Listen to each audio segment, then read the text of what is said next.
Good morning. The hearing will come to order. The Committee on Armed Services has convened this hearing to consider the pending nomination of Mr. Pete Hegseth to be Secretary of Defense. And at this point, in light of the continued suffering and death in and around Los Angeles, California, I'm going to ask my colleagues and those in the audience to observe a moment of silence.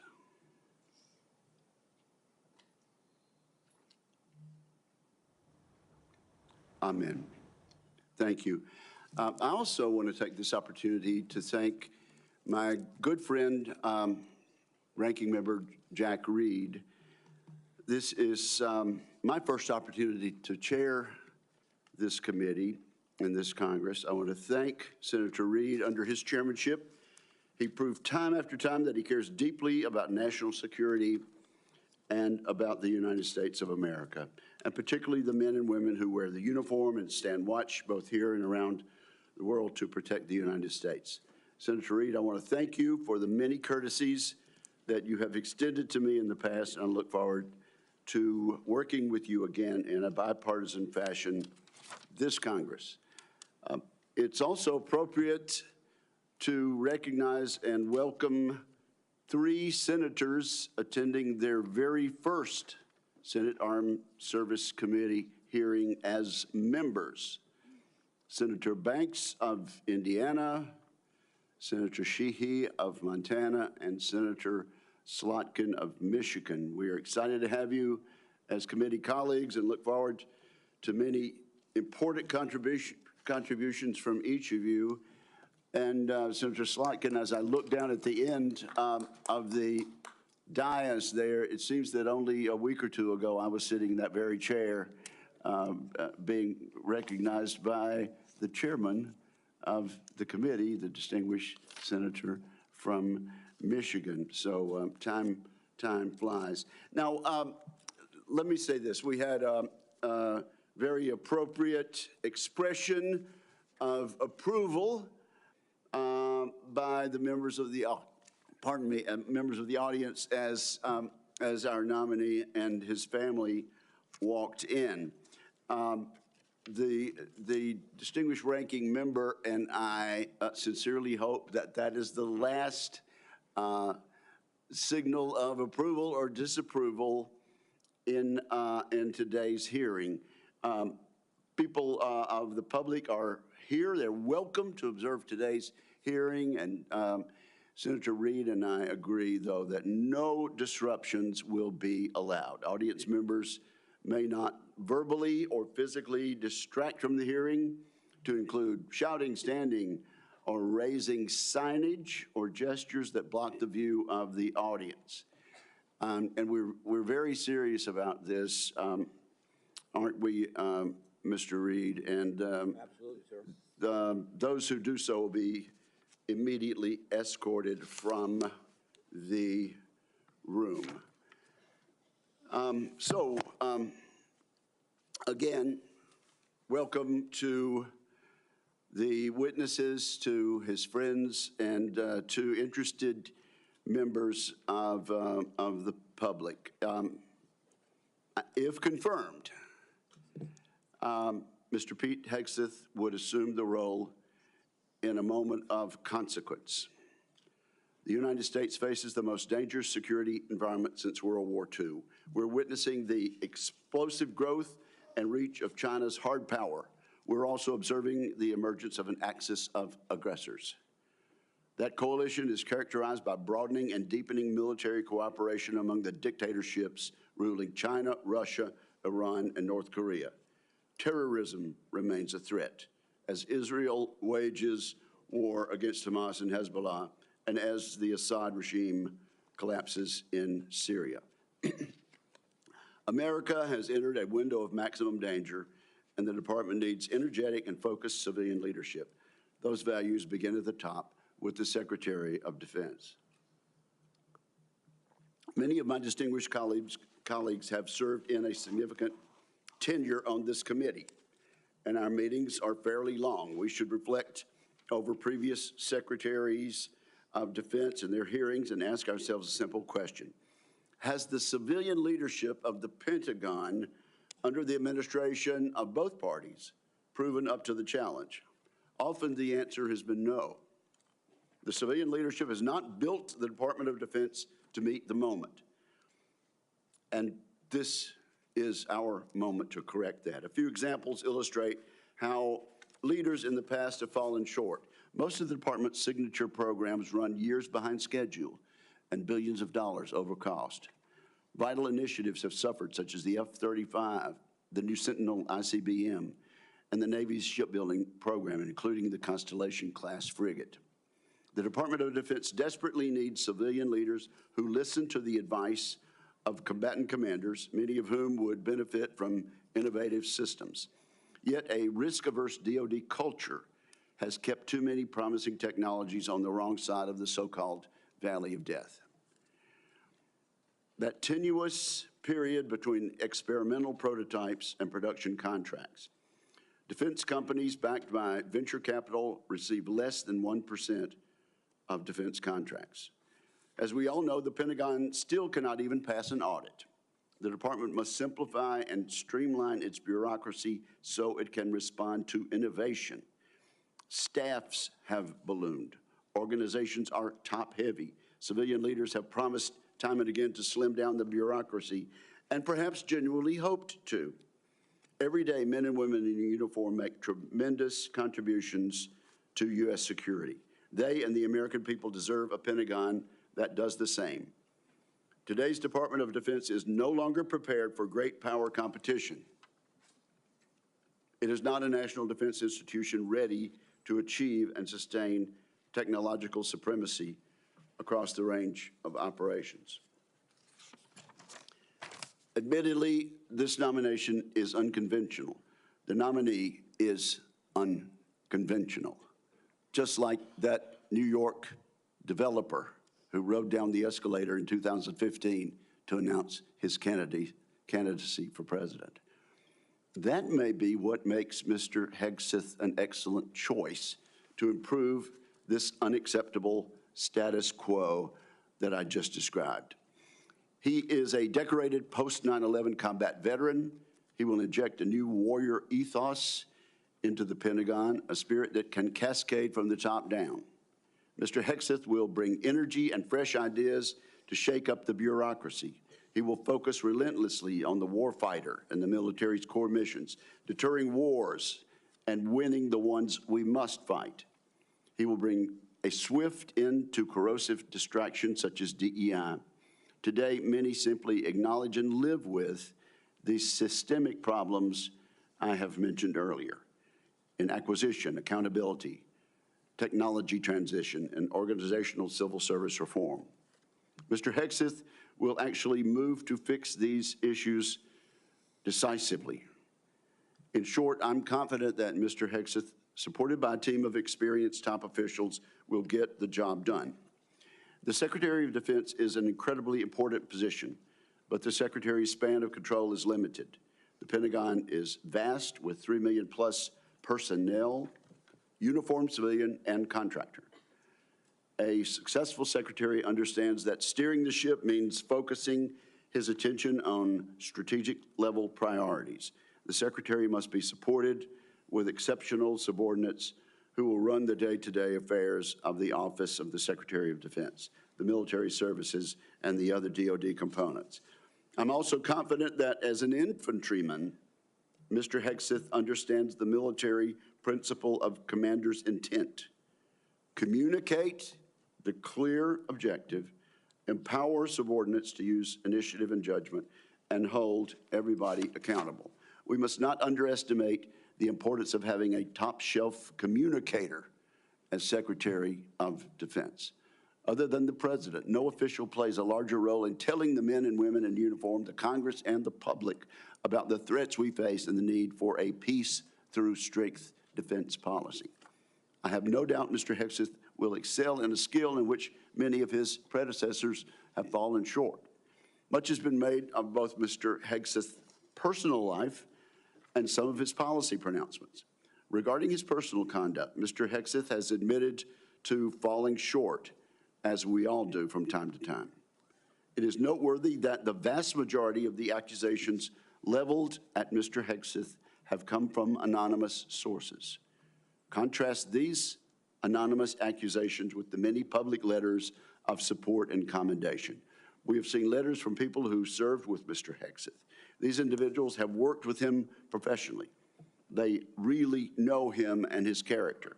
These patriotic Americans have been willing to put their names and reputations on the line to support Mr. Hegseth. I look forward to sharing these testimonials with the American people. Let me mention one right now. It comes from David Bellavia, who earned the Medal of Honor for heroic actions in combat in Fallujah, Iraq. David Bellavia writes the following: Pete is fearless, unflappable, and confronts conflicts head-on. He's a leader to the core.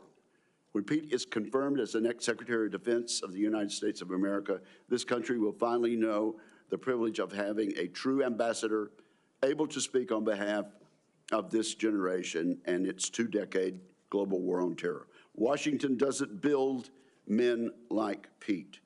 Combat builds men like Pete. As I said, there are more letters expressing the same endorsement. Today, we'll hear from the nominee directly.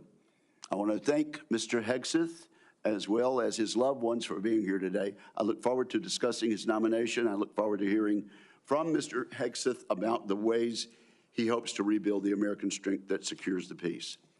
And so now I turn to my friend and colleague, Ranking Member Reed, for his opening remarks. Well, thank you very much, Mr. Chairman. I'd like to first congratulate you on your chairmanship. I look forward to continuing our committee's strong tradition of bipartisanship and collaboration. And thank you for your thoughtful and conscientious service to the committee over many years. Thank you very much, Mr. Chairman. I'd also like to take a moment to join Chairman Wicker in welcoming our new members, Senator Slotkin, Senator Banks, and Senator Sheehy. Welcome. We look forward to working with you. Mr. Hegseth, I welcome you and your family to today's hearing, and I'm also glad to recognize my former colleague, Norm Coleman, and Congressman Mike Waltz. Thank you, Congressman. Mr. Hegseth, I want to begin by saying that I respect and appreciate your military service in the Army National Guard. I know from experience that there is no greater privilege than to lead American soldiers, and I thank you for answering the call. You have been nominated to be the Secretary of Defense. The Secretary is responsible for leading a department of 3.5 million service members and civilians, an annual budget of nearly $900 billion, and hundreds of thousands of aircraft, ships, submarines, combat vehicles, satellites, and the nuclear arsenal. The Secretary also plays a powerful role with our allies, partners, and adversaries abroad. And as we speak, China is seeking to undermine our interests, intimidate our friends, and challenge our standing in the world. Russia's campaign against Ukraine threatens not only Europe, but the entire global order. Ongoing violence in the Middle East has teetered on the edge of all-out war, and the ideologies and actions of violent extremists endanger our citizens, even on our own soil, as the recent tragedy in New Orleans painfully reminds us. These are perilous times, and the position of Secretary of Defense demands a leader of unparalleled experience, wisdom, and above all else, character. The Secretary is expected to be a fair, nonpartisan, and responsible leader, as well as a trustworthy advocate for the men and women that he leads. Mr. Hegseth, I do not believe that you are qualified to meet the overwhelming demands of this job. We must acknowledge the concerning public reports against you. A variety of sources, including your own writings, implicate you with disregarding the laws of war, financial mismanagement, racist and sexist remarks about men and women in uniform, alcohol abuse, sexual assault, sexual harassment, and other troubling issues. I have reviewed many of these allegations and find them extremely alarming. Indeed, the totality of your own writings and alleged conduct would disqualify any service member from holding any leadership position in the military, much less being confirmed as the Secretary of Defense. Nonetheless, I understand that you reject many of these reports as they involve whistleblowers, non-disclosure agreements, and anonymous, although numerous, sources, including those who have faced political intimidation for sharing their experiences. I hope you will address each of these allegations thoroughly and truthfully during your testimony. Just as importantly, I hope you will pledge to prevent any repercussions for whistleblowers, both civilian and military, if confirmed. Mr. Hegseth, during our meeting last week, you said that if confirmed, your top priority would be, quote, restoring a warrior culture to the Department of Defense, because you believe the U.S. military has been weakened by political correctness. Over the years, you have made clear your opinion of the military's diversity initiatives. As you have said, quote, diversity is not our strength, unity is. And on a recent podcast, you said, quote, I'm straight up just saying we should not have women in combat roles. When I joined the Army as a young officer in the 1970s, the U.S. military was rife with racial tension. Women were prohibited from serving in most roles. Gay service members were banned, and we relied on a national draft to fill our ranks. The soldiers I served with were proud to do so, but it was certainly not the nation's most capable military by any standard. We have made great progress since then. Today, the Department of Defense is fully integrated. Every race and religion is accepted. Women serve in all combat roles and leadership positions.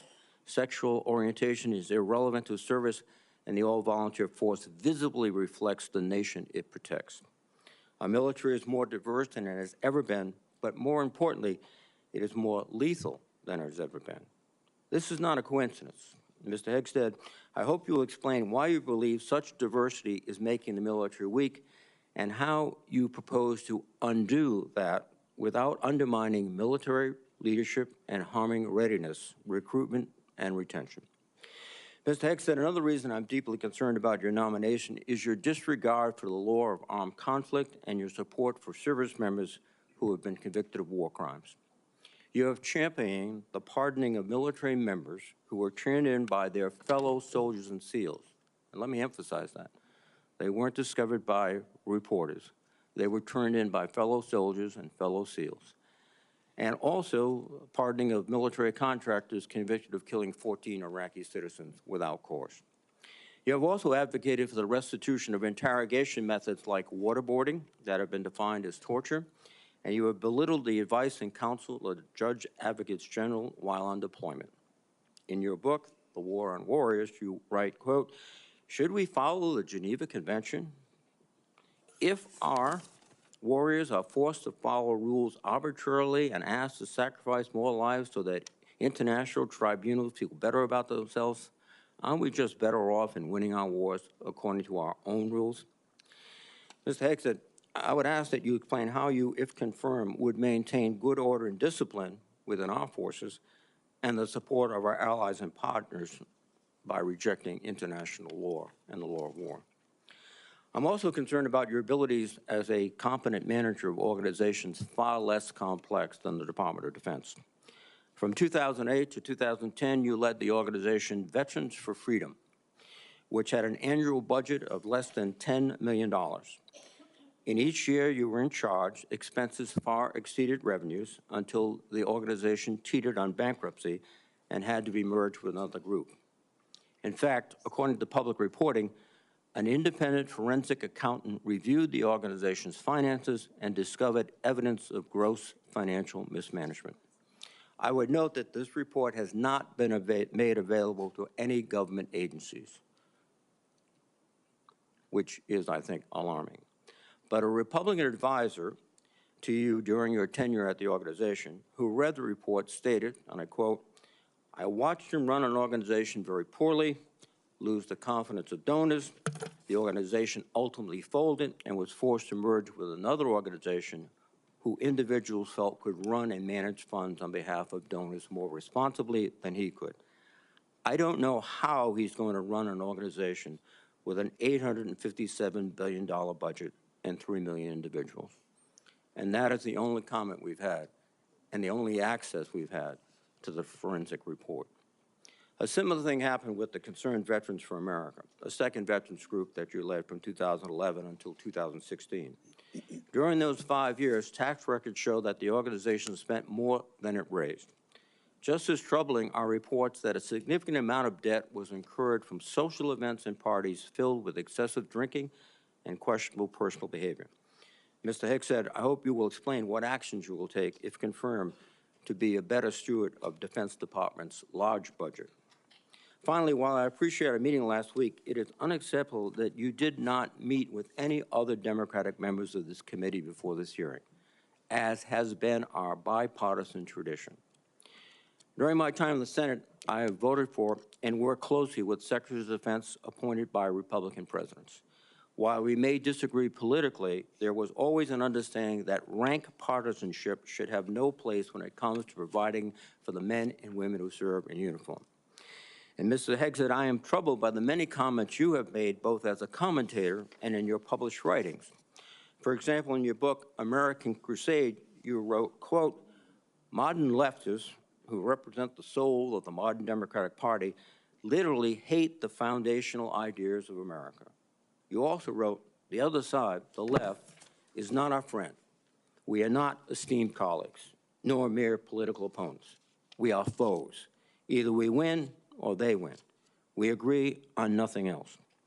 Mr. Hegseth, if confirmed as Secretary of Defense, you would lead an organization that, like the country it represents, is composed of Democrats and Republicans. Yet your language suggests that you regard many of these men and women as foes. And I would ask you to explain why service members and civilians who do not share your political opinions can trust that they will not be targeted during your tenure. Indeed, the challenge of the Secretary of Defense is to remove partisan politics from the military. You propose to inject it.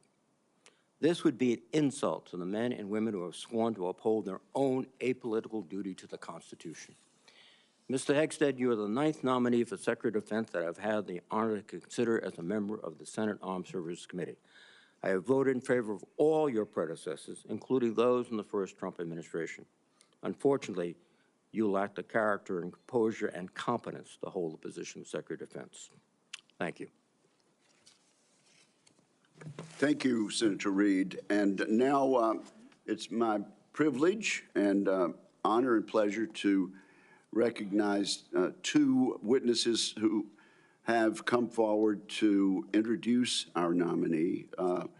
First, I recognize my former colleague and former Senator Norm Coleman of Minnesota for the purpose of an introduction. Norm, we are glad to see you and glad to have you back, and you are recognized for an introduction. Thank you, Mr. Chairman, Ranking Member Reid, members of the committee, my former colleagues. I'm honored to introduce a son of Minnesota to you, Pete Hegseth. As a senator from Minnesota, I spent many hours with this young man as he walked the halls of Congress advocating on behalf of America's veterans. And he is young in the best sense of the word. He is strong, focused, intelligent, incisive, a great listener, and is almost supernaturally energetic, just what we need in a Secretary of Defense in times of massive change. He is the real deal. F. Scott Fitzgerald was a writer in my city of St. Paul, and said the problem with America is that there are no second acts. He was wrong. Pete was a brave soldier, has been an able communicator, and I believe is about to begin a great second act as our Secretary of Defense. He has struggled and overcome great personal challenges. Please don't give into the cynical notion that people can't change. We need the ones who can change to lead us, to be beacons of hope, and to remind us that grace can lead us home. 4 years ago, President Biden's nominee, Lloyd Austin, a good and honorable man, received 97 votes on the floor of the Senate. And we went through the debacle of the Afghanistan withdrawal. Putin invaded Ukraine. The Houthis endanger our shipping lanes. We witnessed Israeli miracles against America's enemies in the Middle East, where the United States was more of an impediment than a help. Our recruitment numbers have sunk dramatically, and our southern border has suffered a slow but dangerous invasion. Yes, Pete Hegseth is an out-of-the-box nominee, and I say it's high time to get out of the box. One more thought. The country longs for a government of less division and more respect and dignity. My hope is that this committee hearing provides what they are asking for. Disagree? Yes. Strongly if necessary. But then come together to support the nominee, this nominee, Pete Hegseth, of the one president we have at a time, laying aside partisan politics for the essential mission of national security upon which everything else depends. Mr. Chairman, I yield. Thank you, Norm. I do appreciate that and appreciate your presence today. I now have the honor and pleasure of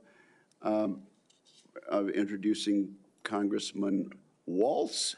I understand, Congressman, you are still a member of the House for another day or two. Another day or two. Okay, and I now recognize Congressman Waltz for whatever opening statement and introduction he might make. Well, thank you, Chairman Wicker, and Chairman has a very nice ring to it, so congratulations, Ranking Member Reed, distinguished members of this committee. It is a privilege to appear before you today and urge the members of this committee to confirm Pete Hegseth as our next Secretary of Defense. And I'm not here today just to advocate on behalf of a future colleague, but to speak on behalf of someone I consider a dear friend for over a decade now. Like Pete, I served in the U.S. Army. Like Pete, I'm a veteran. We deployed to Afghanistan and all over the world at the height of the war on terror, which is the war of our generation. And like thousands of other warfighters, we've witnessed the hardships of war. We've experienced the loss of friends in combat. We've endured too much time away from family and friends, and no one, I can promise you this, no one hates war more than those who have had to go fight it. No one does. Pete's story, though, isn't that much different from the millions of other veterans, and they know it, and they appreciate him for the experiences that he's gone through. And after our country was brutally attacked on 9/11, Pete Hegseth answered the call of duty like so many others. He put the interests of this country ahead of his own. And I can tell you firsthand, as can the heroes sitting in this audience behind me, Pete's character of country, his selflessness, his duty, these are the key tenets that have shaped him into the leader that he is today. These are the traits that President Trump recognized when making the decision to nominate Pete for this critical role. He will bring the perspective of being the first Secretary of Defense to have served as a junior officer on the front lines, not in the headquarters, on the front lines in the war on terror, and recognizes the human costs, the financial costs, and the policy drift that was discussed often in this very room that led us to decades and decades of war.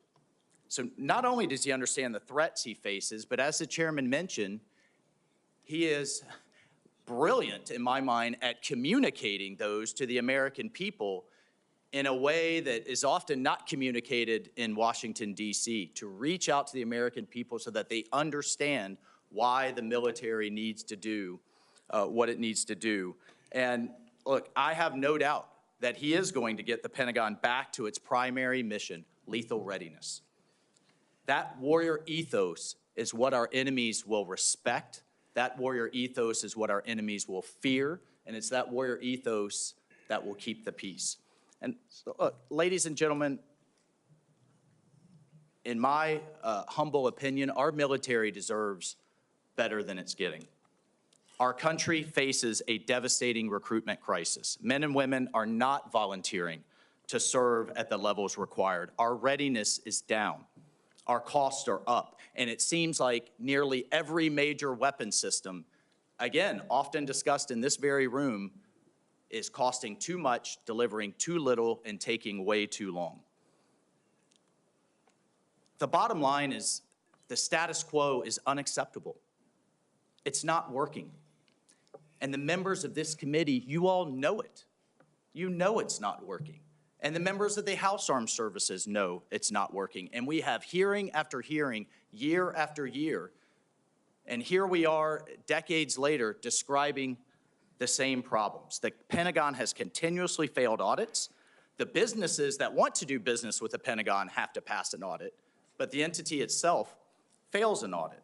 Innovation is stalled, morale is down, standards have been weakened, and meritocracy is less valued. And as a result, our adversaries have been emboldened all over the world. Ladies and gentlemen, it's time for change. It is time for change. You all have literally seen thousands of veterans, as the chairman cited one amazing Medal of Honor recipient.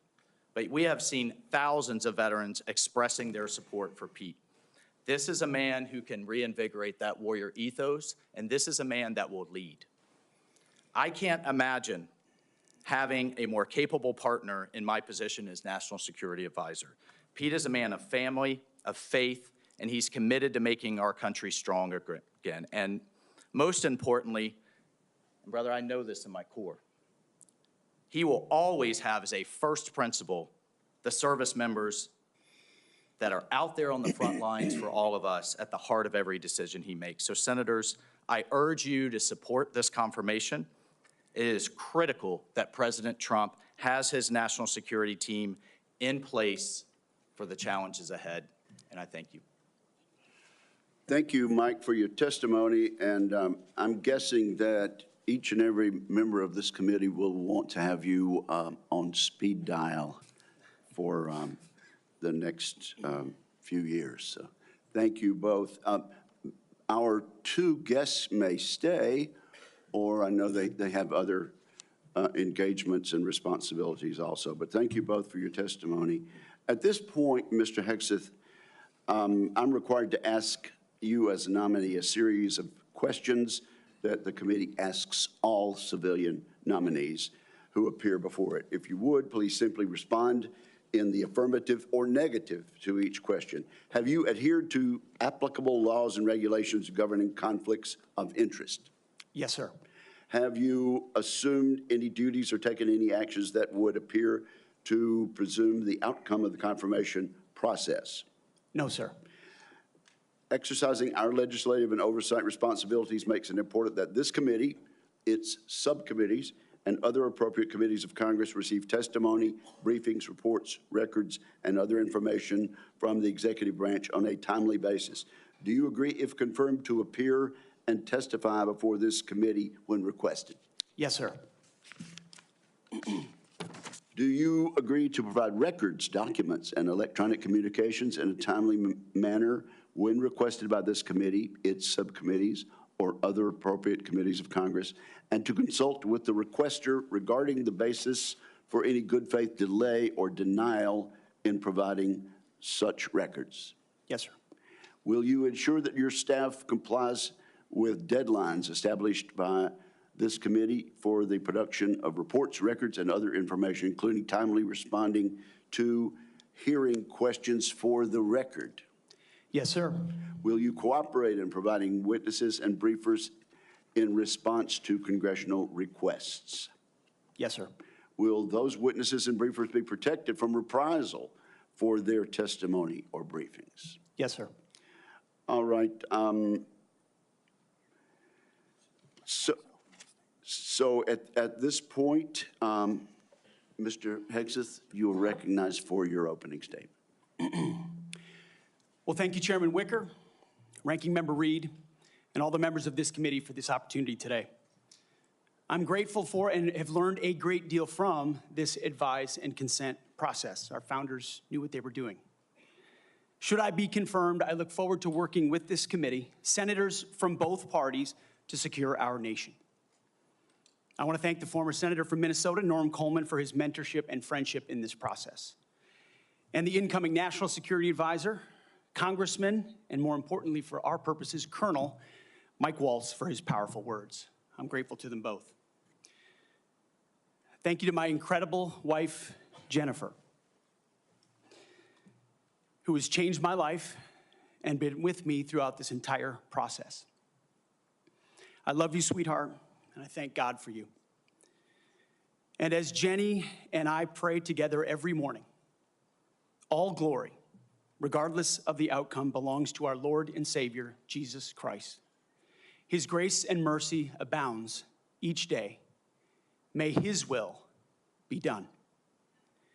Thank you to my father, Brian, and mother, Penny, as well as our entire family, including our 7 wonderful kids, Gunnar, Jackson, Peter Boone, Kensington, Luke, Rex, sorry, it's a lot of them, and Gwendolyn. Their future safety and security is in all of our hands. And to all the troops and veterans watching and here in the room, Navy SEALs, Green Berets, soldiers, pilots, sailors, Marines, Gold Stars, and more, too many friends to name. Officers, enlisted, black and white, young and old, men and women, all Americans, all warriors. This hearing is for you. Thank you for figuratively and literally having my back. You are a misogynist. Not only that, you are a Christian Zionist. And you support the war in Gaza by the Zionists. I want to thank the authorities for their swift reaction to that outburst and state that similar interruptions will be treated in like manner. Mr. Hegseth, you may continue. Well, as I'll say again, thank you for figuratively and literally having my back. I pledge to do the same for all of you. It's an honor to come before this committee today as President Donald Trump's nominee for the office of Secretary of Defense. 2 months ago, 77 million Americans gave President Trump a powerful mandate for change, to put America first, at home and abroad. I want to thank President Trump for his faith in me and his selfless leadership for our republic. The troops have no better commander-in-chief than Donald Trump. As I've said to many of you in private meetings, when President Trump chose me for this position, the primary charge he gave me was to bring the warrior culture back to the Department of Defense. He, like me, wants a Pentagon laser-focused on lethality, meritocracy, warfighting, accountability, and readiness.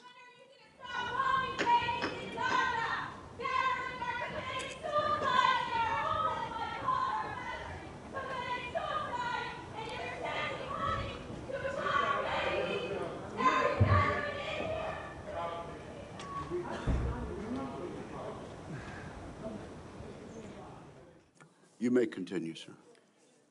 Returning the Pentagon back to warfighting, that's it.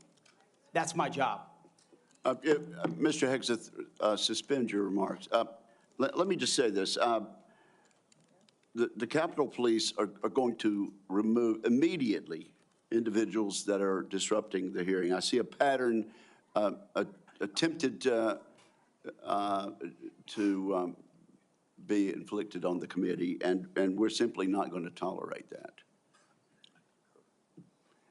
You may proceed.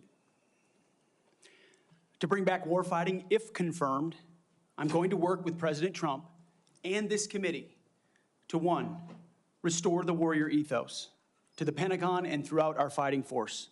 In doing so, we will reestablish trust in our military, addressing the recruiting crisis, the retention crisis, and readiness crisis in our ranks. Members of the security force will remove members.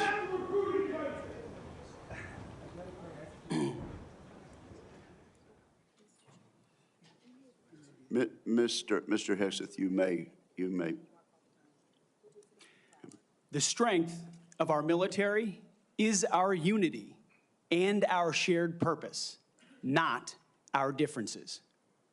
Number 2, we're going to rebuild our military, always matching threats to capabilities. This includes reviving our defense industrial base, reforming the acquisitions process, as you mentioned, Mr. Chairman, no more valley of death for new defense companies, modernizing our nuclear triad, ensuring the Pentagon can pass an audit, and rapidly fielding emerging technologies. And number 3, we're going to reestablish deterrence. First and foremost, we will defend our homeland, our borders, and our skies. Second, we will work with our partners and allies to deter aggression in the Indo-Pacific from the Communist Chinese. And finally, we will responsibly end wars to ensure that we prioritize our resources to reorient to larger threats. We can no longer count on reputational deterrence. We need real deterrence. The Department of Defense under Donald Trump will achieve peace through strength. And in pursuing these America First national security goals, will remain patriotically apolitical and stridently constitutional. Unlike the current administration, politics should play no part in military matters. We are not Republicans, we are not Democrats, we are American warriors. Our standards will be high and they will be equal, not equitable. That's a very different word. We need to make sure every warrior is fully qualified on their assigned weapons system, every pilot's fully qualified and current on the aircraft they are flying, and every general or flag officer is selected for leadership or promotion purely based on performance, readiness, and merit. Leaders at all levels will be held accountable, and warfighting and lethality and the readiness of the troops and their families will be our only focus. This has been my focus ever since I first put on the uniform as a young Army ROTC cadet at Princeton University in 2001. I joined the military because I love my country and felt an obligation to defend it. I served with incredible Americans in Guantanamo Bay, in Iraq, in Afghanistan, and on the streets of Washington, D.C., many of which are with me here today. This includes enlisted soldiers I helped become American citizens, and Muslim allies I helped immigrate from Iraq and Afghanistan. Because when I took off the uniform, my mission never stopped. Now, it is true and has been acknowledged that I don't have a similar biography to defense secretaries of the last 30 years. But as President Trump also told me, we've repeatedly placed people atop the Pentagon with supposedly the right credentials, whether they are retired generals, academics, or defense contractor executives. And where has it gotten us? He believes, and I humbly agree, that it's time to give someone with dust on his boots the helm, a change agent, someone with no vested interest in certain companies or specific programs or approved narratives. My only special interest is the warfighter. Deterring wars, and if called upon, winning wars by ensuring our warriors never enter a fair fight. We let them win, and we bring them home. Like many of my generation, I've been there. I've led troops in combat. I've been on patrol for days. I've pulled a trigger downrange, heard bullets whiz by, flex-cuffed insurgents, called in close air support, led medevacs, dodged IEDs, pulled out dead bodies, and knelt before a battlefield cross. This is not academic for me. This is my life. I led then, and I will lead now. Ask anyone who's ever worked for me or with me. I know what I don't know. My success as a leader, and I very much look forward to discussing my organization's successes at Vets for Freedom and Concerned Veterans for America. I'm incredibly proud of the work that we've done. But my success as a leader has always been setting a clear vision, hiring people smarter and more capable than me, empowering them to succeed, holding everyone accountable, and driving toward clear metrics. Build the plan, work the plan, and then work harder than everyone else around you. I've sworn an oath to the Constitution before, and if confirmed, I will proudly do it again. This time, for the most important deployment of my life. I pledge to be a faithful partner to this committee, taking input and respecting oversight. We share the same goals: a ready, lethal military, the health and well-being of our troops, and a strong and secure America. Thank you for the time, and I look forward to your questions. Thank you very much, Mr. Hegseth. Before we begin with member questions, I would like to remind my colleagues that, consistent with the bipartisan staff agreement from December, and in concert with exactly how this committee dealt with the last Secretary of Defense nominee, each member will be recognized for one round of 7 minutes to question the nominee. Out of respect for the time of all members of this committee, the time limits will be tightly enforced. We've now been here 45 minutes, and I think we've done very well with the time.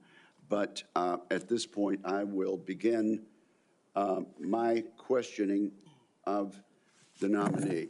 Mr. Hegseth, you and your family have endured criticism of your nomination since it was announced in November. Let's get into this allegation about sexual assault, inappropriate workplace behavior, alcohol abuse, and financial mismanagement during your time as a nonprofit executive. I should note that the majority of these have come from anonymous sources in liberal media publications. But I want to give you an opportunity to respond to these allegations, sir. Mr. Chairman, thank you for that opportunity. You are correct. We undertook this responsibility with an obligation to the troops to do right by them for our warfighters.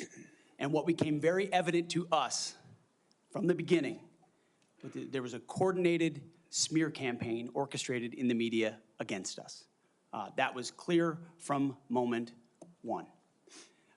And what we knew is that it wasn't about me. Most of it was about President Donald Trump, who's had to endure the very same thing for much longer amounts of time. And he endured it in incredibly strong ways. So we, in some ways, knew it was coming. We didn't understand the depth of the dishonesty that would come with it. So from story after story in the media, left-wing media, we saw anonymous source after anonymous source based on second or third-hand accounts.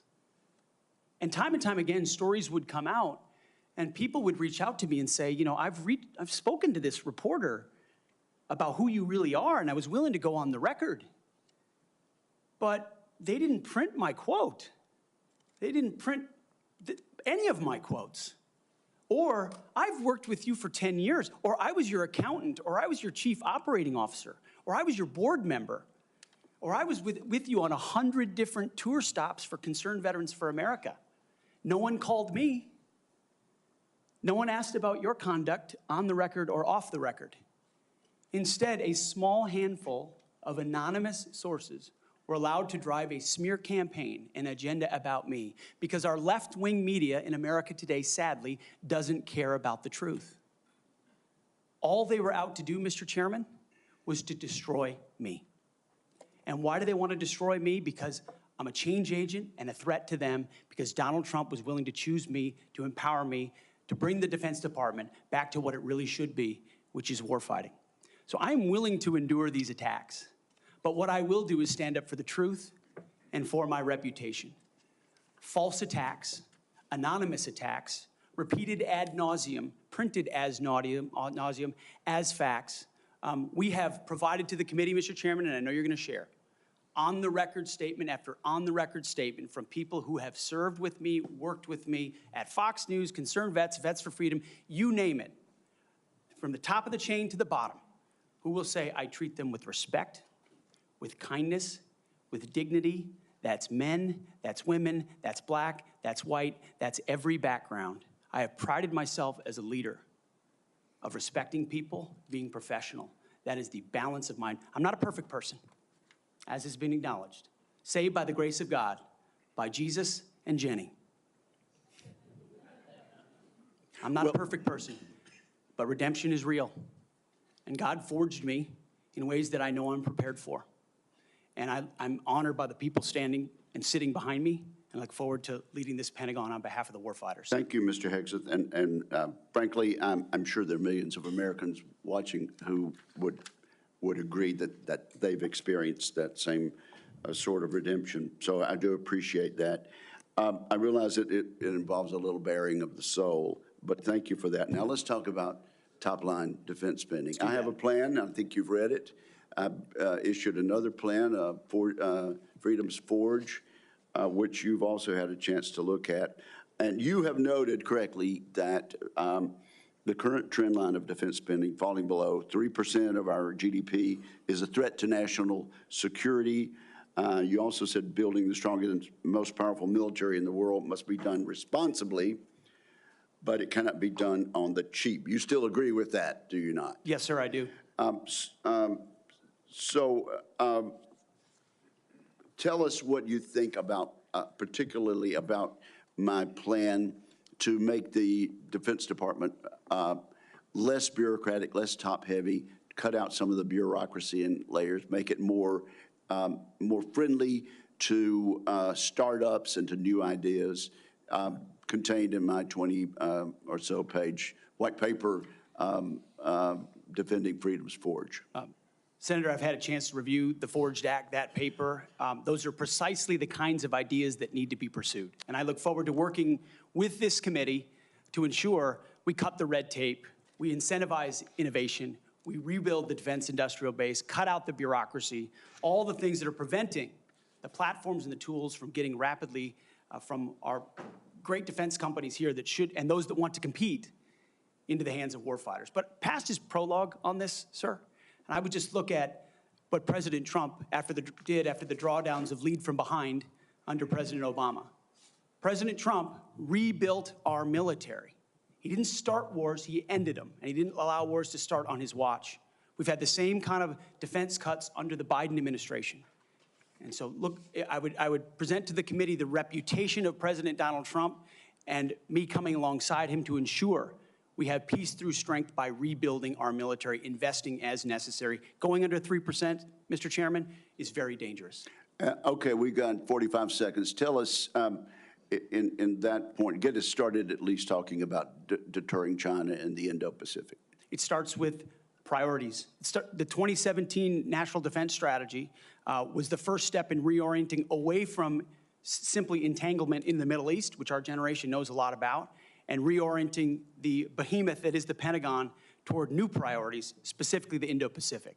So that strategy has started and was barely followed through on under the Biden administration. So we're going to start by ensuring the institution understands that as far as threats abroad, the CCP is front and center, also obviously defending our homeland as well. Thank you very much. Senator Reid, you're recognized. Well, thank you very much, Mr. Chairman. Before I begin my questioning, I would like to make 3 requests. First, many of my members would like a second round. That has been the custom. Senator Hagel was afforded 3 rounds. Senator Ash Carter, 2 rounds. And that was done by a Republican chairman with the consent and the appropriate guidance of Democrats. I must say, too, my recollection is I've never denied anyone the opportunity to ask the second round of questions as I chaired. I would request a second round. And my time is running. I think these are administrative. Oh, yeah, you're using your time. No, if the timekeeper will pause the time. I must say, I think we're going to have adequate time for questioning. And I know Democrat members have coordinated their questions as much as we have. And we are following the same exact precedent on all things that we did with Secretary Austin. So I respectfully understand what you're saying, but I think we have an agreement. It's been known for quite some time, and I intend to stick with that agreement which we made last December. What is your second request? Second, as been publicly reported, you and I have both seen the FBI background investigation of Mr. Hegseth. And I want to say for the record, I believe the investigation was insufficient, frankly. There are still FBI obligations to talk to people. They have not had access to the forensic audit, which I referenced to, and the person who had access to was quite critical of Mr. Hegseth. And I think people on both sides have suggested that they get the report. I know your colleagues have asked for it. Senator Thune assured me personally that he thought it was an appropriate idea. So I would ask, and I would say too, as a precedent, one of President Trump's appointees had similar very complicated personal issues. The report was made available to all the members of the committee. We would be following precedent, and I ask that that be made possible. Again, we are, there's been much discussion about this, and what I intend to do is follow the exact precedent that we've had for the last two hearings with regard to secretaries of defense. Not only Secretary Austin, but Secretary Mattis 8 years ago. And that was for the chair and the ranking member to see the report. And so that is my intention as chair of this committee. Finally, Mr. Chairman, I have several letters that I would include for the record.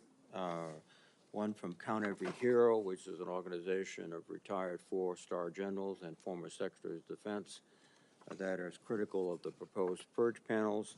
One from an organization for domestic violence. One for a Council on American Relations. And also several letters that raise questions. I would ask they be submitted for the record. Without objection, they will be submitted. And Mr. Reed, your time has now expired. Just kidding. Yeah. You're recognized for 7 minutes. Thank you. You're a very understanding chairman. I like that. I like that. Ms. Hegseth, you've written, and it's quote, "Oh yeah, and fire any general who hasn't carried water for Obama and Biden's extra constitution and agenda-driven transformation for our military. Clean house and start over." It's come to my attention that current serving military personnel have received emails threatening them with being fired for supporting the current DOD policies. One mail that was sent to a military officer with the subject line, "Clean house," reminiscent of your specific comment, states, and I quote, "With the incoming administration looking to remove disloyal, corrupt, traitorous, liberal officers such as yourself, we will certainly be putting your name into the list of those personnel to be removed. We know you support the woke DEI policies and will ensure you never again influence anyone in the future. You and the redacted spouse's name will be lucky if you're able to collect your military requirement," end quote. Now, I want to remind everyone that these policies that are being referred to date back decades, to the 1940s and 50s with respect to racial discrimination particularly, and administrations of both parties, including the Trump administration and their first party, caused those policies to be enforced. Mr. Hegseth, are you aware of these emails being sent to officers? Senator, you mentioned the word accountability, which is something we have not had for the last 4 years. Are you aware of these messages being sent to officers? Certainly I'm not aware of that. It's not one of my efforts, but there's been no accountability for the disaster of the withdrawal in Afghanistan. And that's precisely why we're here today. Excuse me. Is that leadership has been unwilling to take accountability. It's the time to restore that to our most senior ranks. You've written publicly that DI policy is a distraction and have military personnel walking on eggshells. Do you believe that emails like that are essentially threatening both a serving officer and a spouse and claiming that they'll lose their pension will have a distraction and detract from the lethality? Senator, you mentioned the 40s and 50s, and you're precisely right. The military was a forerunner in courageous racial integration in ways no other institutions were willing to do. I served with men and women of all backgrounds because of the courage of people decades and decades ago. Incredibly important. However, the DEI policies of today are not the same as what happened back then. They're dividing troops inside formations, causing commanders to walk on eggshells, not putting meritocracy first. That's the indictment that's made by those serving right now. Excuse me. And why we're having this conversation. All of your public comments don't talk about meritocracy. They talk about liberal democratic efforts that are destroying the military, that those people are our enemies. That's not meritocracy. That's a political view. And your goal, as I see emerging, is to politicize the military in favor of your particular positions, which you've outlined extensively, which would be the worst blow to the professionalism of the United States military and would undercut readiness, undercut retention, because I can see officers receiving these emails beginning to wonder very seriously if they should continue. Let me change subject for a moment here. You've been instrumental in securing pardons for several convicted war criminals. In at least 2 of these cases, the military personnel who served in combat with these convicted service members were not supportive of the pardons. They did their duty as soldiers to report war crimes. Your definition of lethality seems to embrace those people who do commit war crimes, rather than those who stand up and say, this is not right. So what's the response to your service members who personally witnessed these and courageously reported them to their superiors? Senator, as someone who's led men in combat directly and had to make very difficult decisions, I've thought very deeply about the balance between legality and lethality, ensuring that the men and women on the front lines have the opportunity to destroy with and close the enemy, and that lawyers aren't the ones getting in the way. I'm not talking about disavowing the laws of war or the Geneva Conventions or the Uniform Code of Military Justice.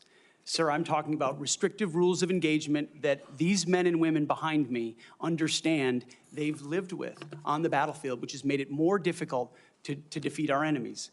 In many of the cases you're talking about in particular, sir, there was evidence withheld, there was prosecutorial misconduct, and as someone who looks case by case and defaults to the warfighter, to the men and women with dust on their boots, not the second guessers in air-conditioned offices in Washington, D.C. Excuse me. I look case by case and was proud to work with President Trump to understand those cases and ensure that our warriors are always looked out for. Those cases were adjudicated by who? People in Washington or fellow non-commissioned officers who had also served, sacrificed, and believed in the ethic of the military? Who were the court-martial?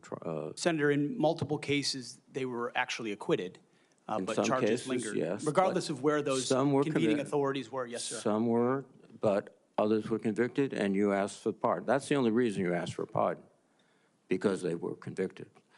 But the other factor, too, is you've already disparaged in writing the Geneva Convention, the rules of law, all of these things. How will you be able to effectively lead a military in which one of the principal elements is discipline, respect for lawful authority?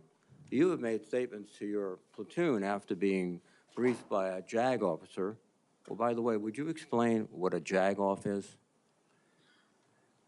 I don't think I need to, sir, Why not? because the men and women watching understand. Well, perhaps some of my colleagues don't understand. It would be a JAG officer who puts his or her own priorities in front of the warfighters. Their promotions, their medals, in front of having the backs of those who are making the tough calls on the front lines. Thank you, Senator Reed. Interesting. Thank you, Senator Thank you Reed. very much. Senator Fisher. Thank you, Mr. Chairman, and welcome, Mr. Hegseth, to you and to your family. Thank you for the meeting that we had. We talked about a number of things. First and foremost was that nuclear weapons are foundational to our national defense, and having a safe, effective, and credible nuclear deterrent underpins our alliances, and as you know, it deters our adversaries. Nuclear deterrence has been, and you and I believe, agreed on this, it must continue to be unequivocally the highest priority mission of the Department of Defense. But deterrence only works if our adversaries believe our nuclear forces are effective and credible. All 3 legs of our triad are undergoing that generational recapitalization programs, and we cannot afford any more delays in those programs. Sir, do you believe and agree with President Trump's 2018 nuclear posture review that preventing adversary nuclear attacks is, quote, the highest priority of the United States? Senator, yes, I do. If confirmed, will you commit to supporting all 3 legs of the nuclear triad and to using every tool available to deliver these systems on schedule? Senator, yes, I do, because ultimately our deterrence, our survival is reliant upon the capability, the perception, and the reality of the capability of our nuclear triad. We have to invest in its modernization for the defense of our nation. While former secretaries of defense have stated that nuclear deterrence is the highest priority, we haven't really seen that translated into budget requests or using the tools like the Defense Production Act. You've spoken about increasing lethality. You've spoken about getting programs done faster. How would you actually implement a culture change so that we can see these delivery schedules move forward, be rewarded? I can tell you in most every briefing we have, the schedules we're on are too late. So what would you do? Well, ultimately focused first on the things that are most important, as we have discussed, Senator, the nuclear triad, understanding whether it's the B-21 or the Minuteman to the Sentinel, all aspects, or the Columbia-class submarines, ballistic missiles.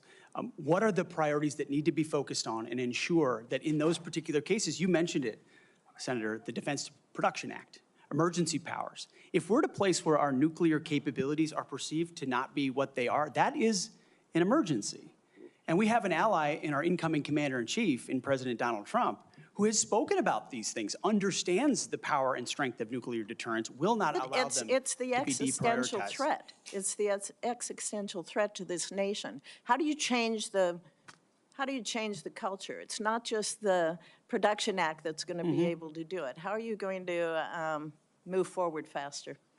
Competition, Senator, is important, critically important. The Death Valley that was talked about, leveraging the innovation of Silicon Valley, which for the first time in generations has shown a willingness, desire, and capability to bring its best technologies to bear at the Pentagon, a Pentagon that has become too insular, tries to block new technologies from coming in. So we have to embrace that, there's some great Office of Strategic Capital, DIU initiatives that provide loans to companies to participate, because you have to invest in the defense industrial base for the longer term projects. We have the capability, the missiles and the munitions, but also to rapidly field emerging technologies that we need on the battlefield right now. So as we learn things, say in the war in Ukraine, those technologies, as we look at threats we're gonna face, find ways to rapidly field those using off-the-shelf technologies or standard designs, modular designs. Another easy one, Senator, that became evident in the process is digital designs. The Pentagon often builds entire systems without first using a digital design. Okay. Which means you build prototypes and then scrap them and start over again. No private sector business could survive doing business that way. So there's a lot of innovation, and I'm going to hire a lot of smart people already have to help with that. In the 2025 NDAA, it was established to a new position, the Assistant Secretary of Defense for Nuclear Deterrence, Chemical and Biological Defense Policy and Programs. And that was established so we could cut through a lot of the bureaucratic stovepipes that we see in the office of the Secretary of Defense. If confirmed, will you direct the Department of Defense components to expeditiously implement this reform? It sounds, I would want to look directly at exactly what that reform is. It is I great. take your word that it's great, Senator. I will review it robustly, and I look forward to implementing it. Okay, thank you. During the first Trump administration, the 2018 Nuclear Posture Review concluded that the U.S. needed to once again develop and deploy a nuclear-armed sea-launched cruise missile known as SLCM to offset significant Russian and Chinese advantages in theater-range nuclear capabilities. Since then, Congress, on a strong bipartisan basis, has directed the Navy and the National Nuclear Security Administration to continue this effort. Do you support the SLCM program?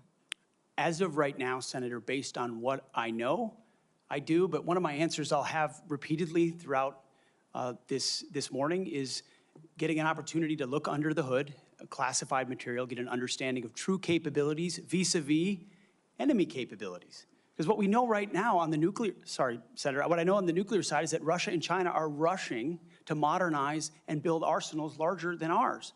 We need to match threats to capabilities, and the systems we elevate will be tied to whether those capabilities are needed based on the adversaries we face. Yes, ma'am. Would you ensure that this program is executed according to law? Absolutely, absolutely, Senator. What, short here, what is your plan to revitalize the industrial base in this country? Needs to be real short. Real short.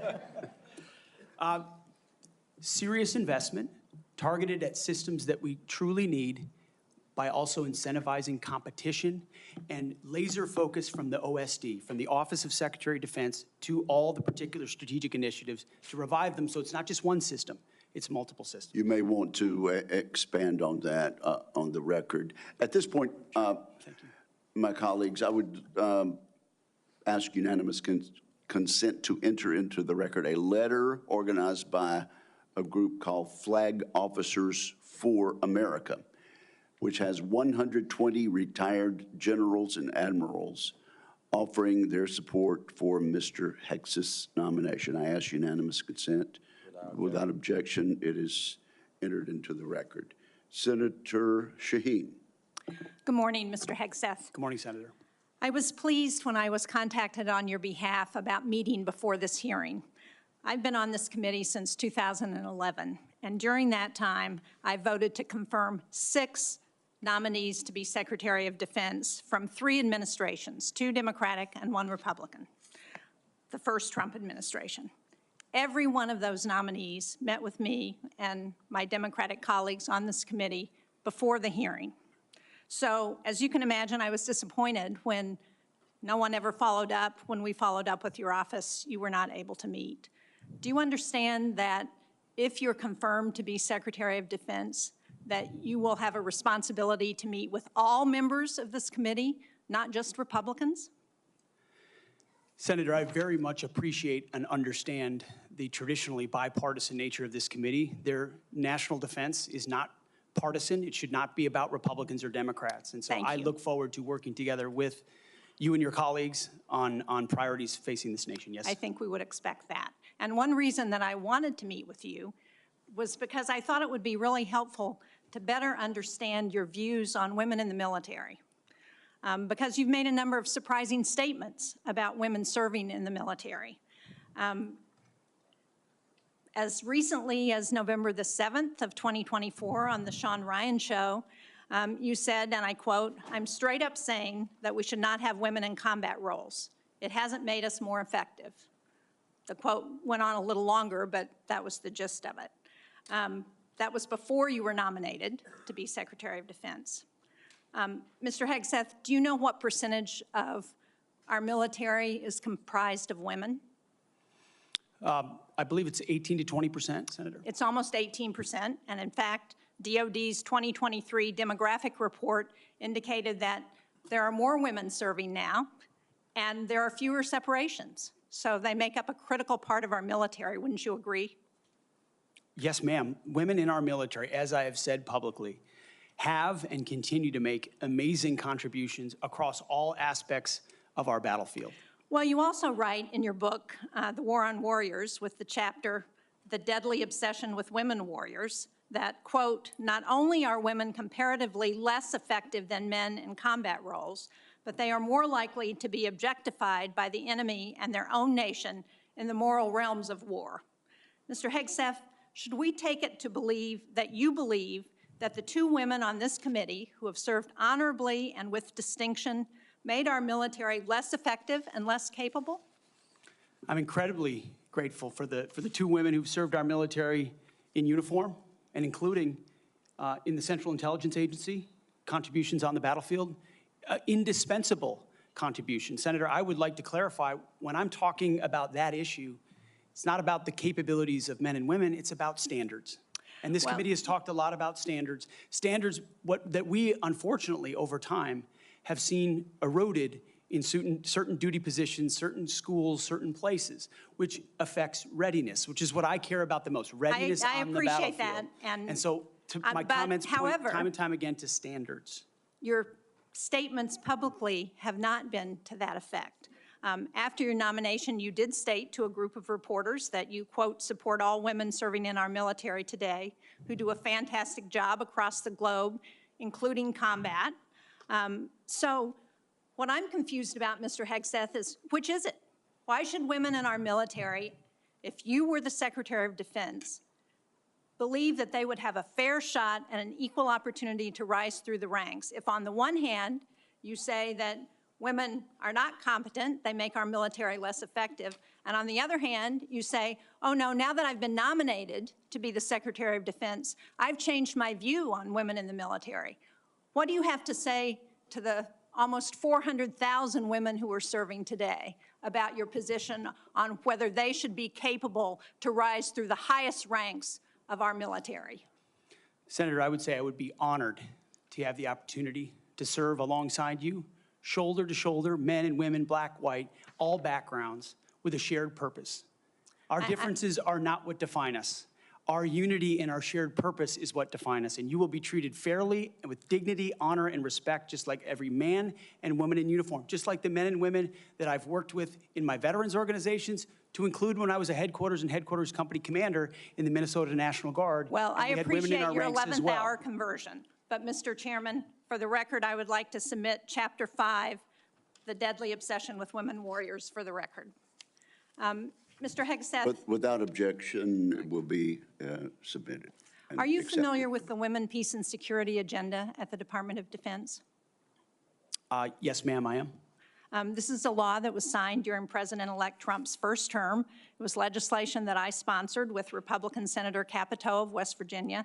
It was co-sponsored by Marco Rubio, the nominee to be the President-elect's Secretary of State. It was led in the House of Representatives by Kristi Noem, the President-elect's nominee to be the Secretary of Homeland Security. It mandates that women be included in all aspects of our national security, including conflict resolution and peace negotiations. And at the Department of Defense, it has been the law for 8 years under both the Trump and Biden administrations. The DoD has incorporated women throughout its decision-making as a result. Every single combatant commander across 2 administrations has told this committee that this law and its implementation at the Department of Defense provides them a strategic advantage operationally. Based on your comments, it appears that the example that you would like to set, not only for women in this country, but for women across the globe, 50% of the world's population, as the prospective nominee to lead the most combat-credible military in the entire world, is that women should not have an equal opportunity in our military. So will you commit to preserving the Women, Peace, and Security law at DoD and including in your budget the requisite funding to continue to restore and resource these programs throughout the DoD? Senator, I will commit to reviewing that program and ensuring it aligns with America First national security priorities, meritocracy, lethality, and readiness. And if it advances American interests, it's something we would advance. If it doesn't, it's something we would look at. Since former President Trump signed the law, I hope that he agrees with you. Thank you, Senator Shaheen. At this point, I would ask unanimous consent to enter into the record 5 letters of support from female service members and combat veterans who support Mr. Hegseth's nomination. These women represent diverse viewpoints, from a retired colonel with over 25 years of service to an active duty Navy surface warfare commander to a senior airman. They support Mr. Hegseth and comment on his focus on merit, warfighting readiness, military training status, and the warrior ethos. So without objection, it will be entered into the record. And now I'm honored to recognize Senator Cotton for 7 minutes. Mr. Hegseth, let's continue on this line of questioning about what's sometimes referred to as women in combat. I think that phrase is something of a misnomer. Many members of this committee have served in combat in the last 25 years, to include women and men. I'm sure all those men served with women, whether they were military police officers or they were pilots or whether they were intelligence analysts or medics or what have you. You served, I assume you served with women who were on the front lines as well, is that correct? Yes, sir. And were those women anything other than skilled, brave, and honorable in their service? They were some of the best soldiers I worked with. So women have been serving in combat for a long time. Women have even been serving in combat units like infantry battalions for a long time in roles like medics or mechanics or what have you. So what we're talking about here specifically is women in ground combat roles in jobs like infantrymen or artillerymen or special forces. Until about 10 years ago, that wasn't the case. Under Secretary Panetta, those roles were opened up to women to serve in. Has President Trump indicated at all that he plans to rescind or alter that guidance? You're correct to point out, Senator, that these are the decisions that the Commander-in-Chief will have the prerogative to make. He has not indicated to me that he has plans to change whether or not women would have access to these roles. However, I would point out, ensuring that standards are equal and high is of importance to him and great importance to me. Because in those ground combat roles, what is true is that the weight of the ruck on your back doesn't change. The weight of the 155 round that you have to carry doesn't change. The weight of the 240 Bravo machine gun you might have to carry doesn't change. And so whether it's a man or a woman, they have to meet the same high standards. And Senator, in any place where those things have been eroded or in courses, criteria have been changed in order to meet quotas, racial quotas or gender quotas, that is putting a focus on something other than readiness, standards, meritocracy, and lethality. So that's the kind of review I'm talking about, not whether women have access to ground combat. Okay, so thank you. So you expect no change to that guidance, but as you point out, in these specific jobs, there are irreducible physical demands. We expect our intelligence analysts and our mechanics to be physically fit in the military, but it's different when you're in the infantry or the artillery. You just mentioned a few things. Let me point it out. An artillery shell weighs almost 100 pounds. An Abrams tank round weighs around 50 pounds. The M240 Bravo machine gun with its tripod weighs almost 50 pounds. The average weight of a full kit, ammo, water, commo, body armor for a soldier is over 100 pounds. Nothing you can do can change any of those things, right? That is physical reality. Go ahead. Yes, Senator. And I would say the requirements to handle those things in a ground combat unit, as far as standards, can look different than those of a medic or a drone pilot. And so it's not that it has to be the same standard throughout, it's standards to maximize efficacy of that particular position. Let me read a quote here from one Army officer. While it may be difficult for a 120-pound woman to lift or drag 250 pounds, the Army cannot artificially absolve women of that responsibility. It may still exist on the battlefield. The entire purpose of creating a gender-neutral test was to acknowledge the reality that each job has objective physical standards to which all soldiers should be held, regardless of gender. The intent was not to ensure that women and men will have an equal likelihood of meeting those standards. I assume, based on your testimony, you agree with that Army officer? Absolutely. The standards need to be the same and they need to be high. And they need to be set by the people closest to the problem set, closest to the understanding of what is required by that job. Commanders, commanding officers, and COCOMs and elsewhere who understand the reality of what they face, that's the feedback we should get. That's what should be enshrined and enforced, and no other set of political prerogatives. When I talk about removing politics, ideological or political prerogatives should contribute to those determinations, nothing other than the execution of the mission. Thank you. For the record, that Army officer was Captain Kristen Griest, the Army's first female infantry officer and one of its first female Ranger School graduates. One final point, you said they need to be objective, gender neutral, and high. That's because the demands are, in fact, very high. The current physical fitness test for the Army has a minimum 2-mile run of 22 miles. Run. And I want the reporter to note that I'm putting run in air quotes, because 22 miles at 2 miles is not running. It may be jogging, it's probably walking fast. Let's move on. We've got a big, 22 minutes. We've got a big audience here. Many of them seem to be patriotic supporters of you, Mr. Hegseth. Some of them seem to be liberal critics of you. I would note that it's only the liberal critics that have disrupted this hearing. As was my custom during the Biden administration, I want to give you a chance to respond to what they said about you. I think the first one accused you of being a Christian Zionist. I'm not really sure why that is a bad thing. I'm a Christian. I'm a Zionist. Zionism is that the Jewish people deserve a homeland in the ancient Holy Land where they've lived since the dawn of history. Do you consider yourself a Christian Zionist? Senator, I'm a Christian, and I robustly support the state of Israel and its existential defense, and the way America comes alongside them is a great ally. Thank you. Because another protester, and I think this one was a member of Code Pink, which, by the way, is a Chinese Communist front group these days, said that you support Israel's war in Gaza. I support Israel's existential war in Gaza. I assume, like me and President Trump, you support that war as well, don't you? Senator, I do. I support Israel destroying and killing every last member of Hamas. And the third protester said something about 20 years of genocide. I assume that's our wars in Iraq and Afghanistan. Do you think our troops are committing genocide in Iraq and Afghanistan? Senator, I do not. I think our troops, as you know, as so many in this committee know, did the best they could with what they had. We're not the outcomes, and tragically, the outcome we saw in Afghanistan under the Biden administration put a stain on that, but it doesn't put a stain on what those men and women did in uniform, as you know full well, Senator. Thank you, Mr. Hegseth.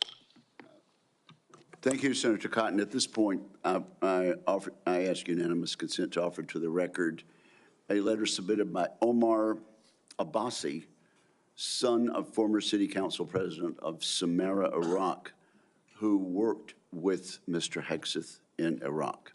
Without objection, that will be entered. Senator Gillibrand. Thank you, Mr. Chairman. Thank you, Mr. Hegseth. I do want to thank you for your service, and I want to thank you for your willingness to serve in this capacity. Thank you, Senator. I have many concerns about your record, and particularly your public statements, because they are so hurtful to the men and women who are currently serving in the U.S. military, harmful to morale, harmful to good order and discipline. If you are saying that women shouldn't be serving in the military, and I'm going to read you your quotes, because the quotes themselves are terrible. You will have to change how you see women to do this job well, and I don't know if you are capable of that. So I want to press on these issues that my colleague Jean Shaheen brought up, because she said it so well. So first of all, you answered your questionnaire. Do you believe that any American who wants to serve in their country in the military and can meet objective standards set by the military should be allowed to serve without limitation? You've said yes to that question. But then in all of these other circumstances, you've denigrated active duty service members. We have hundreds of women who are currently in the infantry, lethal members of our military serving in the infantry, but you degrade them. You say, we need moms, but not in the military, especially in combat units. So specific to Senator Cotton's question, because Senator Cotton was giving you layups to differentiate between different types of combat, and specifically, as Secretary, would you take any action to reinstitute the combat arms exclusion for female service members, knowing full well you have hundreds of women doing that job right now?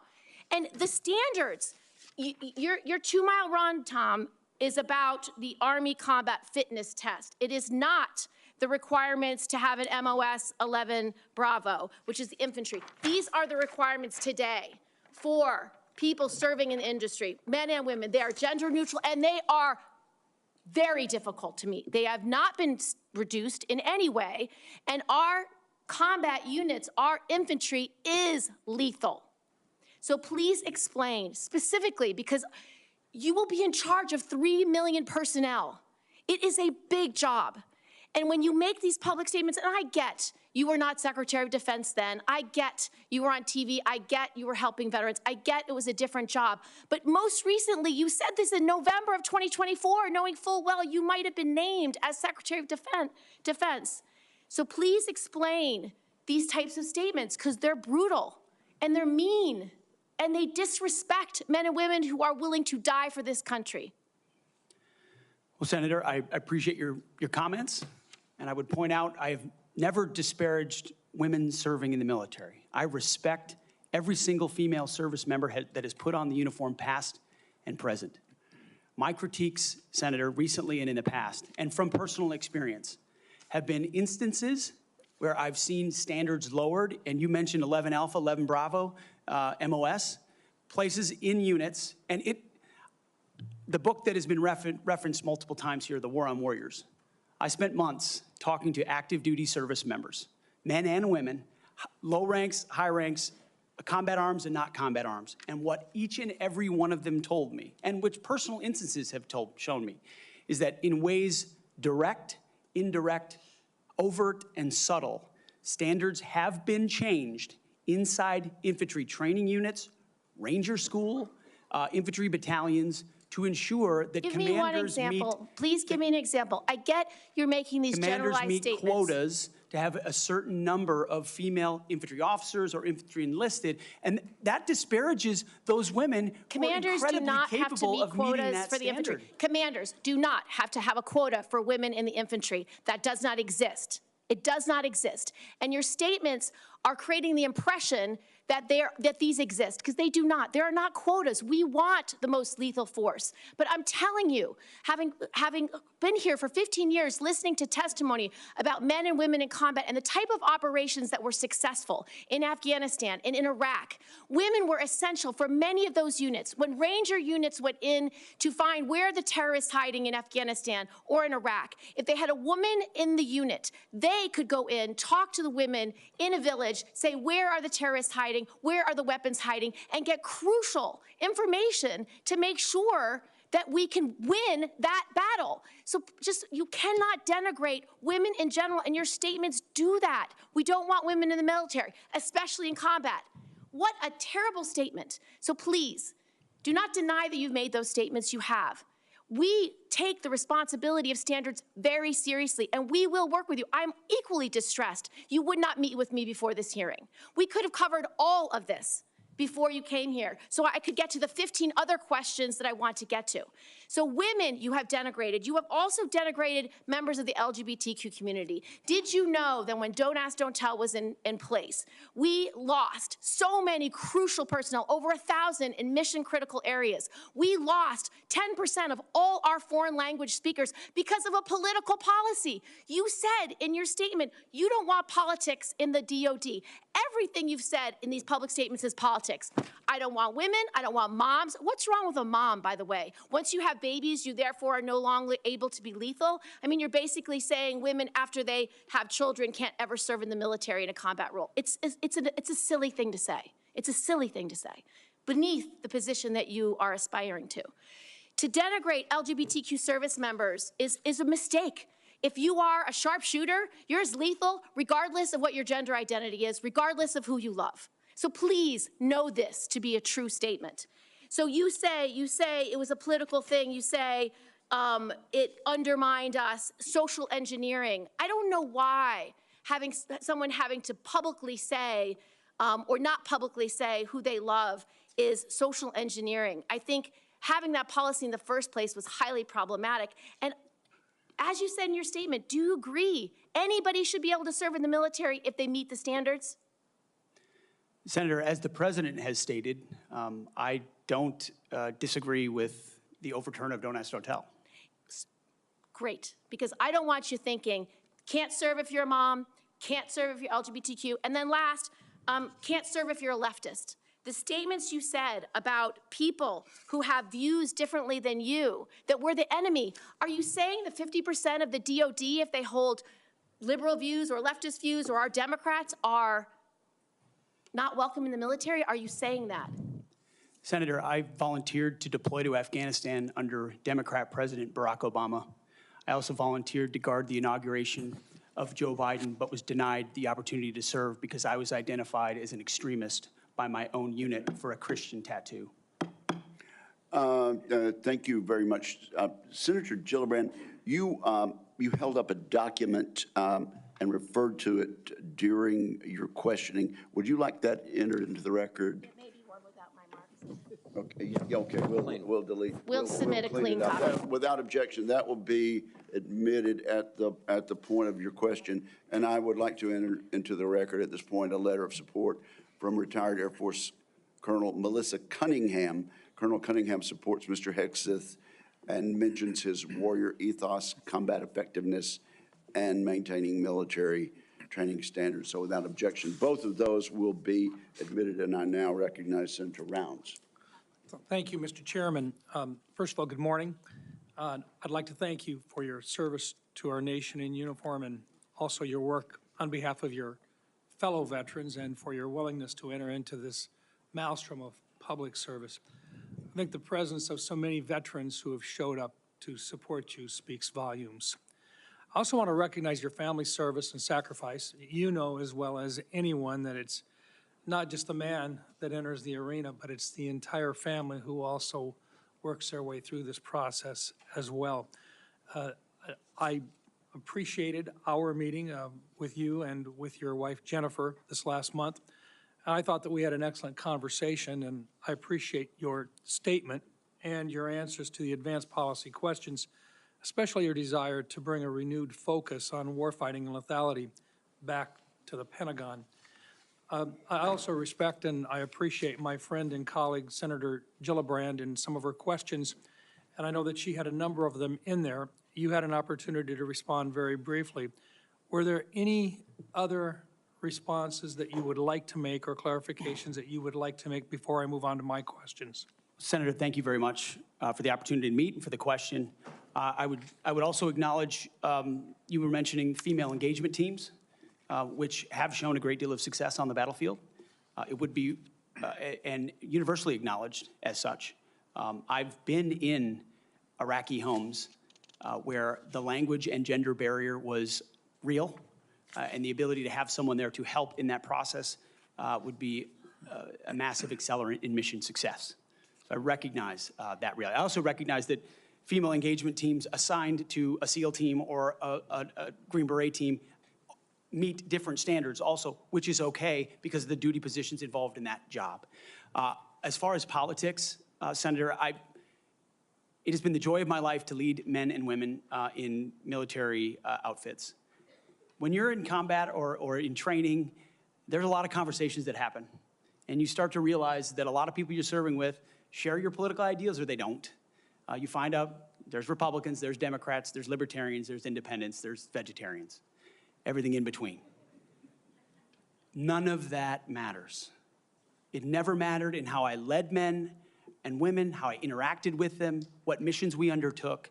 Politics has nothing to do with the battlefield, which is why President Trump has asked me to say, let's make sure all of that comes out.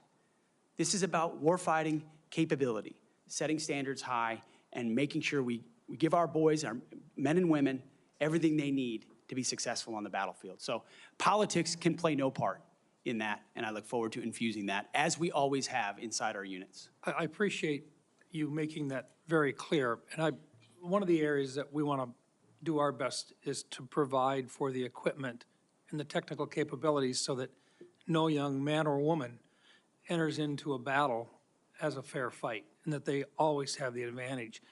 Those are the types of questions that I'd like to get into right now, and I want to start by talking about something that sometimes gets a little bit into the weeds, but I think it's critical.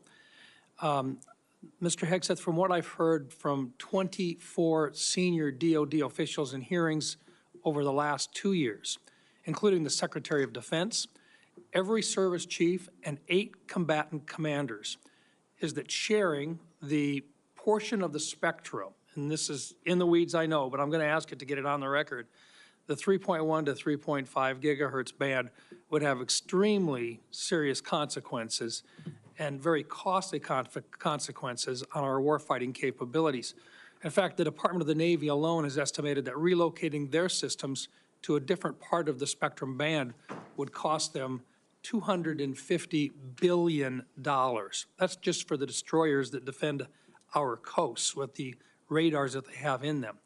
If confirmed, what will you do to make sure that the Department of Defense can maintain its access to and the use and to be able to maneuver within the electromagnetic spectrum at home and abroad, And would you be willing to literally go to the mat with the interagency to protect warfighter requirements for the use of the spectrum? Well, Senator, thank you for the question. And my job, in part, will be to go to the mat when necessary for things I believe are an absolute requirement for the Department of Defense and the men and women in uniform. There's no doubt about that. In this particular case, as far as spectrum, I look forward, as I've said before, getting a full class of, because this issue has come up a number of times in meetings. It's critically important with how our warfighters communicate across all services. So I'm going to get a classified briefing immediately about what that would, how it would impact the spectrum if it were to allow other companies or it to be Rest auctioned assured, off. China So we have would to know. China would love to have our ability to use that part of the spectrum restricted. They would love that. Absolutely right. And so I will go in with eyes only toward ensuring we have the capabilities we need and there's no disruption when I take that brief. Thank you. In your advanced policy questions, you recognize a cooperative approach by China, Russia, Iran, and North Korea to undermine U.S. influence around the world. As you point out, aggression by any one actor would be an opportunity for others to engage the U.S. on multiple fronts along the continuum of the conflict. As we discussed in my office, neither of us wants to send our troops into a fair fight. We want to make sure that they have every advantage that the United States can give them, and that requires resources and reforms. Given the growing potential of a multi-theater conflict involving near-peer adversaries, what steps would you take to prepare the Department of Defense to simultaneously execute and sustain operations across multiple regions while maintaining readiness and deterrence globally? And I just have to make note, and I want to make it clear, we have language in this year's fiscal year 2025 National Defense Authorization Act calling for a review of the department's operational plans. And I just want to make sure that you're aware of that, and that we will have, if we have a fight with one, the chances are very good that we're going to have two battles or two different battlegrounds at the same time.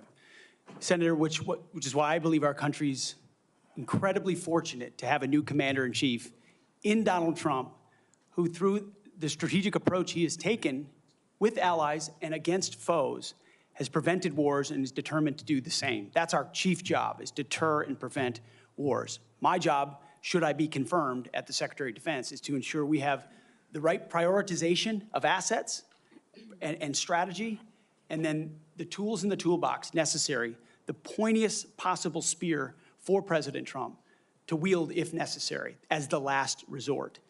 So President Trump at the helm, I think, will go a long way in making sure our enemies know there's a new sheriff in town.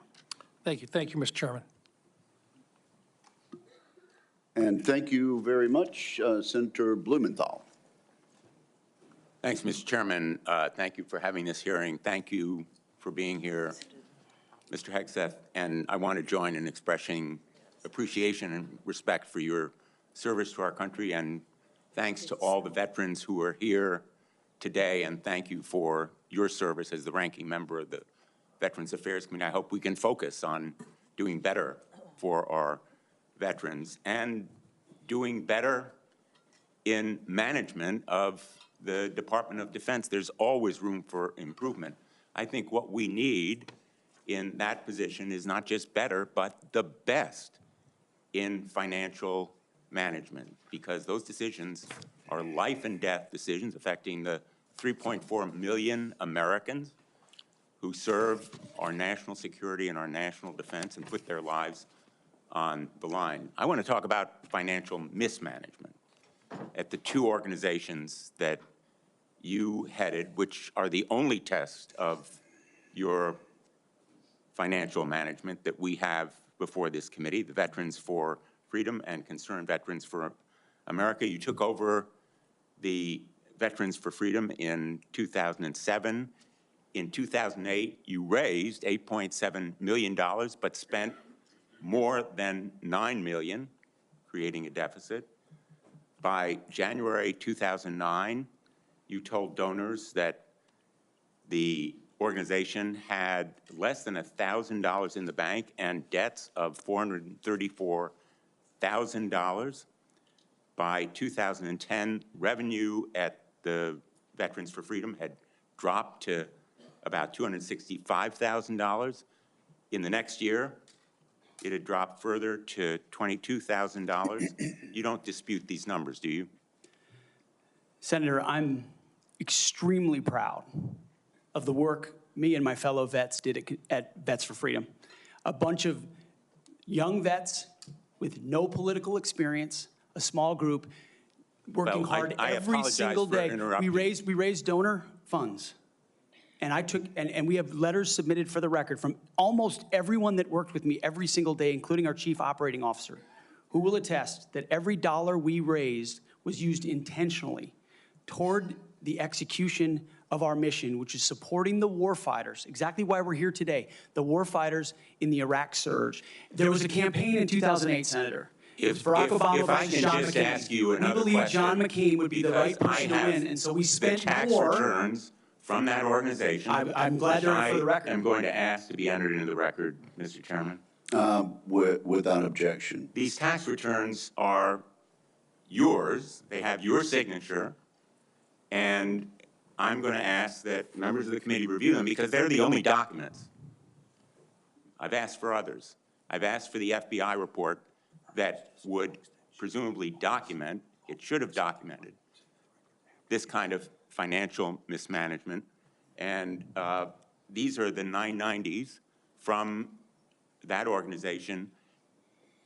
By the year of 2011, donors had become so dissatisfied with that mismanagement, they, in effect, ousted you. They merged that organization with Military Families United, and thereafter, you joined a second organization as executive director. In between, Senator, I went to Harvard University for 2 years and Afghanistan. I want to ask you questions about Concerned Veterans for America. Again, another set of tax returns, the 990s from that organization. I ask they be made part of the record, Mr. Chairman. Without objection, both of those returns are now part of the record. 2011 to 2016. At the end of 2013, shortfall of $130,000. At the end of 2014, shortfall of $428,000. You had a surplus the following year, but then another deficit of $437,000. By the time you left, that organization had deep debts, including credit card transaction debts of about $75,000. That isn't the kind of fiscal management we want at the Department of Defense. We can't tolerate it at the Department of Defense. That's an organization with a budget of $850 billion, not 10 or 15 million, which was the case at those two organizations. And it has command responsibility for 3.4 million Americans.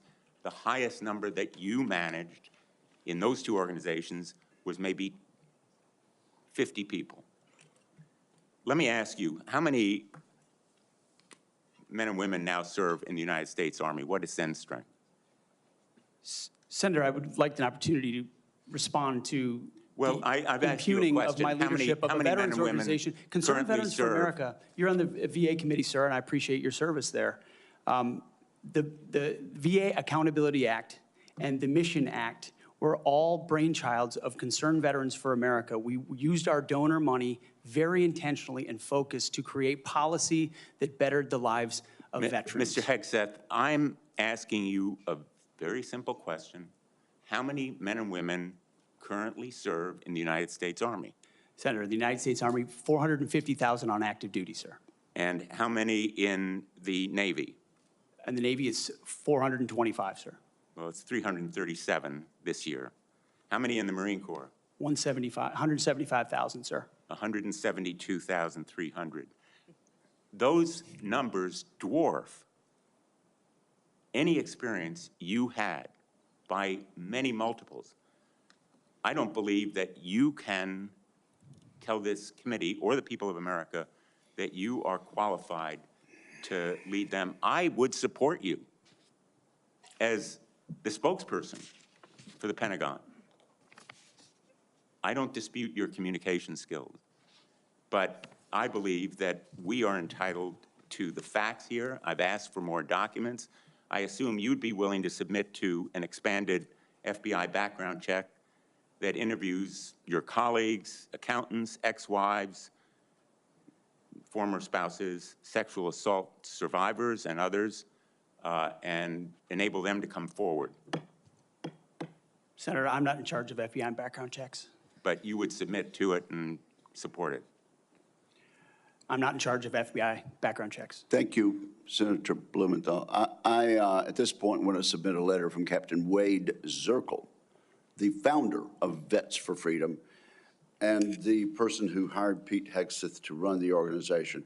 Although the 2008 financial crisis dried up fundraising for nonprofits, Captain Zirkle says, and I quote, "Pete responded to this crisis with decisive action by reducing staff and renegotiating all debts with creditors until they were fairly resolved, an impressive feat and a testament to Pete's character." Pete departed VFF in 2010 to take on a new role with Concerned Veterans for America. Pete departed on good terms. Without objection, that will be added to the record. Senator Ernst, you're recognized for 7 minutes. Thank you, Mr. Chair. And I ask unanimous consent to enter into the record a letter submitted by Mr. Mark Lucas, who is a fellow Iowan and Iowa Army National Guard member. Mr. Lucas and I served together in the Iowa Army National Guard. He succeeded Pete Hegseth as Executive Director of Concerned Veterans for America. And in his letter, Mr. Lucas says that Mr. Hegseth, quote, laid a strong foundation that postured CVA for long-term success, end quote. And that Mr. Hegseth, quote, continued to be an invaluable asset to both me as a leader and the organization, end quote.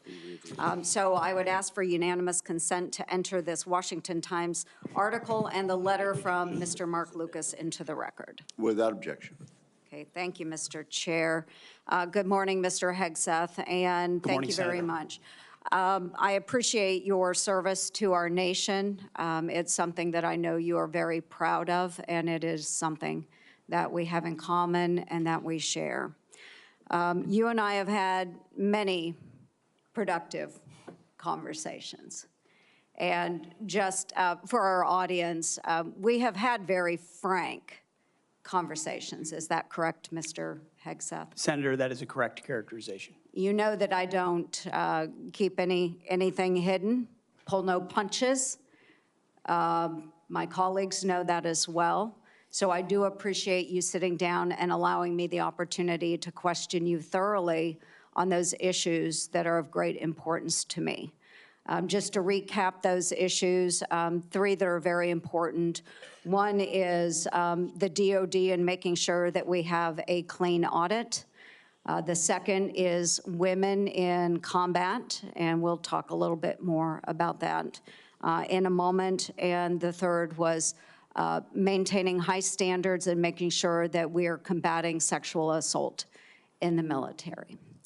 Okay, so Mr. Hegseth, I'm going to address the issue because this will tie into some of the financial concerns that have been raised here as well. And it's why, you know, I, trusting my fellow Iowan, asked for unanimous consent of his letter to go into the record.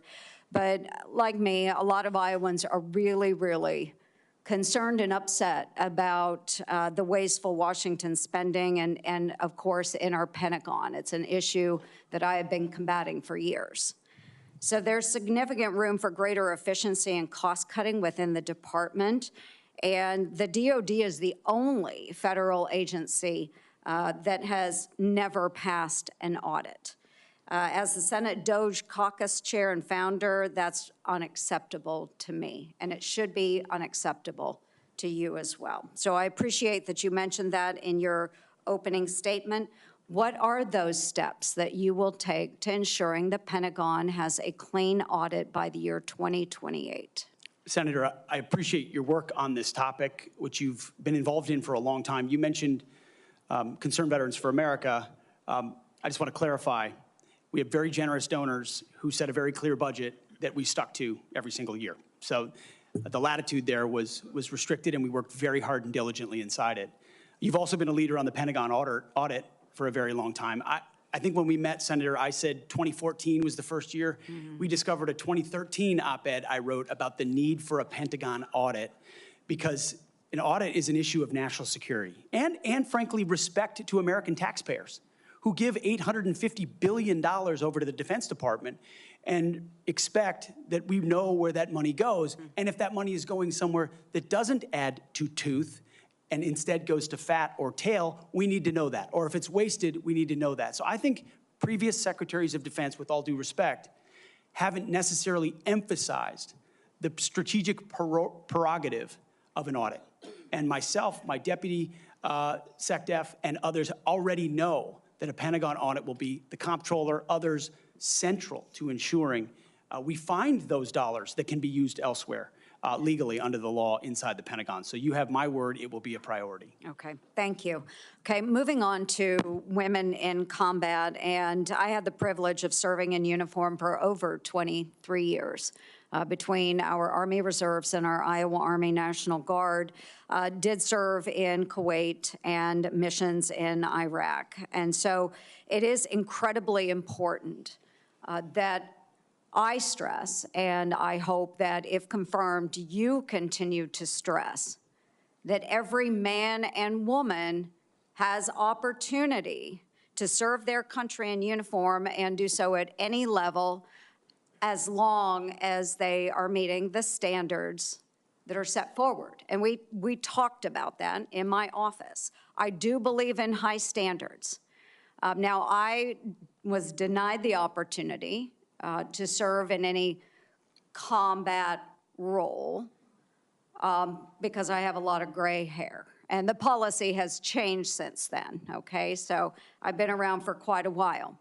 But for the young women that are out there now and can meet those standards, and again, I'll emphasize they should be very, very high standards. They must physically be able to achieve those standards so that they can complete their mission.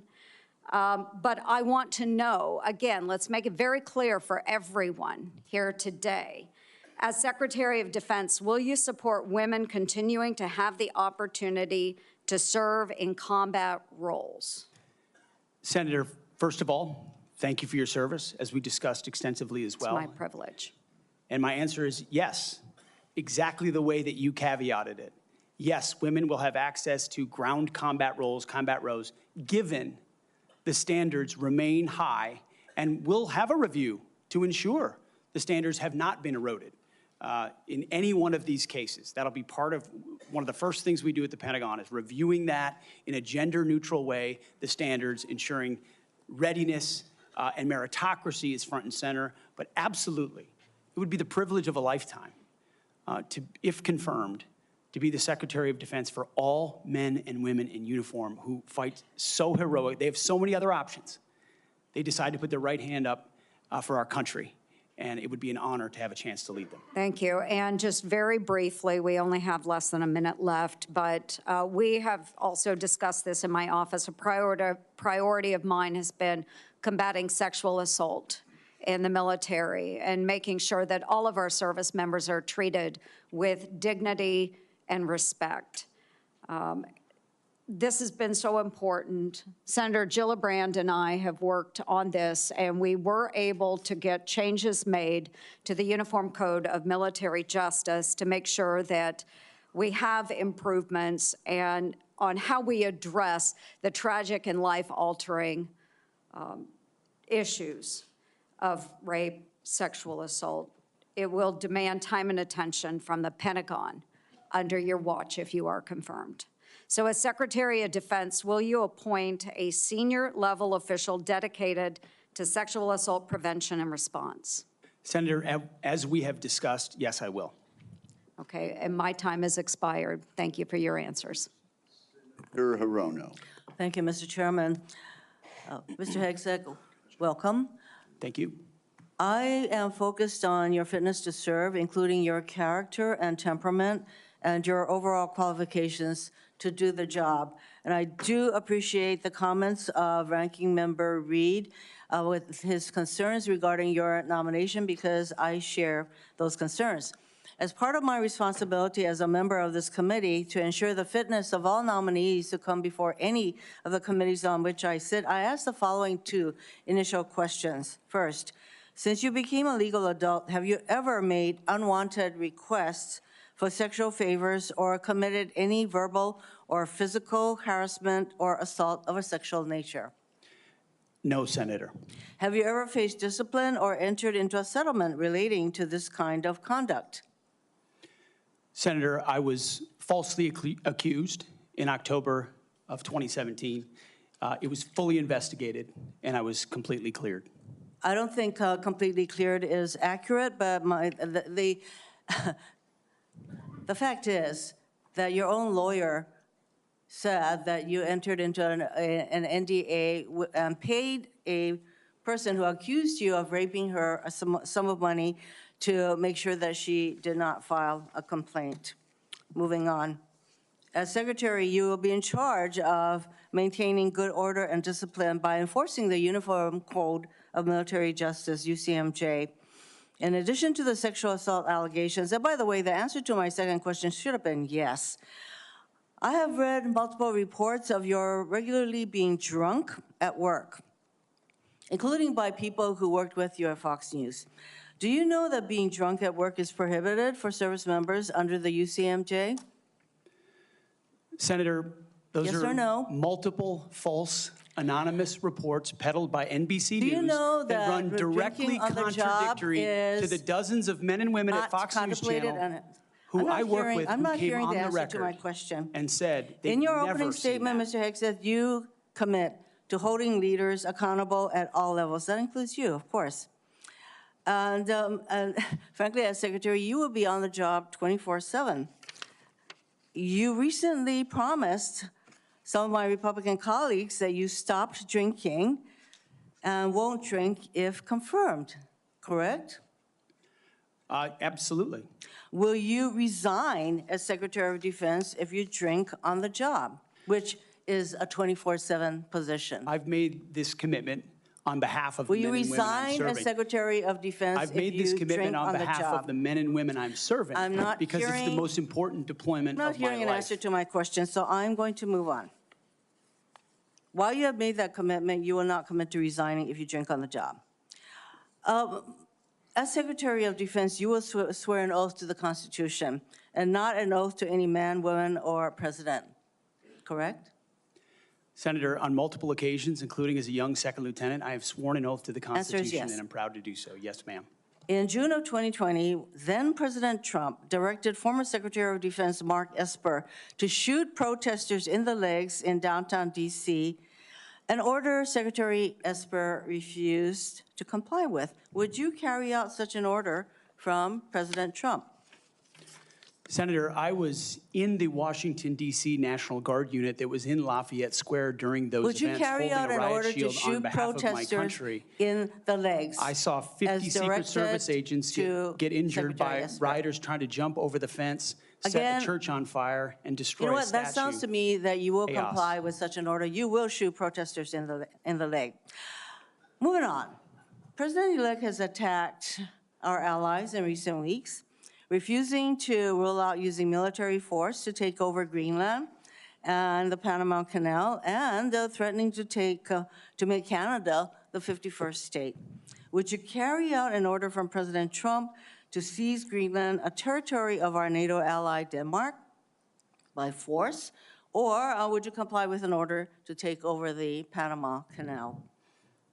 Senator, I will emphasize that President Trump received 77 million votes to be the lawful We're commander-in-chief not of talking this about country. the election. My question is, would you use our military to take over Greenland or an ally of Denmark? Senator, one of the things that President Trump is so good at is never strategically tipping his hand. And so I would never in this public forum give one way or another direct what orders the president would give me in any context. That sounds to me that you would contemplate carrying out such an order to basically invade Greenland and take over the Panama Canal. Current DoD policy allows service members and eligible dependents to be reimbursed for travel associated with non-covered reproductive health care, including abortions. Will you maintain this common sense policy? Senator, I've always been personally pro-life. I know President Trump has as well, and we will review all policies, but our standard is whatever the president wants on this particular Okay, issue. so With my advice, I will take a if look the president at. tells you that this I don't common believe sense the federal- policy will not be maintained, you will not enable our service members to seek reproductive care. So it I sounds don't like to believe the me. federal government I'm not should be hearing funding answers to my questions, travel for Mr. abortion. Chairman. I just want to note that the other area that of serious concern to me is President Trump saying that he wants to use the military to help with mass deportations, which will cost billions of dollars. And what that will do to readiness is very, very concerning. Mr. Hegseth, I have noticed a disturbing pattern. You previously have made a series of inflammatory statements about women in combat, LGBTQ service members, Muslim Americans, and Democrats. Since your nominations, however, you have walked those back on TV in interviews and most recently in your opening statements. You are no longer on Fox and Friends, Mr. Hegseth. If confirmed, your words, actions, and decisions will have real impacts on national security and our service members' lives. There are close to 3 million personnel in the Department of Defense, $900 billion budget. I hardly think you are prepared to do the job. Thank you, Mr. Senator, Chairman. Thank you. That wasn't a question, Mr. Hegseth. Thank you, Senator Rono. Senator Sullivan. Thank you, Mr. Chairman, and Mr. Hegseth. Congratulations on your nomination, and thank you and your family for your service and sacrifice. Thank you, Senator. Now for the most important question you will receive all day. In 1935, before the Congress, the father of the United States Air Force, General Billy Mitchell, was testifying about a certain place in the world. He said, quote, "I believe that in the future, whoever holds this place will control the world. This location is the most strategic place in the world." What place was Billy Mitchell talking about? And let me give you a hint, it wasn't Greenland. I believe he was talking about the great state of Alaska. He was talking about the great state of Alaska. Great answer. If confirmed, will you commit to come with me to the great state of Alaska and meet our warriors who are on the front lines every day? Senator, I have, and as I mentioned to you in the past, I did a brief training exercise up at Fort Wainwright at a previous part of my military life. I look forward to returning. Great. And I will say, we are on the front lines with this new era of authoritarian aggression. In Alaska, the last 2 years, we've had Chinese and Russian naval task forces, joint strategic bomber task forces in our EEZ, in our ADIZ, and after his election, President Trump put out an extensive statement on Alaska, which included the following statement: "We will ensure Alaska gets even more defense investments as we fully rebuild our military, especially as Russia and China are making menacing moves in the Pacific." Mr. Hegseth, if confirmed, will you work with me, this committee, and the incoming Commander-in-Chief on continuing to build up our military assets and infrastructure in Alaska to reestablish deterrence in the Arctic and in the Indo-Pacific? If confirmed, Senator, it would be a pleasure to work alongside you and this entire committee to recognize the very real threat in the Indo-Pacific, the very real ways, even these past couple of weeks, that Russia has attempted to probe and push in and around Alaska, and also the very real strategic significance of Alaska vis-a-vis shipping lanes through the Arctic. There are many, many ways in which Alaska is strategically significant, and with a necessary shift toward Indo-PACOM, Alaska, by necessity, will play an important role in that. Thank you, Ms. Hegseth. I very much appreciate your focus on lethality in warfighting. We desperately need it. I want to provide a few examples of the Biden woke military, which is not focused on readiness or lethality, and want to get your comments on it. Nobody wants an extremist or racist in our military, but one of the most disgraceful and shameful things I've seen over the past 4 years as a senator on this committee and as a Marine Corps Reserve officer was on day one, the Biden administration played up a false and insulting narrative that our military was chock full of racist and violent extremists. This reached a pinnacle in this committee when Biden's Undersecretary of Policy, Colin Kahl, the #3 guy at the Pentagon, testified that one of his top goals would be to, quote, ending violent extremism and systemic racism within the ranks of the military. He had no data on this.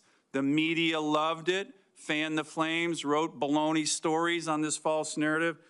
Disappointingly, some of my colleagues on the other side of the aisle here reinforce this ridiculous narrative, one even suggesting that almost 10% of our uniformed military was extremists, 200,000 members, ridiculous, by the way, from this committee on the other side of the aisle. Mr. Hegseth, unlike Undersecretary Kahl, you have a lot of experience with our military. Do you believe the military is a systemically racist organization?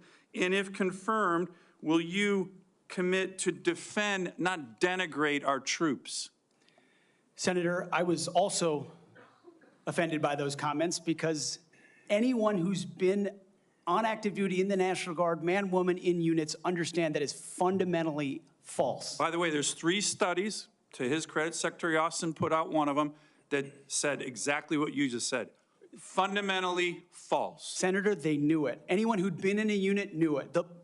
One could argue that if not the least, one of the least racist institutions in our country is the United States military. Being a racist in our military has not been tolerated for a very long time. One of the greatest civil rights organizations in America. Would you agree the U.S. military is one of the most forward-leaning, probably one of the greatest civil rights organizations in American history? No doubt. Let me turn to another one. Last year at a hearing before this committee, I called on the Biden Secretary of the Navy to resign because he's failing in his ability to build ships. We are being completely outbuilt in terms of ships by the Chinese, and yet this Secretary of the Navy has been focused on climate change, not building ships in lethality. Mr. Hegseth, if your Secretary of the Navy ends up focusing on climate change more than shipbuilding and lethality, will you commit to me to fire him? My Secretary of the Navy, should I be confirmed, sir, will not be focused on climate change in the Navy, just like the Secretary of the Air Force won't be focused on LG-powered fighter jets, or the Secretary of the Army will not be focused on electric-powered tanks. Let me ask, We're going to be focused on lethality and defeating our enemy. And I appreciate that. The other thing President Biden did, his first executive order as president, was to focus on transgender surgeries for active duty troops. This is all I'm describing the woke military here under Biden over the last 4 years. If confirmed and you issue an order saying we are going to rip the Biden woke yoke off the neck of our military and focus on lethality and warfighting, how do you think the troops will react? Senator, I know the troops will rejoice. They will love it. They will love it. And we've already seen it in recruiting numbers. There's already been a surge since President Trump won the election of recruiting. The Army says do you think our military will surpass its recruiting goals. Will follow that order? Our military will follow that order, Senator. Gladly, because they want to focus on lethality and warfighting and get all the woke, political prerogative, politically correct, social justice, political stuff out of the military. Thank you, Senator Sullivan. Thank you, Senator Kane. Thank you, Mr. Hegseth. I'm looking forward to this opportunity to talk. I want to return to the incident that you referenced a minute ago that occurred in Monterey, California in October 2017. At that time, you were still married to your second wife, correct? I believe so. And you had just fathered a child by a woman who would later become your third wife, correct? Senator, I was falsely charged, fully investigated, and completely cleared. So you think you were completely cleared because you committed no crime. That's your definition of cleared? You had just fathered a child 2 months before by a woman that was not your wife. I am shocked that you would stand here and say you're completely cleared. Can you so casually cheat on a second wife and cheat on the mother of a child that had been born 2 months before, and you tell us you are completely cleared? How is that a complete clear? Senator, her child's name is Gwendolyn Hope Hegseth, and she's a child of God, and she's 7 years old. And she I'm was, glad and she's here. you cheated on the mother of that child less than 2 months after that daughter was born, didn't you?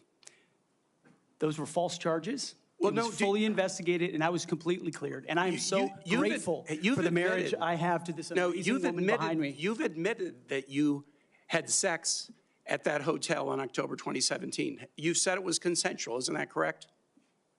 Anything, You've admitted that it was consensual, and you were still married, and you just had a child by another woman. again, How do you explain your completely judgment? false charges against me, No, fully wait. investigated, and I was completely clear. You have admitted that you had sex while you were married to wife 2 after you just had fathered a child by wife 3. You've admitted that. Now, if it had been a sexual assault, that would be disqualifying to be Secretary of Defense, wouldn't it? It was a false claim then and a false claim now. If it had been a sexual assault, that would be disqualifying to be Secretary of Defense, wouldn't it? That was a false claim. So Just you talking can't, about a hypothetical. so you can't tell me whether someone who has committed a sexual assault is disqualified from being Secretary of Defense? Senator, I know in my instance, and I'm talking about my instance only, it was a false claim. But you acknowledge And you it was cheat, but fully you acknowledge investigated. that you cheated on your wife and that you cheated on the woman by whom you had just fathered a child. You have admitted that. I will allow your words to speak for themselves. You're not retracting that today. That's good. I assume that in each of your weddings, you've pledged to be faithful to your wife. You've taken an oath to do that, haven't you? Senator, as I've acknowledged to everyone in this committee, not a perfect person, not claiming to But be. no, I just asked a simple question. You've taken an oath like you would take an oath to be Secretary of Defense in all of your weddings to be faithful to your wife. Is that correct? I have failed in things in my life, and thankfully I'm redeemed by my Lord and Savior, Jesus Christ. In finalizing divorces from your first and second wives, were there non-disclosure agreements in connection with those divorces? Senator, not that I'm aware of. If there were, would you agree to release those first and second wives from any confidentiality agreement? Senator, it's not something I'm aware of. But if there were, you would agree to release them from a confidentiality agreement? Senator, that's not my responsibility. Did you ever engage in any acts of physical violence against any of your wives? Senator, absolutely not. But you would agree with me that if someone had committed physical violence against a spouse, that would be disqualifying to serve as Secretary of Defense, correct? Senator, absolutely not have I ever done that. You would agree that that would be a disqualifying offense, would you not? Senator, you're talking about a hypothetical. I don't think it's a hypothetical. Violence against spouses occurs every day. And if you as a leader are not capable of saying that physical violence against a spouse should be a disqualifying fact for being secretary of the most powerful nation in the world, you're demonstrating an astonishing lack of judgment. The incident in Monterey led to a criminal charge, a criminal investigation, a private settlement, and a cash payment to the woman who filed the complaint. And there was also a non-disclosure agreement, correct? It was a confidential settlement agreement off of a nuisance lawsuit. Right. During an interview, you claimed that you settled the matter because you were worried that if it became public, it might hurt your career. Do you maintain that you were blackmailed? Senator, I maintain that false claims were made against me. And ultimately, Your attorney those used false the claims, frame, I have the opportunity to attest my innocence in those false claims. But you didn't reveal any of this to President Trump or the transition team as they were considering you to be nominated for Secretary of Defense. You didn't reveal the action. You didn't reveal the criminal complaint. You didn't reveal the criminal investigation. You didn't reveal the settlement. You didn't reveal the cash payment. Why didn't you inform the commander-in-chief and the transition team of this very relevant event? Senator, I've appreciated every part of the process with the transition team. They have been open and honest with me. We've had great conversations between the two of us, and I appreciate the opportunity that President-elect Trump has given me. You chose not to reveal this, right? Because you knew it would hurt your chances. So you chose not to reveal this really important thing to the commander-in-chief and the transition team because you were worried about your chances rather than trying to be candid with the future president of the United States. Are there any other important facts that you chose not to reveal to the president-elect and his team as they were considering you to be Secretary of Defense? Senator, I sit here before you an open book, as everyone who's watched this process. With multiple non-disclosure and confidentiality agreements tying the hands of many people who would like to comment to us. Much has been made of your workplace behavior as a leader of nonprofit veterans organizations and as a Fox News contributor. Were you fired from either of the leadership positions with the nonprofits? I was the leader. I was the CEO of Concerned Veterans for America and the executive director of Vets for Freedom. Were you fired from either of them? And I was never fired from a veterans organization. Do you have non-disclosure agreements with either of those organizations? Not that I'm aware of, Senator. Many of your work colleagues have said that you show up for work under the influence of alcohol or drunk. I know you've denied that, but you would agree with me, right, that if that was the case, that would be disqualifying for somebody to be Secretary of Defense. Senator, those are all anonymous false claims, and the totality they're not anonymous. The letters on the record here. They're not anonymous. On the record, people we've seen records with names Vets attached for Freedom, to them. Concerned Vets for America, and Fox News attributing to me being working hard every day on behalf of One of my your mission. colleagues said that you got drunk at an event at a bar and chanted, "Kill all Muslims." Another colleague, not anonymous, we have this, said that you took coworkers to a strip club. You were drunk, you tried to dance with strippers, you had to be held off the stage, and one of your employees in that event filed a sexual harassment charge as a result of it. Now, I know you denied these things, but isn't that the kind of behavior that, if true, would be disqualifying for somebody to be Secretary of Defense? Senator, anonymous false charges. They're not anonymous. And I'll just conclude and say this to the chairman. You claim that this was all anonymous. We have seen records with names attached to all of these, including the name of your own mother. So don't make this into some anonymous press thing. We have seen multiple names of colleagues consistently throughout your career that have talked about your abusive actions, Chairman, attitudes, I think he's words, over and his time. statements He's way to women. over his time. I now yield. And thank you very much. I now ask unanimous consent to enter into the record a family court order concerning the appointment of parenting time between Mr. Hegseth and Mrs. Samantha Hegseth. It states that there were no claims of domestic abuse or probable evidence of abuse in the relationship. Without objection, that will be added to the record. And we now move to Senator Kramer. Thank you, Mr. Chairman. Thank you, Mr. Hegseth, for your service, for your willingness to endure this. And I'm sorry for what has been happening to you, particularly the very idea that you should have to sit there and answer hypothetical potential, in somebody's imagination, crimes that may take place at some point, and wouldn't that disqualify you if you were a murderer or if you were a rapist? Unfair, and I'm embarrassed for this behavior.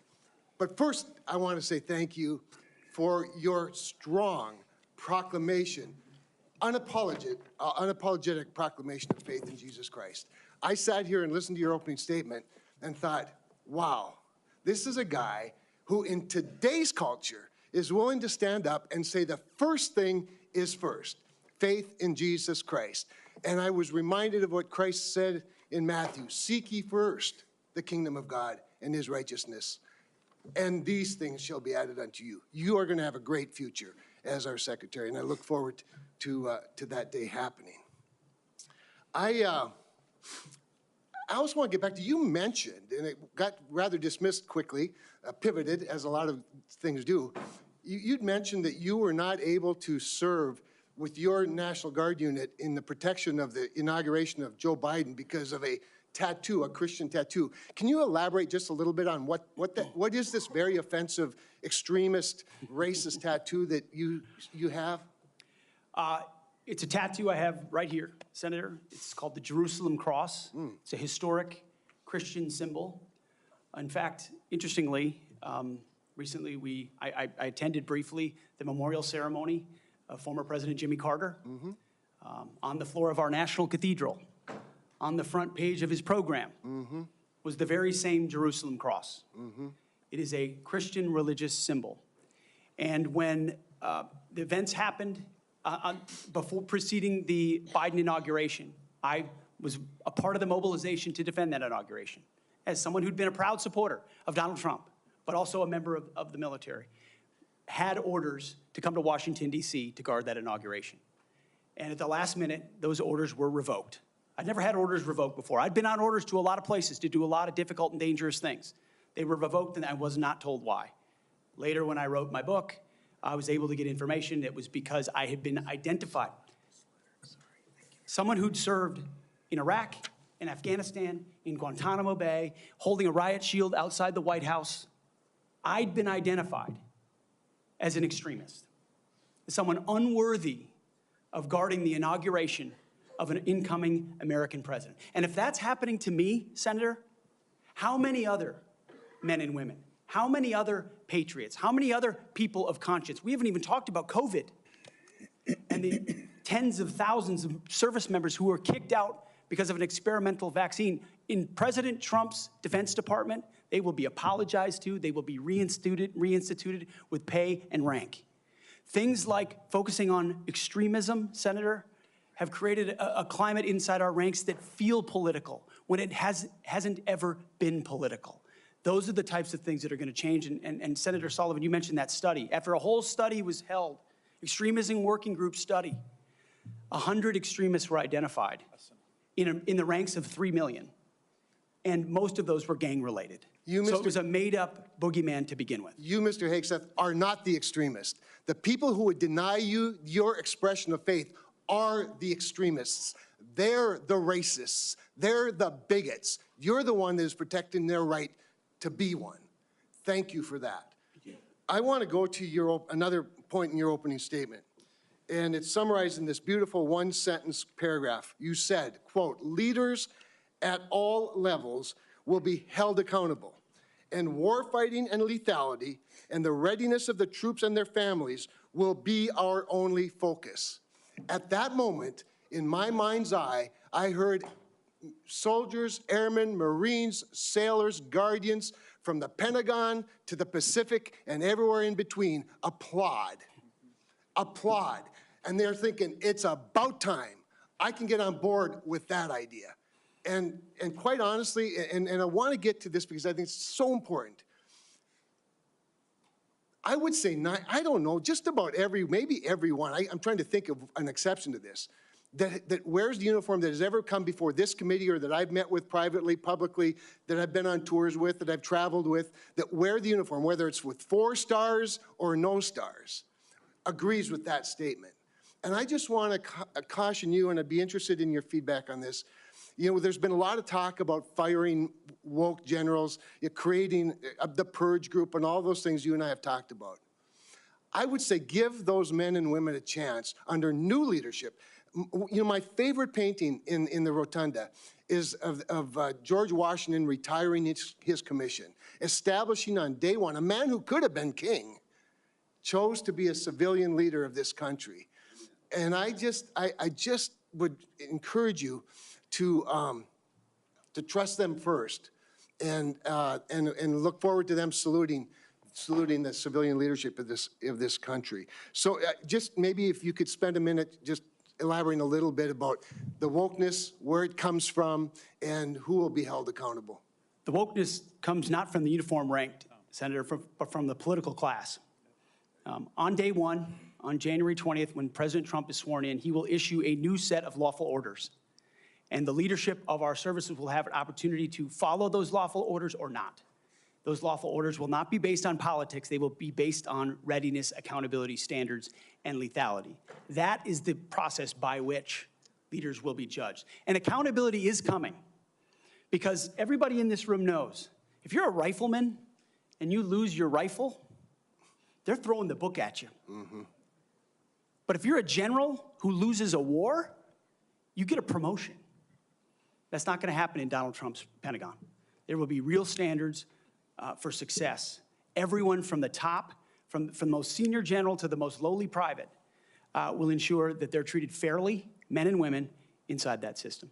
I also just want to commend you for your answers to Senator Fisher's questions about nuclear deterrence, but I also appreciate the fact that you emphasize reputational deterrence, because deterrence is not a weapon system, it is an attitude, and you project an attitude of deterrence. Thank you, Mr. Chairman. Thank you, Senator Kramer. Senator King. Thank you, Mr. Chairman. Mr. Hegseth, welcome to the committee. Thank you, Senator. You've made several references to your religion today. I share that devotion to Christianity, but I must say I've been reminded somewhat of Saul on his way to Damascus.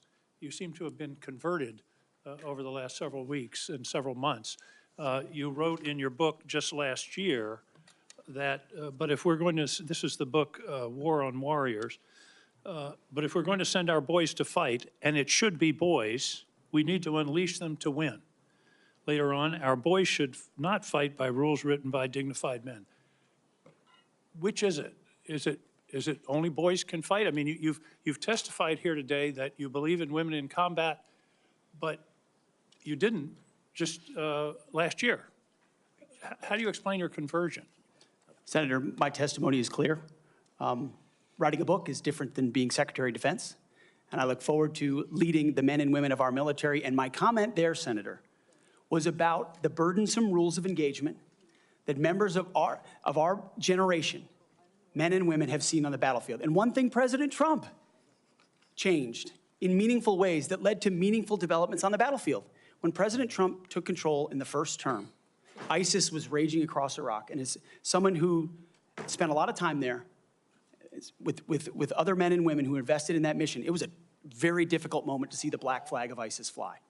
And what President Trump did was untie the hands of warfighters. He changed the rules of engagement, untied the hands of warfighters, and allowed them to complete their mission and crush ISIS. It has not just tactical implications, operational and strategic implications, how you allow warfighters to go about winning and fighting their wars. President Trump understands that, and within the laws of war and the Uniform Code of Military Justice, we are going to unleash warfighters to win wars so that wars don't drag on forever, as our generation has seen. So are you rejecting Title 18 and Title 42, I think, also has provisions that incorporate the Geneva Convention and the laws of armed combat?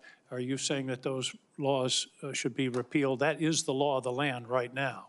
Senator, we have laws on the books from the Geneva Conventions into the Uniform Code of Military Justice, and then underneath that you have layers in which standard or temporary rules of engagement are put into place.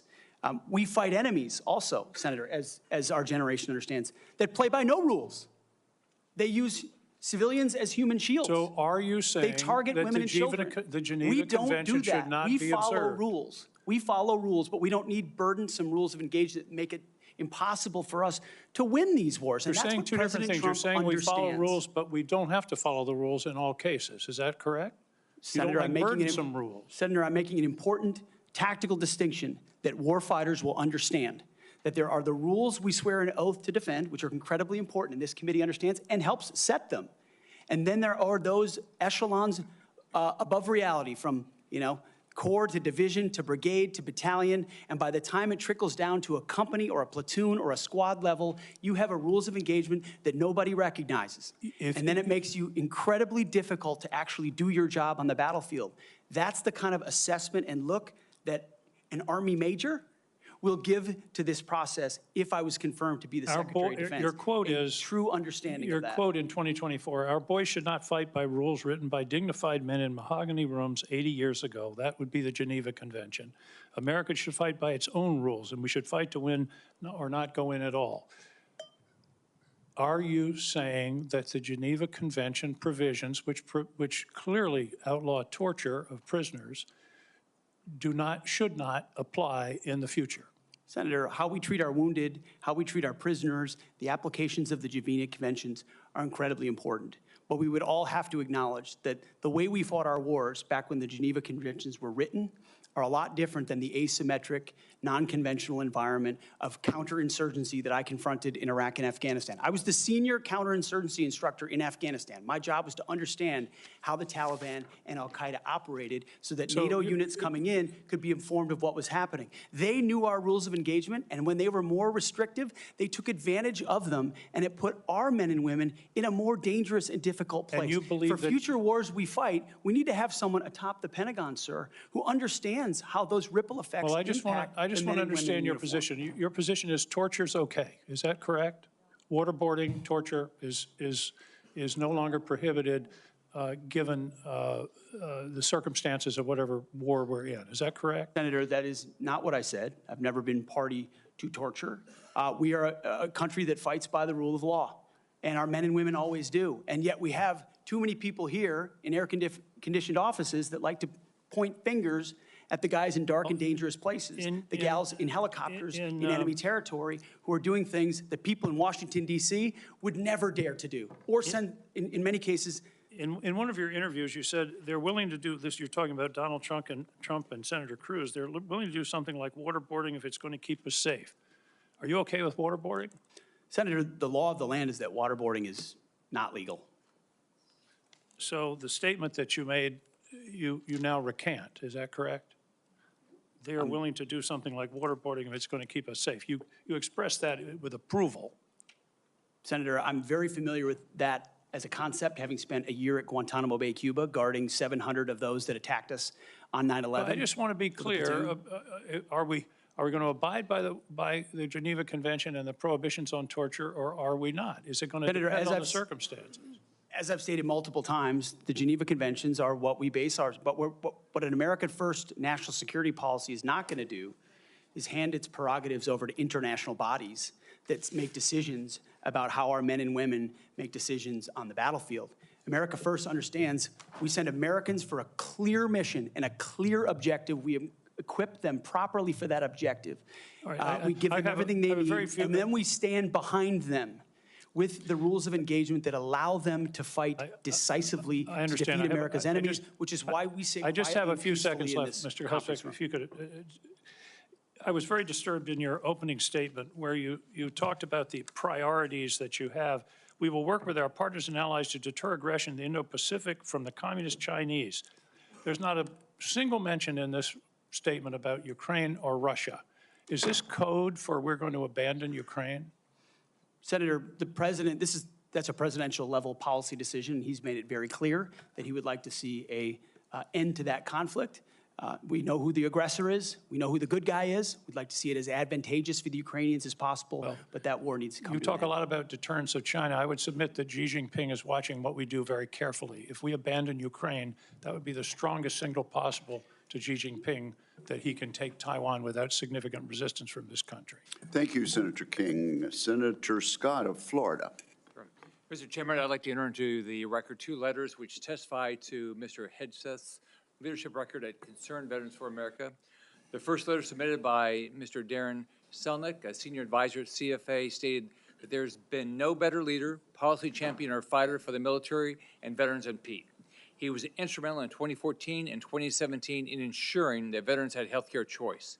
The second letter submitted by Mr. Kason Spiro, Digital Media Director of CVA from 2015 to 2017 stated, Pete brought incredible energy, focus, and a clear vision to the organization and showed everything that the team accomplished together. And I similarly asked to submit to the record a letter from Paul J. Roberts, retired Colonel, U.S. Army Special Forces, speaking to the unwavering integrity of Mr. Hegseth. Is there objection? Without objection, those 3 will be admitted. Senator Scott. All right. First, congratulations on your nomination. Thank you, Senator. And thank you for being willing to serve our nation. I served in the Navy. I'm really proud of my dad. He was crazy. He did all 4 combat jumps with the 82nd Airborne. He, after that, survived all that and fought in the Battle of the Bulge. And what they went through, it was hell. So I have a lot of respect for him and for everybody that puts on the uniform and serves in battle and has to lead people in battle, because Being on a ship, that didn't happen to me, but I had a lot of friends that happened to, and it clearly happened to my dad. I've served on this committee for 6 years, 2 years under President Trump and the past 4 under President Joe Biden. I've seen how the Biden-Harris administration pushed the DoD to prioritize wokeness over being the most lethal military force in the world. It's our readiness, our national security, and our ability to recruit people who are willing to put their lives on the line for our country. Can you talk about some of the changes we can make to improve recruitment and rebuild our military into the most lethal force in the world? First of all, Senator, thank you for the question. Thank you for your time. I think the first and most important thing we could have done is elect Donald Trump as the new commander-in-chief, because past is prologue. Our warfighters understand what kind of commander-in-chief they're going to get in President Donald Trump, someone who stands behind them, someone who gives them clear missions, someone who ends wars decisively, and the issue of Ukraine was mentioned, and ensures new wars are not started. There was a minor incursion under Barack Obama into Crimea, followed by nothing under President Trump, followed by an all-out assault by Vladimir Putin into Ukraine under the Biden administration. That did not happen under Donald Trump. Donald Trump managed the Taliban. Under the Biden administration, Afghanistan collapsed tragically, ending in the lives of 13 at Abbey Gate, who we remember every single day, and no one was held accountable for that. Chinese spy balloons were flying over the country. None of that happened under Donald Trump, and our warfighters understand that. So there's no better recruiter, in my mind, for our military than President Donald Trump. My job is to come alongside him, should I be confirmed, and continue to emphasize his emphasis on warfighting, on getting anything that doesn't contribute to meritocracy out of how decisions are made inside the Pentagon. What gender you are, what race you are, your views on climate change, or whether you are a person of conscience and your faith should have no bearing on whether you get promoted or whether you're selected to go to West Point or whether you graduate from Ranger School. The only thing that should matter is how capable are you at your job? How excellent are you at your job? I served in multi-ethnic units in every place that I served. None of that mattered. But suddenly we re-inject DEI and critical race theory, dividing troops into different categories, oppressor and oppressed, in ways that they otherwise just want to work together. That's why I've pointed out before, and I'll say it again, and because I'm sure it'll be quoted to me at some point. The dumbest phrase in military history is our unity is our strength. No, our shared purpose is our strength. Our shared mission is our strength. We are one DoD community of all committed to the same mission. Has nothing to do with your background. Has to do with what your commitment is to the country. And that is my solemn pledge to every single person that would put the uniform on and reflects President Trump's priorities as well. Senator. Thank you. You know, we talked a little bit about the fact the Pentagon can't do an audit, all right? Can you talk about, and I mean, to me, I've run big businesses. It's all about accountability. If you want to get an audit done, you can get an audit done. You might get letters saying there's things you have to fix, but it all goes to accountability, and we haven't had it. So can you talk about how you bring accountability to the table, what you've done in the past, and what you're going to do with regard to bringing accountability to the Pentagon? I meant it when I said it in the opening statement, Senator. I know what I don't know. I know I've never run an organization of 3 million people with a budget of $850 billion. But what I do know is that I've led men and women. I've led people. And it's leadership of people and motivation of people and a clear vision of people where you build a team, cast that vision, empower people properly. I want smarter and more capable people around me than me. And you will get that at the department. I cast the clear vision, build the plan, work it, we set the metrics, and everyone is held accountable. I know our incoming businessman president believes in accountability and holding people accountable. That will happen at the Pentagon. I mean, this has been a problem for a long time. Secretary Rumsfeld gave a speech on September 10th, 2001 that's mostly forgotten. But it was about the need for acquisition reform, cutting tail to give to teeth to warfighters. And then 9/11 happened. And these are problems that have been persistent for a long time. But now we have new threats. And we need the urgency of this moment. As you said, Mr. Chairman, the most dangerous moment we've been since the end of the Cold War and possibly since World War II.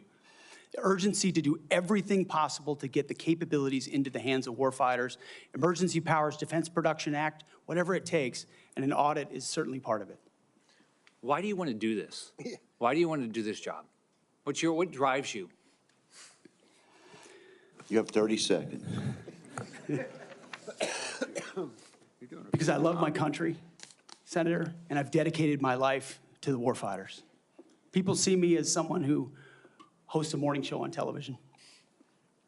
But people that really know me know where my heart's at. It's with the guys in this audience who've had my back, and I've had theirs. We've been in some of the darkest and most difficult places you can ever be in. You come back a different person. And only by the grace of God am I here before you today. I'm doing this job for them, for all of them. Thank you, Mr. Hegseth. Senator Warren. Thank you, Mr. Chairman, and Mr. Hegseth, thank you. Thank you for your service. So if you're confirmed as Secretary of Defense, you will oversee our military, including about 250,000 women who currently serve on active duty in the Army, the Navy, the Air Force, the Space Forces, and the Marines. And I have serious concerns that your behavior toward women disqualifies you from serving in this role. Now, I've been trying to get answers from you for quite some time on this. You haven't wanted to meet or to answer any of my questions, so we'll just have to do it here and dive in. I want to pick up on some of the questions asked by Senators Shaheen and Gillibrand and Hirono, and I just want to make sure we have a list of some of the facts that I think are undisputed. I'm not going to talk about anonymous sources. I'm just going to quote you directly. We've got the video. We've got it in print. So going back to January 2013, you told a Fox News interviewer that women in the military simply couldn't measure up to men in the military, saying that allowing women to serve in combat roles would force the military to lower the bar. You picked up on that same theme in 2015, making remarks on Fox News, referring to women in combat as, quote, it would erode standards. June 2024, you said on Ben Shapiro's podcast, quote, women shouldn't be in combat at all. And then, of course, we've talked about it in 2024, you published a book, and you say on page 26 of your book, we need moms, but not in the military, especially in combat units. Page 48 of your book, you claim that women should not be in combat roles because men are distracted by women. And then 10 weeks ago, you appeared on the Sean Ryan show and said, I'm straight up just saying we should not have women in combat roles. Now, I presume you recall making all these statements? Senator, I'm not familiar with the article you're pointing to in 2013, but it underscores my argument completely, because in that 2013 argument, I was talking about standards. So standards are what it's always been about, Senator. Let's not have this same fight again. Always been about Senate I've quoted standards. you directly. We've got the video. We're happy to show it. But I want to be clear here. For 12 years, you were quite open about your views, and your views were consistently the same. Women are inferior soldiers, sailors, Marines, airmen, and guardians. And in case anyone missed the point, and these are your words from 10 weeks ago, women absolutely straight up should not be permitted to serve in combat. And I notice on each of these quotes, those are said without qualification. It's not by how much you can lift or how fast you can run. They don't belong in combat, period, or your words, straight up. And then on November 9th, 2024, just 32 days after your last public comment saying that women absolutely should not be in combat, you declared that, quote, some of our greatest warriors are women, and you support having them serve in combat. Now, that is a very, very big about face in a very, very short period of time. So help me understand, Mr. Hegseth, what extraordinary event happened in that 32-day period that made you change the core values you had expressed for the preceding 12 years? Senator, again, I very much appreciate you bringing up my comments from 2013, because For me, this issue has always been about standards. And unfortunately, because of some of the people that have been in political power for the last 4 years, priorities other than standards, lethality, and meritocracy have driven decision-making. I'm quoting you from the podcast. Women shouldn't be in combat at all. Where is the reference to standards? That they should be there if they can carry, if they can run? I don't see that at all, Mr. Hegseth. What I see is that there's a 32-day period in which you suddenly have another description about your views of women in the military. And I just want to know, what changed in the 32 days that the song you sang is not the song you come in here today to sing? Senator, the concerns I have and the concerns that many have had, especially in ground combat units, is that in pursuit of certain percentages or quotas, standards have been changed. And that makes the combat more difficult for everybody involved. Let me make a suggestion about what happened in that 32 days. You got a nomination from President Trump. Now, I've heard of deathbed conversions, but this is the first time I've heard of a nomination conversion. And I hope you understand that many women serving in the military right now might think that if you can convert so rapidly your long-held and aggressively pursued views in just 32 days, that 32 days after you get confirmed, maybe you'll just reverse those views and go back to the old guy who said straight up, women do not belong in combat. Now, Mr. Hegseth, you have written that after they retire, generals should be banned from working for the defense industry for 10 years. You and I agree on the corrosive effects of the revolving door between the Pentagon and defense contractors. It's something I would have liked to talk with you about if you'd come and been willing to visit with me. But the question I have for you on this is, will you put your money where your mouth is and agree that when you leave this job, you will not work for the defense industry for 10 years? Senator, it's not even a question I've thought about because You can it's think not about one it right that, now. It's not one, my motivation for this job I understand has never that. I been just about need what a could yes or no conceivably here. come next. Time is short. I just need a yes or no. I would consult with the president about what the policy should be In at the Defense other Department. words, you're quite sure that every general who serves should not go directly into the defense industry for 10 years, but you're not willing to make that same pledge? I'm not a general, Senator. You'll be the one, let us just be clear, in charge of the generals. So you're saying sauce for the goose, but certainly not sauce for the gander? I would want to see what the policy of the Oh, president I'll is. bet you would. Thank you, Senator Warren. Senator Tuberville. Thank you, Mr. Chairman, and thanks for your hard work and your committee's hard work, Mr. Chairman. This has gone well. I'd like to submit this letter, topic Conduct at Vets for Freedom for Hegseth. I'd like to submit that for the record, please. Without objection. General Hegseth, Mr. Hegseth, thanks for being here today and with your family. I know this is tough. That's what it's all about, though. You're a tough guy. Been here for a while. Never seen this many people that here for a support of a nominee. That's impressive. I met with a lot of them yesterday, and they are very passionate. So thank you for willing to take this on, and congratulations on your nomination. I'm worried about recruiting.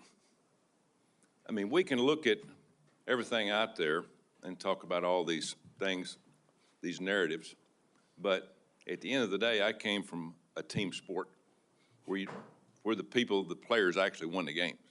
And that's what's going to happen here. You're not going to win the game. Now, you're going to set the precedent. You're going to get the blame or the credit, but there's going to be people that's going to be under you that's going to set the precedent for the future of our country. Now, the war games that we play on our computers with our adversaries right now, for us, it don't look good because our military, we're in trouble. Our whole country's in trouble. Thank God President Trump got elected November the 5th. We couldn't have kept down this same path. We could not, that could not happen. I met with a couple of generals this summer. Coach, we're spending more money on transgender restrooms than we are coverings for $100 million airplanes. That's not acceptable. We can't do that. That's not what this is about. Met with a couple of Navy SEALs not too long ago. They just got back from crawling around in the mud and the muck, overseas, unknown places. Couldn't tell you where they've been, carrying a weapon, obviously protecting us and our allies. And the first week they're back, what'd they do? They had to go through a week of DEI training. Both are now out. They give it up.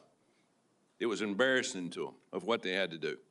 We've lost all sight of what we're doing in our military, lost all sight. It starts with leadership, and it starts with recruiting. Why would a young man, used to when I was growing up, if you couldn't afford to go to college, you had the opportunity to go to the military where you could learn a trade.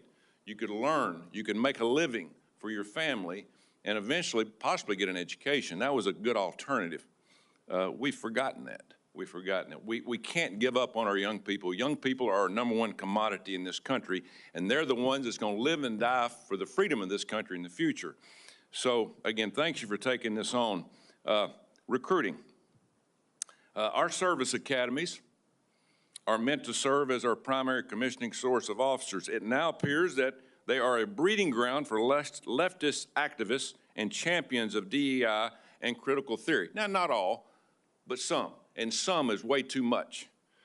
How are we going to eliminate this, Mr. Hegseth? How are we going to get this back on track to where we grow our leaders? I had a young man that forever he wanted to go to West Point. I got him a nomination, I got him accepted, and he turned it down. He says, Coach, I'm not getting involved with that mess. How are we going to overcome this? Senator, thank you for the question. And I think it comes down to leadership, clear leadership. From President Trump through me, should I be nominated? And that's what soldiers, sailors, airmen, Marines, and Guardians see, is clear leadership. It says, this is what we believe. This is the mission we're going to give you. Here's the equipment we're going to give you, and here's how we're going to support you. Because the military, at a lot of levels, Senator, has been for generations a family business. You know, my grandfather served, my father served, I served, my daughter served. That chain has started to break with generations of people my age and older talking to their kids and grandkids, wondering, pondering, do I want them to serve? Will my country use them responsibly? When that kind of doubt is cast, you get serious recruiting problems like we do right now. You get questions about whether I want my son or daughter to follow my path in West Point, which I've heard multiple times. Would I want and so you have to rip, root, and branch the politics and divisive policies out of these institutions and then focus them on creating and preparing actual future military leadership. West Point traditionally is focused on engineering, and rightfully so, because in our fighting forces across all services, we need the best and brightest minds in engineering, in addition to military studies. That's what I did at ROTC at Princeton, military science. And we need more uniformed members going back into West Point, the Air Force Academy, the Naval Academy, as a tour to teach with their wisdom of what they've learned in uniform, instead of just more civilian professors that came from the same left-wing woke universities that they left, and then try to push that into service academies. When that changes, Senator, I truly believe under Donald Trump, we will have a recruiting renaissance. That sends signals to the world, to our enemies and our allies alike, that America's back. And thankfully, then we have the men and women of our country willing to want to serve. Thank you, and it's about attitude, too, and I love your attitude. You've got to be motivated. You've got to understand that people, they will hook up with you. They will understand and learn under their leaders. Why would you fight for a country that you don't love? That's what I keep hearing from a lot of our college kids that they're getting from these woke universities that they go to. Now, and I worked at a lot of them. That is one of the excuses I get from our kids. We've got to break that. Another one. According to the Pentagon, between 2001 and 2024, the number of civilian employees in the Office of the Secretary of Defense has nearly doubled from 1,500 to 3,000. Civilians on Joint Chiefs has increased from 191 to almost 1,000. Our military end strength goes down. Our staff numbers are exploding. What are you going to do about that? Senator, we're going to address that. We won World War II with 7 four-star generals. Today, we have 44 four-star generals. There's an inverse relationship between the size of staffs and victory on the battlefield. We don't need more bureaucracy at the top. We need more warfighters empowered at the bottom. So it's going to be my job working with those that we hire and those inside the administration to identify those places where fat can be cut so it can go toward lethality. Thank you, Senator Tuberville. Senator Peters. Thank you, Mr. Chairman. Mr. Hegseth, welcome to this committee. Thank you. You know, we have far too much partisanship in our country right now. I think it's eating away at the fabric of what has always made this country great, about bringing people together from all sorts of backgrounds, all sorts of experiences. And we know that in our motto, together as one, we are strong. And so we in this committee, and certainly I speak for myself, but I think I speak for many of my colleagues, want to take partisanship out of this proceeding as much as we can. I'm not naive. It's out there. I get it. But we've got to try to take that out. And I want you to know that as a member of this committee, I have voted in a bipartisan way for secretaries of defense. I voted for 2 secretaries of defense when Donald Trump was previously president. We had those 2. We had, I think, 5 total secretaries of defense during that 4-year period. So we want to keep that in mind as to what we might see in this coming administration. But I voted, and we voted by a big margin for those folks as well. But part of that was the process and having an opportunity to get to know the person and understand their qualifications and understand the standards. You know, I made repeated requests to meet with you prior to this meeting. I know many of my other colleagues also wanted to meet with you. I did that with the other nominees that I was happy to vote for. I thought they were highly qualified individuals and true professionals. And yet I could never get a meeting with you. Was there a reason you were afraid to have one-on-one meetings with some of my colleagues before the hearing? Senator, I know there was a great deal of outreach to multiple offices. Schedules get full. There's a lot going on. I was ready. And I welcome the opportunity, pending ready. my schedule, to have an opportunity to sit down. I was ready. It would have been so much better to have that opportunity to talk beforehand. I think that's a big mistake, and it doesn't set us on a good course when you refuse to meet with people and have a professional conversation about the huge challenges that we face at the Department of Defense. My colleagues, the folks who introduced you and others, the chairman has mentioned about the management of the DoD as a concern, cost overruns, delays on weapon systems. We need strong management at the Department of Defense, first and foremost. We've got to have someone who's going to grab the reins and give the taxpayers value for having the most lethal fighting force in the world that defends freedoms, but we've got to do it in an efficient way. I've heard about the jobs you've had in the past. Let's just talk about qualifications. I know you had 2 previous positions. How many people reported to you in those positions? Senator, at Vets for Freedom, we were a small upstart. Our focus was just the number, working please. on Capitol Hill, going back to the battlefield Just to the support number. warfighters. Just the number, please. We probably had 8 to 10 full-time staff and lots of volunteers. So you had 8. Has there been any other, we've heard about the 2, and certainly there's been a lot of talk about the mismanagement, et cetera, et cetera. I'm just curious, I won't go into that, just curious. So you had 8 there. What's the largest number of people you've ever supervised or had in an organization in your career? Not 3 million. Senator. No, I don't expect that. very few people have ever had that experience, but how many? It's a straight up question. I think we had over 100 full-time staff at Concerned Vets for America, roughly, with thousands of volunteers. So 100 people. I was also a headquarters company commander, which would have been a couple of hundred. So nothing remotely near the size of the Defense Department, I would acknowledge that. Actually, Senator. not remotely near even a medium-sized company in America, let alone a big company in America, especially a major corporation. And we're hiring you to be the CEO of one of the most complex, largest organizations in the world. We're the board of directors here. I don't know of any corporate board of directors that would hire a CEO for a major company if they came and said, you know, I supervised 100 people before. They'd ask you, well, what kind of experiences you had? We need innovation. Can you give me an experience or your actual experience of driving innovation in an organization. Give me an example of where you have done that. Oh, my goodness, Senator, absolutely. At Concerned Veterans for America, we created the Fixing Veterans Healthcare Task Force, a bipartisan task force that never been done before, to create policy, to drive policy change on Capitol Hill that organizations fought ferociously against. We got the VA Accountability Act passed and the Mission Act passed in a way that a nonprofit of our size, veterans organization, has never done. And it's testified in all the letters that we put forward to the committee, which are on the record. I have limited time. Thank you for that. Give me an example of where you've driven down cost.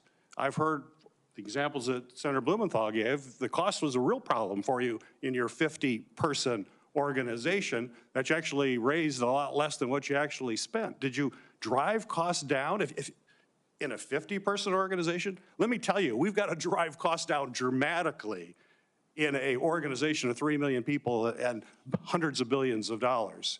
You don't have that experience that you can talk about. To me, this is, or acquisition reform. Acquisition reform, you bring that up. Have you had experience in acquisition reform? I've written about and studied on acquisition reform. Have you actually done it? Because what we need in the hands of our warfighters better change, because we're not doing it well right now. It better, and we need people who have experience actually doing that. You know, you talk about standards. Again, I'm going to go back to CEO of the most complex organization in the world. I don't think there's a board of directors in America that would hire you as a CEO with the kind of experience you have on your resume. You talk about standards. You talk about raising or lower, that we have a problem of standards in the DOD, and we have to raise standards for the men and women who serve. Do you think that the way to raise the minimum standards of the people who serve us is to lower the standards for the Secretary of Defense, that we have someone who has never managed an organization more than 100 people is going to come in and manage this incredibly important organization and do it with a professionalism and has no experience that they can tell us that they have actually done that? I have real problems with that. This is not about other issues that are brought up. They're all very important. I'm just about trying to get things done, managing efficiently, and having the best people who have demonstrated that in a large organization. And I'm sorry, but I don't see that in your background. There are a lot of other things you can do very well. You're a capable person, but you have not convinced me that you're able to take on this tremendous responsibility with a complex organization and having little or no significant management experience. Senator, I'm grateful to be hired by one of the most successful CEOs in American history, should I be confirmed. Mr. Hegseth, it seems to me that you've supervised far more people than the average United States senator supervises typically.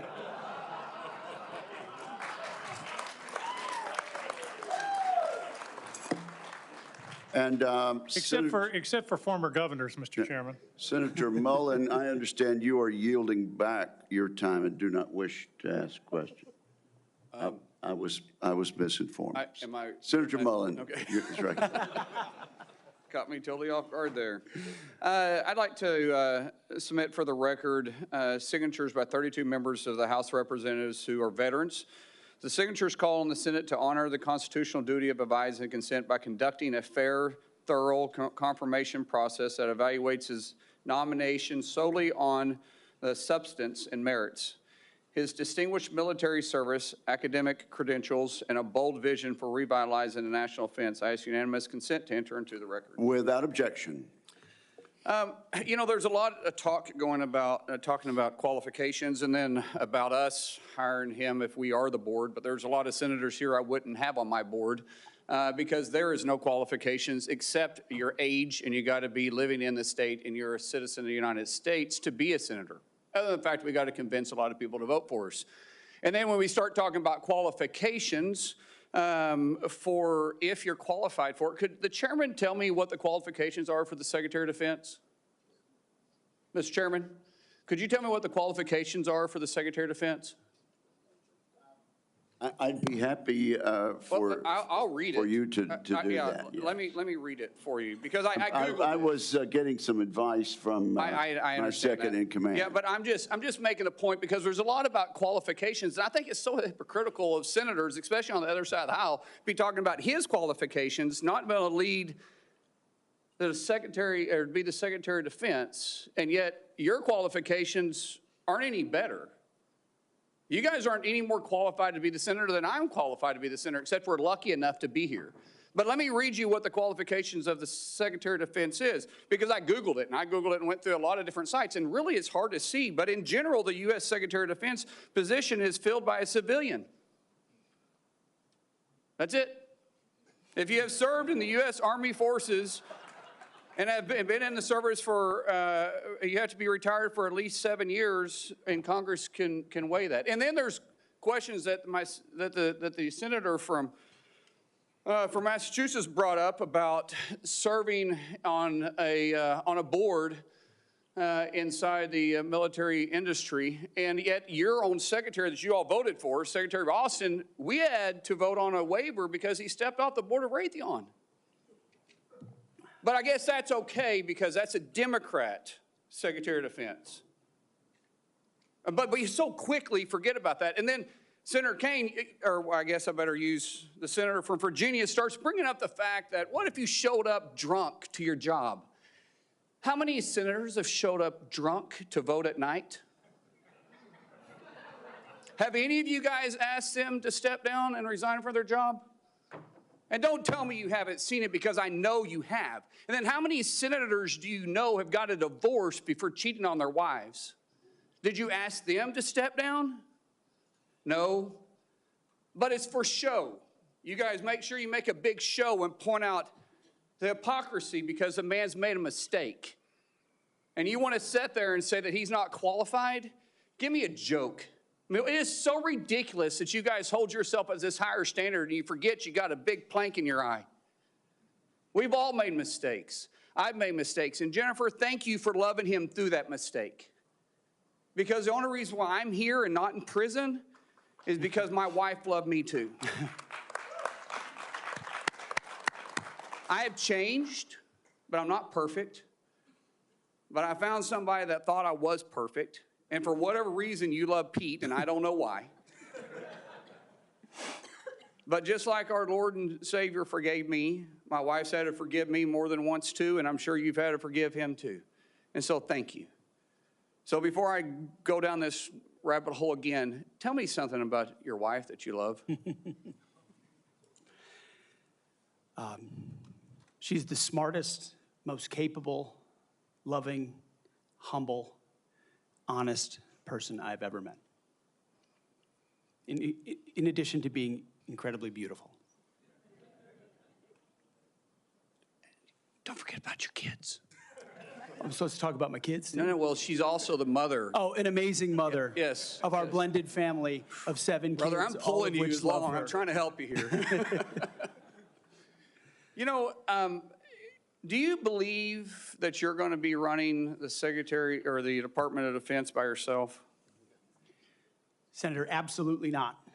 Just as President Trump is assembling his cabinet, I look forward and already am in the process of building one of the best possible teams you can imagine, with decades and decades of experience outside of the Pentagon, driving innovation and excellence, and also inside the building, knowing how to make it happen. Yes, sir. So, in your organizations that you did have the privilege of running, did you have a board that you? In both organizations, we had a board, yes. Okay, and what did you do with that board? What kind of decisions did you make with them? Those boards provided oversight and insight into decision-making. They all have special, unique sets that maybe filled gaps that you're not the expertise in? Yes, sir. So do you believe you're capable of surrounding yourself with capable individuals that you're going to be able to run those same ideas by, and surround yourself with people that are smarter and better equipped in maybe areas that you don't necessarily carry those expertise with? Senator, the only reason I've had success in life, to include my wonderful wife, is because of people more capable around me and having the self-confidence to empower them and say, hey, run with the ball, run with the football, take it down the field. We'll do this together. I don't care who gets the credit. And in this case, that's how the Pentagon will be run. Let's end with this, Mr. Chairman, about the qualifications. You got a man who has literally put his butt on the line, who served 20 years in the service, multiple deployments, has heard the bullets crack over the top of his head, has been willing to go into combat, been willing to see friends die for this country. And he's willing to still put himself through this. His wife is willing to still stand beside him, knowing he wasn't perfect, knowing that all this was going to be brought up, and he's still willing to serve the country. What other qualifications does he need? That I yield back. Thank you, Senator Mullen. Senator Duckworth. And again, we really are going to strictly enforce the rule about no demonstrations or noise. The distinguished ranking member. Just a point of personal privilege to make a correction. The reason that General Austin required a waiver was not because of his participation in a corporate enterprise. It was because he did not have 7 years of interruption between his service and his appointment. Second point is that if any of us were appointed as Secretary of Defense, we would be subject to the same types of questions. And the case in point is Senator John Tower was nominated for Secretary of Defense. It was discovered by his colleagues that his behavior was not commensurate with the responsibilities despite his service, and he was voted down. Thank you. Thank you, Mr. Chairman. Senator Duckworth, you are recognized. Thank you, Mr. Chairman. And also, Secretary Matters had to have this waiver as well. Mr. Hegseth, this hearing is about whether you are qualified to be Secretary of Defense, and one of the qualifications, to answer my colleague's question, is to actually win the votes of every member of this committee and to be confirmed by the United States Senate. And you need to convince us that you're worthy of that vote, because the people of the state of Illinois voted for me to be their senator so that I could cast that vote when it comes to picking who is going to be the next Secretary of Defense. This hearing now seems to be a hearing about whether or not women are qualified to serve in combat, and not about whether or not you are qualified to be Secretary of Defense. And let me just say that the American people need a SecDef who's ready to lead on day one. You are not that person. Our adversaries watch closely during times of transition, and any sense that the Department of Defense that keeps us safe is being steered by someone who's wholly unprepared for the job puts America at risk, and I am not willing to do that. With that in mind, Mr. Hegseth, I want you to try to explain to the American people, this committee, who have to vote for you, and to our troops who are deployed around the world, why you are qualified to lead the Department of Defense. We already know that you've only led the largest, a 200-person organization. We already know that you so badly mangled a budget that after you left, they had to bring in a forensic accountant to figure out what went wrong, and that the largest budget you ever managed was about $18 billion. You know, that is about 51,560 times lower than the Department of Defense budget of $825 billion. $16 million is 51,568 times smaller than the defense budget. Please describe to me, Mr. Hegseth, you talk about DOD passing an audit. Please describe to me a time or an organization when that you led underwent an audit, because you say you're going to hire smarter people than you to run this audit. I'm not asking you to be an accountant.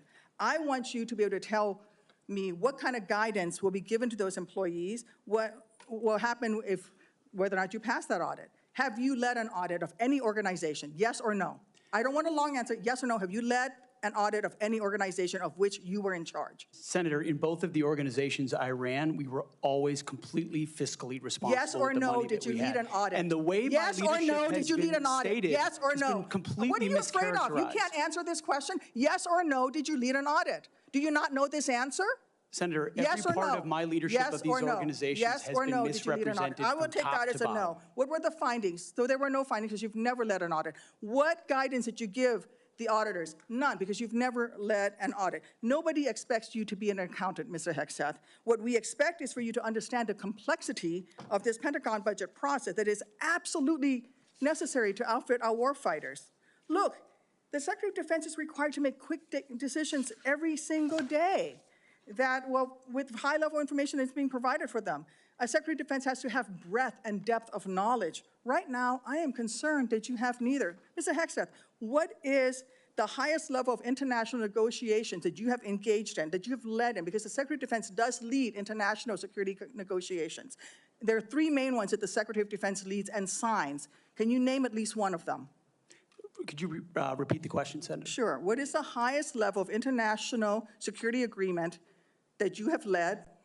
And can you name some that the Secretary of Defense would lead? There's three main ones. Do you know? I have not been involved in international security arrangements because I have not been in government other than serving in the military. So my job has been to no, the answer is no. Can you name one of the three main ones that the Secretary of Defense signs? You're talking about defense signs? arrangements. I mean, NATO might be one that you're referring to.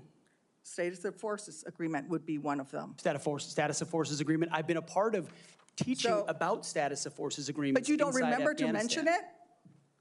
You're not qualified, Mr. Hegseth.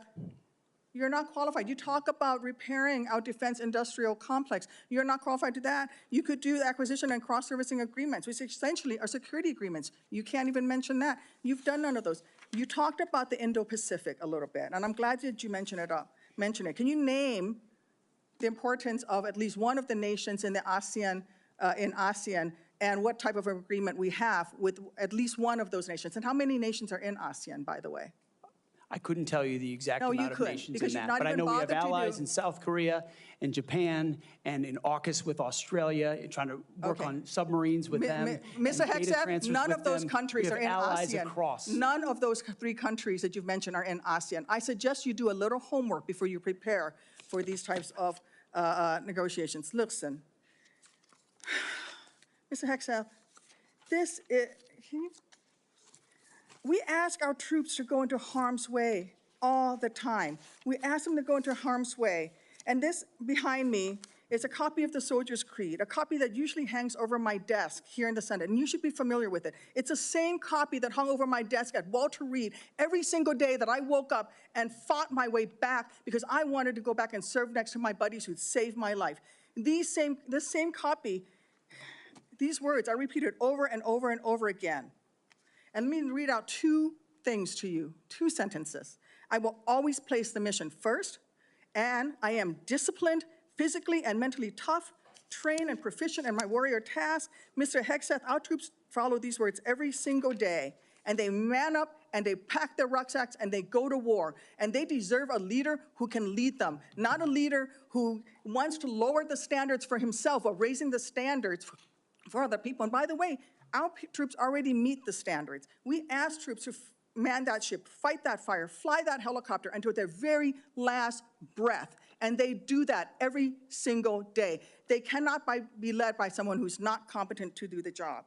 How can we ask these warriors to train and perform the absolute highest standards when you are asking us to lower the standards to make you the Secretary of Defense simply because you are buddies with our president-elect? And by the way, he has filed for bankruptcy 6 times. I'm not quite sure he's the kind of CEO you want to refer to as a successful businessman.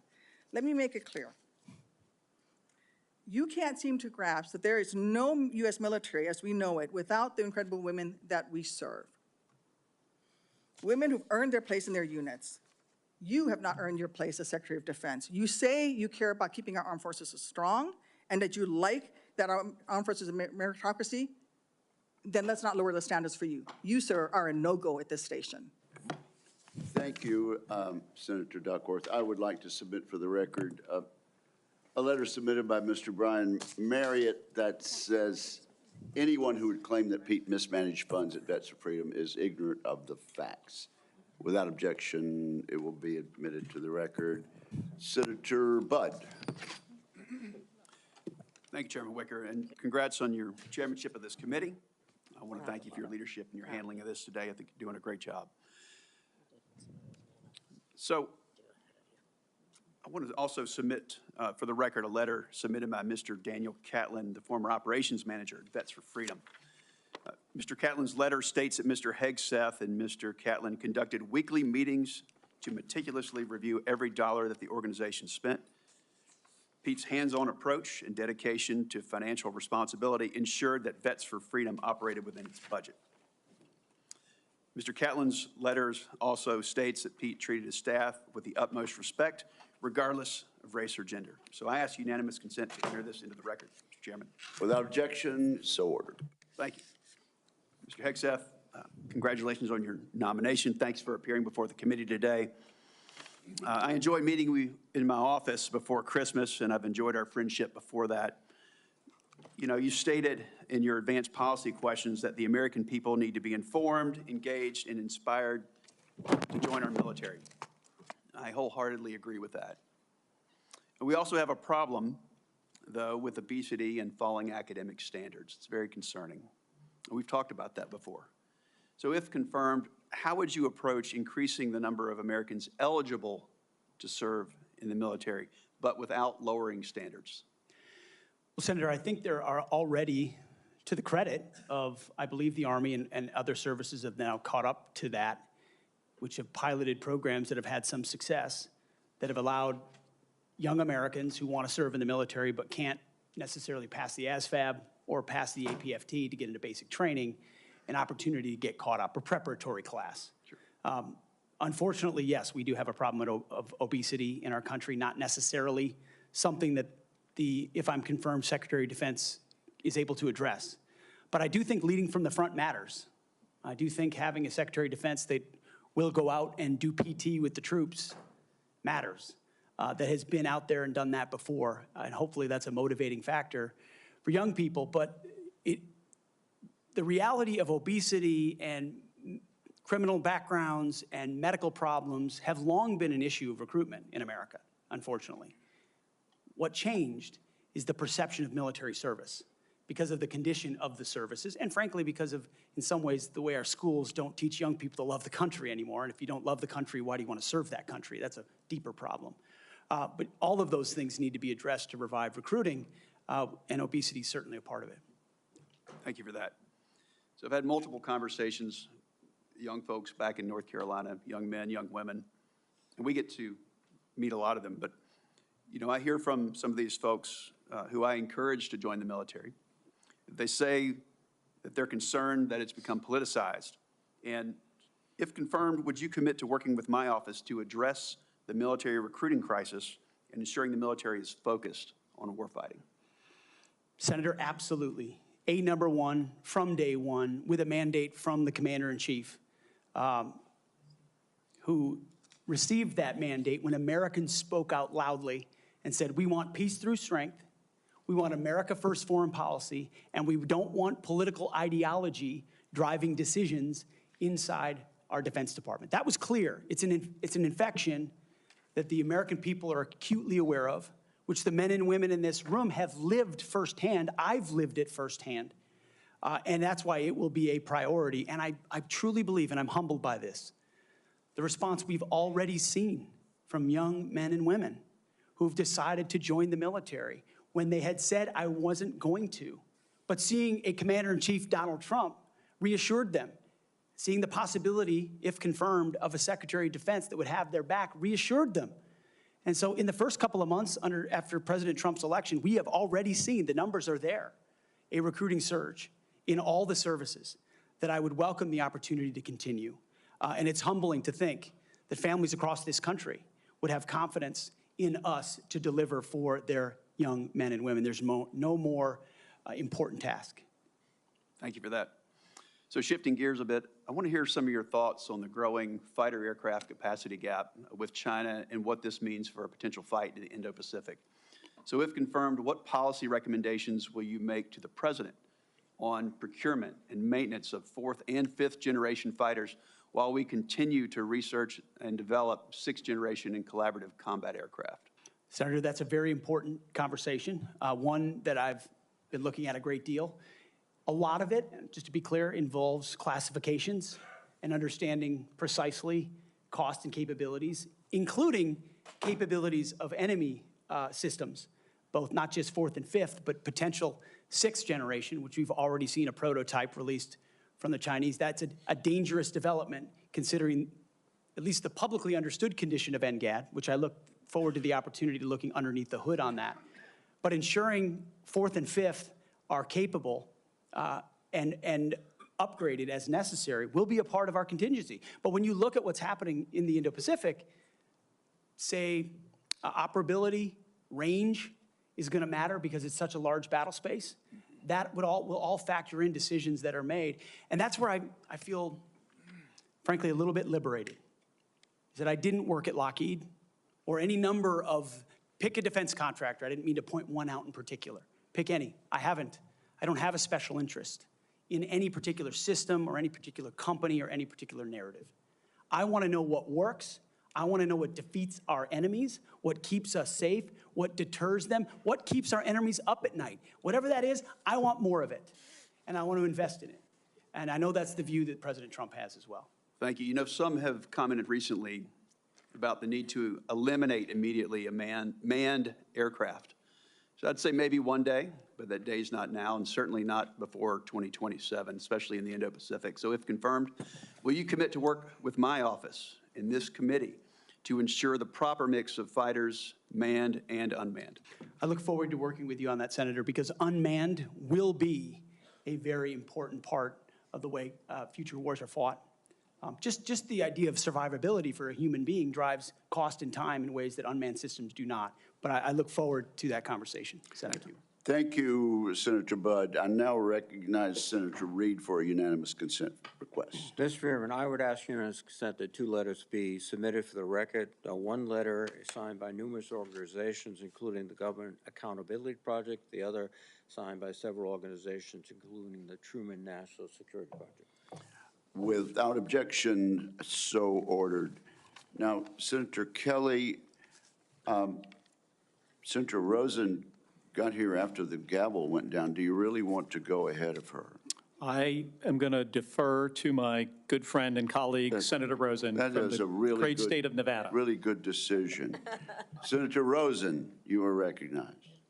And thank you, Senator Kelly. I owe you one. Thank you, Chairman Wicker, Ranking Member Reed, for holding this hearing.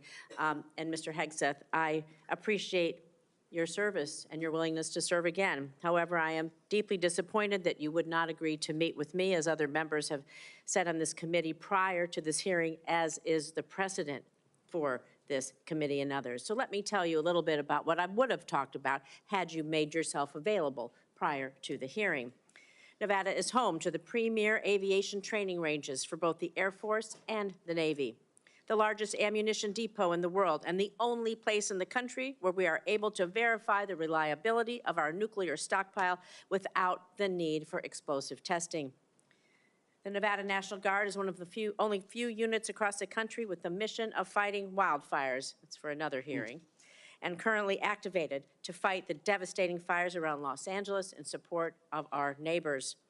We therefore play a critical role in our national security, and the person who holds the position of Secretary of Defense matters greatly to Nevada service members and our military equities.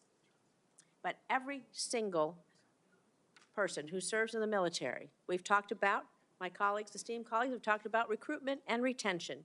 One day, they will become a veteran. So my veterans and the folks who are serving active duty now are concerned about what you think. DOD does not have jurisdiction over Nevada's 200,000 plus veterans, but I am interested in your views about the service members once they've transitioned out of the military, given the influence you would have while they're in service if confirmed. In 2019, on a segment of Fox and Friends, you said that veteran service organizations, VSOs, I'm going to quote, encourage veterans to apply for every government benefit they can ever get after they leave the service. You stated you don't want to, quote, be dependent on government assistance from the VA based on injuries or illnesses that might have arisen from your military service.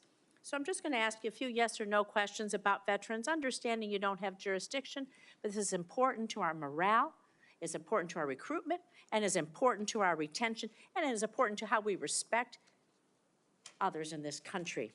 So yes or no, please, do you believe that VSOs are wrong to support veterans in obtaining the benefits that they have rightfully earned and deserved when they signed that line like you did for your service? Senator, yes or veterans no, please? deserve the benefits they've earned. I have been in many battles with traditional veteran service organizations over differences of opinion about how to deliver those services, so yes or including no? Veterans Do you believe Choice, VSOs are wrong? Which is VSOs is a very broad term. We were a VSO also, ma'am. But some of those services took a traditionally should they be able to help the veterans obtain the benefits that they have earned? Yes or no? Should anyone be able to help? Every veteran should have rapid access to all the benefits that they've earned. Do you believe that veterans should be ashamed for Absolutely. having sought and obtained the benefits that they have earned? Do you think veterans should be ashamed to seek out benefits? Senator, I think Yes or we no? should be ashamed as a nation of the amount of veterans that commit You think suicide veterans because they hit a brick should be wall. ashamed? They commit suicide because This is they hit not a the brick question, wall sir. of the I'm going to bureaucracy move of on. the I'm going to VA. take that And as a reformers yes. are not courage enough. How about veterans who suffer lasting Take it on. injuries or illnesses due to their military service? Do you think they deserve our support and assistance? I mean, your answers to these, they're too broad. People want to know, are you willing to support our veterans organizations that will help our veterans get every damn thing that they deserve because they signed on the dotted line to keep us safe, just like you did? I respect that. Will you? Senator, with all due humility, I don't know that there's anyone in this room over the last 20 years that have worked harder to ensure that our veterans are taken care of. It has So been do a you think passion veterans of are my life, dependent on the- alongside with so many on this dais, to make sure that veterans receive, and it is a recruiting crisis. But you When said that veterans veterans are not treated dependent well, on the government. they don't You want said their veterans are sons and daughters dependent to on the join. government. Do you believe that veterans getting these benefits are dependent on the government? Or do you believe it's a benefit they've earned and deserved through their service? It's a Are they benefit they've dependent? earned and a Then- hand up to But the these are next your chapter of their words life. then. So you have again Absolutely. changed your position. Where you believe the veterans are dependent, now you believe they've earned and deserved it. I just think it's disrespectful to change that position. These are benefits that people may need throughout their life and may not know when they need them or how they're going to need them, and they need to be there when they do. Thank you. I'm going to move on to my next question. America's role in the world. Our alliances, the threats America's facing, they're serious, they're wide-ranging, from China to Russia to Iranian-backed terrorism. So do you agree with the National Defense Strategy that the U.S. cannot compete with China, Russia, and their partners alone, and certainly cannot win a war that way? And this is a quote from the National Defense Strategy. Is your interpretation that American first foreign policy is America alone? Does that include abandoning our allies and partners such as NATO, Taiwan, Israel, and others? And if we can't win alone and we don't strengthen our strategic partnerships, I would say that position, your position, places on a strategic path to lose to our adversaries. So maybe you're okay with choosing that path for America. I want to know how you square that position with the positions you articulated in your book, where you wrote that NATO is at relic, at best a distraction, and should be scrapped and remade. Are you okay with sending us down a path where we can't win? Senator, the world has had, our friends in the world have had no better ally. Our allies and partners have had no better friend than President Donald Trump, who's reinvigorated a NATO alliance, who's stood behind Israel in every way, in ways this administration has not. He has ensured that the NATO alliance has become far more robust. He worked with allies in the Pacific as well. Is Donald Trump going to stand behind Ukraine? Are you going to stand behind Ukraine? You say he's the strongest president. President-elect Trump said he will end the war in Ukraine before he takes office. Okay, so less than a week before he's inaugurated, to the best of your knowledge. Do you have knowledge of a plan that he's going to use to rapidly end the war with Ukraine? Do you believe it's feasible, that it does not make unacceptable concessions to Vladimir Putin, who is a brutal dictator? And are you going to give President-elect Trump the military advice that you have given others to achieve the objective of us winning the war in Ukraine? How do you think a rapid end to the war that Vladimir Putin started will affect the United States standing across the world? Senator, I will always give clear guidance, my clear guidance, best guidance to the President of the United States on matters like that. Do you think that if we concede to Vladimir Putin that that will hurt our credibility with our allies and partners? And do you not believe that our adversaries are watching? Perhaps you can take that for the record, Mr. Hegseth. Senator Schmidt. Thank you, Mr. Chairman. I'd like to submit for the record a letter submitted by Mr. Christopher Ahn, the former Director of Operations for Vets for Freedom. Mr. Ahn, his letter states that the suggestion, quote, the suggestion that funds were misused for personal gain, lavish parties, or other improper purposes is categorically false. Throughout my time working with Pete Hegseth, he consistently demonstrated exceptional integrity and leadership. I asked unanimous consent to enter this letter into the record. Without objection, so ordered. Senator Schmidt. Thank you, Mr. Chairman. Mr. Hegseth, good to see you here today. Thank you for your service. Thank you, Senator. And your willingness to serve. I also want to thank you for your clarity in articulating the vision you have for the Department of Defense in restoring an ethos, a warrior ethos. which is in stark contrast to the ethos we've seen the last 4 years, which is of weakness and wokeness. And I want to drill down on a few things specifically and exactly how we've gotten to where we've gotten with recruiting and morale. DEI. There's been a little bit of discussion about this, but for those watching at home, DEI is not about giving everybody opportunity. It is rooted in cultural Marxism. The idea that you pit the room, any room, with oppressor versus oppressed. It's race essentialism, and it is poison. It has no business whatsoever in our military. I think the American people have spoken loudly and clearly about this. They're tired of this. They're tired of woke ideology. And to my Democrat colleagues on the other side, if you haven't picked up on that, you missed the plot. Because that's what November 5th partially was about. And so let's talk specifically about some of these DEI programs that have been funded. In our academies, specifically the Air Force Academy, it was advised as disfavored language to refer to your mom and dad as mom and dad. Okay? Dear mom and dad, I'm writing home. Don't say that. That's insane. We're all just people. You can't say that either. And in an effort to police this, in a 1984 Orwellian novel, there was actually an eyes and ears program to rat on your fellow students who might say mom and dad. Or just say, in a tough situation, you know what, we're all just people, can't say that. This wasn't limited, by the way, to our academies. The Secretary of the Air Force, our current Secretary of the Air Force, in a memo from August of 2022, thought we had too many white officers, advocated for quotas. And if you crunch the numbers, that meant that 5,800 white officers who've worked really hard should be fired. In the United States of America, I don't know how we got here. And by the way, the Air Force isn't alone here. The Navy sort of touted a drag queen influencer. This stuff is insane.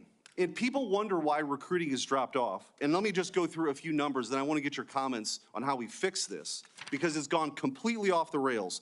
In 2022, the Army missed their recruiting goal of 60,000 soldiers by over 15,000. In 2023, the Navy missed their recruiting goals by over 7,000. In 2022, the Air Force couldn't meet their standards, their numbers, even though they lowered their standards. They've lowered their standards to meet numbers they still can't get to. Mr. Hegseth, we got to fix this. I think what you've demonstrated today is that you have the talent and the ability and the desire to fix it. How are you going to fix it? Well, Senator, thank you for the question.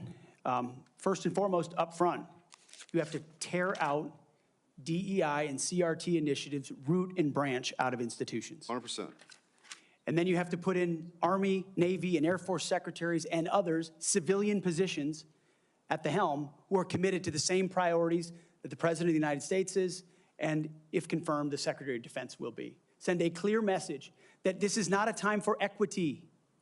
Equity is a very different word than equality. Equality is the bedrock of our military. Men and women, duty positions in uniform, black, white, doesn't matter. We treat you equally based on who you are in the image of God as an individual. And we all get the same bad haircuts. You're not an individual, you're part of a group. Equity prescribes some sort of an outcome based on differing attributes that we have that divide us. What skin color are you? What gender are you? And then infuse that into institutions which manifest in things like quotas, formal or informal, which does what to morale? Sends it in the tubes. And it makes people feel like they're being judged by something other than how good they are at their job, which is poisonous inside institutions. So on top of this recruiting crisis, that wasn't enough for this administration.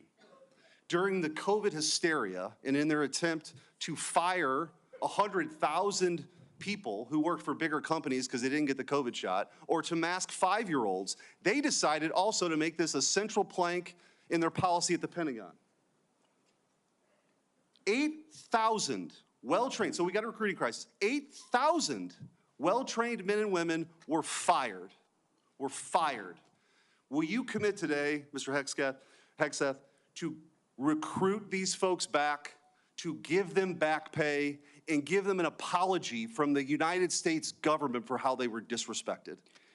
Senator, I will commit to this because the Commander-in-Chief has committed to this, that not only will they be reinstated, they will receive an apology, back pay, and rank that they lost because they were forced out due to an experimental vaccine. Thank you, and I'm a limited time, but I just want to say, for all the talk of experience and not coming from the same cocktail parties that permanent Washington is used to, you are a breath of fresh air. And again, if you weren't paying attention to what this election was all about, it was about the disruptors versus the establishment. And the American people have had enough of business as usual for the same people that we line up for these same jobs who give us the same results. We need somebody who's going to go in there and fight for innovation, fight for change. I think you're that person, and I appreciate your willingness to sit here and listen to some of these undignified attacks. It's ridiculous. Thank you. Captain Mark Kelly, you're recognized. Thank you, Mr. Chairman. Congratulations on your chairmanship. I want to make a request to the committee that we have a second round of questions. Pursuant to the bipartisan staff agreement that we reached late last year, this will be one round of 7-minute questions. All right. Thank you. Thank you, Mr. Chairman. I'll be happy to recognize my colleague, Mr. Reed. I think it's important to note for the record that when Secretary Hagel was here, we had 3 rounds of questioning. When Secretary Carter was here, we had 2 rounds of questioning. And I cannot recall any time where I have denied, as the chairman, a member to ask for a second round and receive the second round. So we are, I think, violating the principles of the committee, and I just want to go on the record. And your comment is noted. Thank you. Mr. Hegseth, thank you for being here today. Thank you for your service to this country. Thank you, Senator. Few nominees come into this room with all the necessary experience to do this job, to be Secretary of Defense. We get that. It's a reflection on just how big of a job this is. What I want to understand is whether or not you bring any of the necessary experience that this job requires. And here's where I'm concerned. Senator Coleman, in introducing you, and this is a quote, he said, "He has struggled and overcome great personal challenges," unquote. You walk in here saying that you've had personal and character issues in your past, including heavy drinking, which you wrote about. And you said, and this is a quote from you, that you said, "I sit before you as an open book."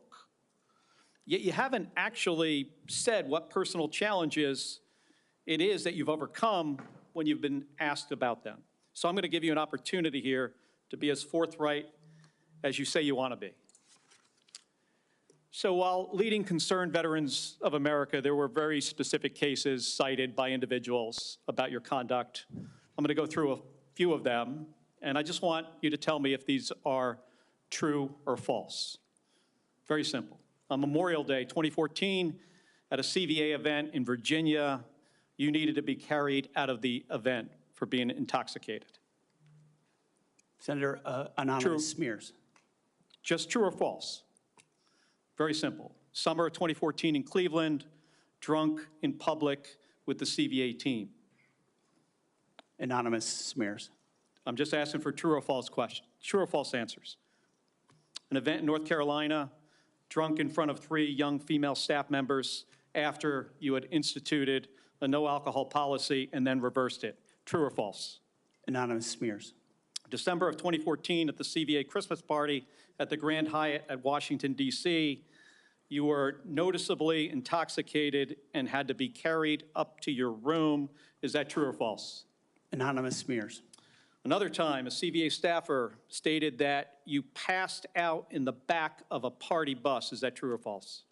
Anonymous smears. In 2014, while in Louisiana on official business for CVA, did you take your staff including young female staff members, to a strip club? Absolutely not. Anonymous smears. So is it accurate that the financial settlement with a female staffer who claimed to be at a strip club with you, and there was a colleague who attempted to sexually assault her, was there a financial settlement? Senator, I was not involved in that. I don't know the nature of how that played out.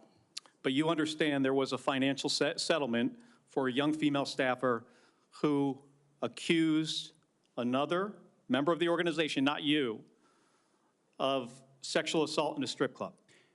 We have multiple statements on the record referring to that. But you claim you were not there when that occurred. Absolutely not. Now, the behavior I cited, if true, do you think that this behavior of intoxication, going into these type of establishments, women on your staff being so uncomfortable that they have to file these sort of harassment claims, do you think this is appropriate behavior for a leader? Senator, the overwhelming majority of anyone who's worked for me, including the on-the-record statements that have been submitted to this, with their name on it, on the record, men and women who worked with me every day, are the overwhelming preponderance of evidence that testify to my leadership and professionalism in leading Vets for Freedom and Concerned Veterans for America. My leadership has been completely impugned on these veterans organizations that did fantastic work. Mr. Hegseth, I'm not even going to go into the accusations. And we managed our financial books with integrity across the board. How many people, everybody who runs a campaign. I have limited time. I'm not going to get into the accusations that come from Fox News. I know you have some of your Fox News colleagues here. There were multiple instances of accusations against you about drinking on the job. All anonymous, all false, all refuted by my colleagues who I worked with for 10 years at 6 a.m. to 9 p.m. and everything The challenge here for me, Mr. Hegseth, only seen me be professional is when there is every discussion single time. about personal challenges, and you admittedly had issues with heavy drinking. It's hard to kind of square this, to square the circle here. It's kind of a difficult thing to do. Let me ask you, if I have about 90 seconds left here, if you had to answer these questions about sexual assault against you and your drinking and your personal conduct, would it have been different if you were under oath? Senator, all I'm pointing out is the false claims against me. Okay, I take it you do not want to answer that question. I walked into this hearing this morning concerned that you haven't demonstrated adequate leadership in your civilian roles. And this is a dangerous world we're living in here. And America cannot afford a Secretary of Defense who is unprepared for that mission. I'm going to leave with concerns about your transparency.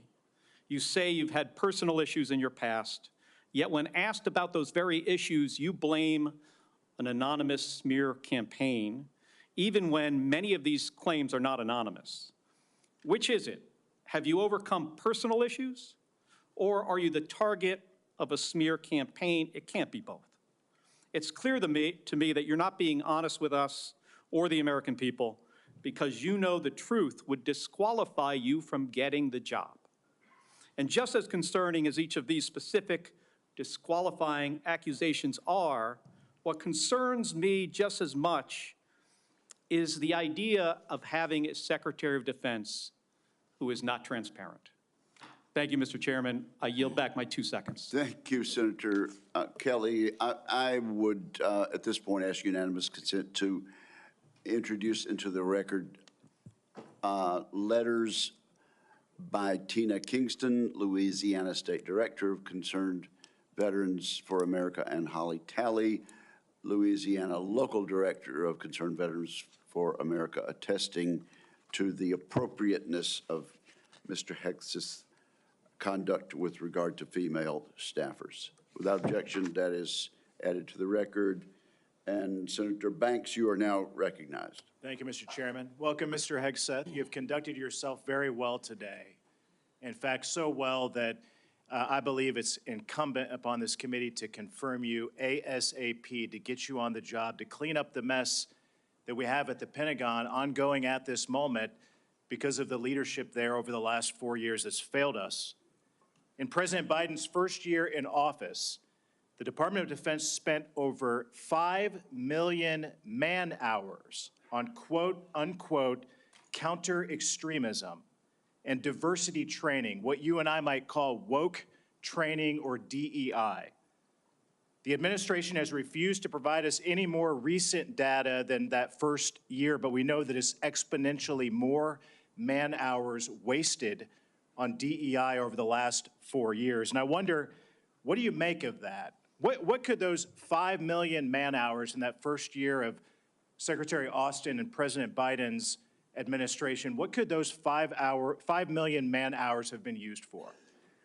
Senator, that's a lot of service members sitting in a lot of briefs, hearing about a lot of threats or political perspectives that might be dangerous, that do not comport to threats that actually exist inside the force, or ideas that introduce critical race theory or DEI or climate change initiatives that they and their commands have to conform to. And every time one of those happens, it gets pushed down the chain of command. That also includes new layers of leadership that have been created under this administration, committed to enforcing those types of DEI and CRT initiatives. So we hear 5 million man-hours, and that sounds like a lot. The more troubling aspect is how many training hours that takes away from a company commander or battalion commander or a wing commander who's out there trying to maintain their force, which is already constrained because of what the Biden administration has done to the defense budget and defense capabilities. So they're having to choose between the political prerogatives of the civilians who are demanding more DEI and CRT and gender quotas and the readiness of their forces. And I believe this Pentagon is prepared, because of our commander-in-chief, for a Secretary of Defense, should I be confirmed, that laser focuses on these issues, and they're ready to respond. They want to pack their rucksacks and go train because they understand we live in a dangerous world. I think that's an important point, a key point, because months later, while the priority of the Biden-Austin-led Pentagon was on DEI and woke training, one of the biggest embarrassments in American history happened when we lost 13 of our heroes in the botched withdrawal from Afghanistan. Secretary Austin testified before the House Armed Services Committee a couple of years ago, and responding to a question from me said he had, quote, no regrets about what happened in Afghanistan. I wonder, what do you make of that? Senator, it's shameful. They still tout it as the most successful airlift in American history, when what the rest of us all saw was true laid before our eyes. Utter failure, a destruction of a military legacy there, abandonment of our allies, death of American troops, detriment to our reputation, and then no answers and no accountability on the other side. And then what was unleashed because of what happened in Afghanistan? The October 7th attacks, an invasion into Ukraine. The world recognized weakness for what it was. And who bore the brunt for it? The troops on the front lines at Abbey Gate doing an impossible job, whose external security was the Taliban, because there was no actual plan for this under the Biden administration. And yet, not a single person, the only person held accountable in those moments was a Marine Corps lieutenant colonel who had the courage to stand up and say someone should be held accountable for that. His name is Stu Scheller. No one else involved has ever taken accountability for it. And when that microcosm becomes the reality of the perception of the American military or America's commitment to victory and success and positive outcomes, the world responds to that. President Trump is going to restore real deterrence by bringing a real warrior culture back, rebuilding our military, and ending wars properly. And if we have to fight them, winning them decisively.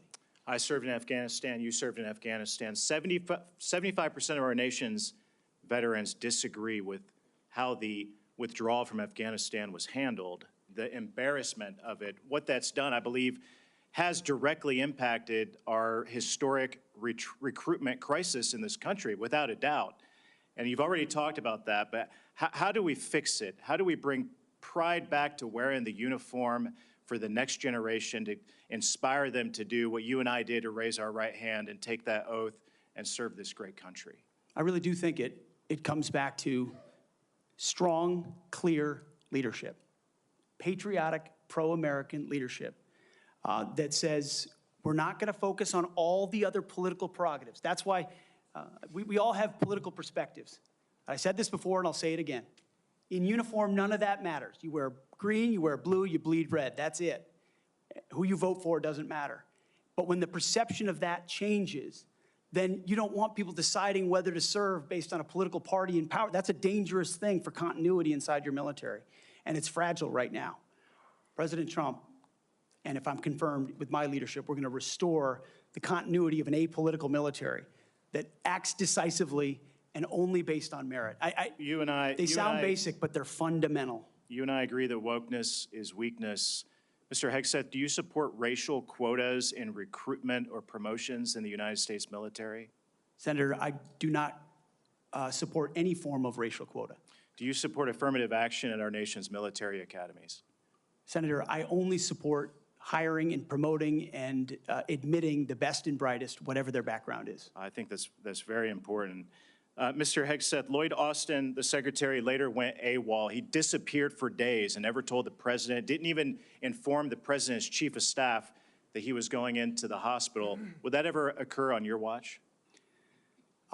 No, Senator. I know in any one of my jobs, if I had decided to go AWOL for even a day or two in uniform or around that, that would have been a concern. I believe accountability matters. No one to this day has ever, as you've said, been held accountable for what happened in Afghanistan. It was embarrassing to this country. It's impacted this country greatly. And I applaud you and President Trump for bringing accountability back to our Pentagon. With that, I yield back. Chair recognizes the distinguished ranking member for unanimous consent request. Mr.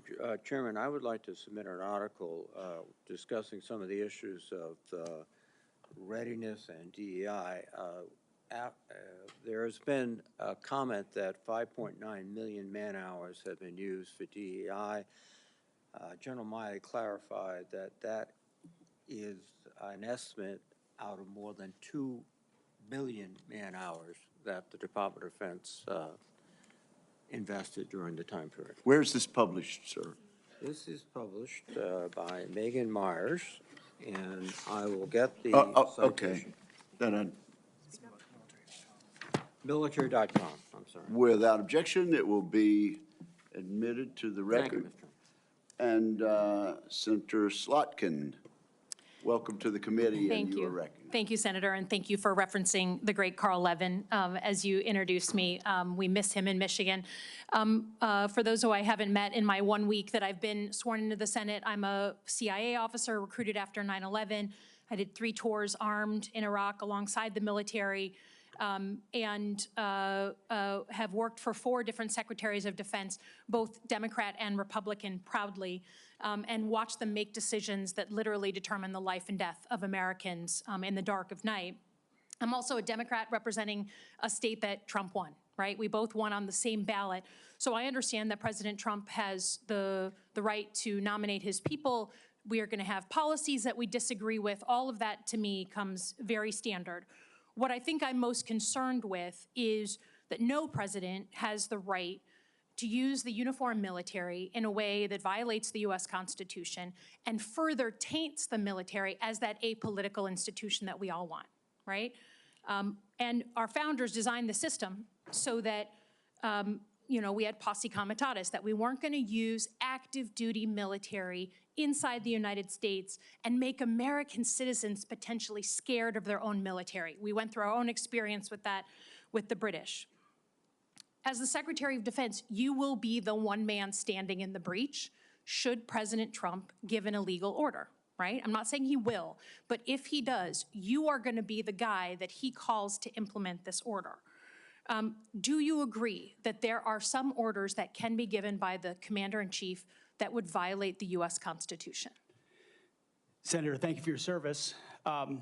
But I reject the premise that President Trump is going to be giving illegal orders. No, I'm not saying he will, but do you believe there is such a thing as an illegal order that Joe Biden or any other president, Donald Trump, could give? Is there anything that a commander-in-chief could ask you to do with the uniformed military that would be in violation of the U.S. Constitution? Senator, anybody of any party Right. could give an order that is against the Constitution or against the law. Right, okay, so are you saying that you would stand in the breach and push back if you were given an illegal order? I start by saying I reject the premise that President I Trump will be understand. You've giving done your any genuflecting illegal to him, orders but at all.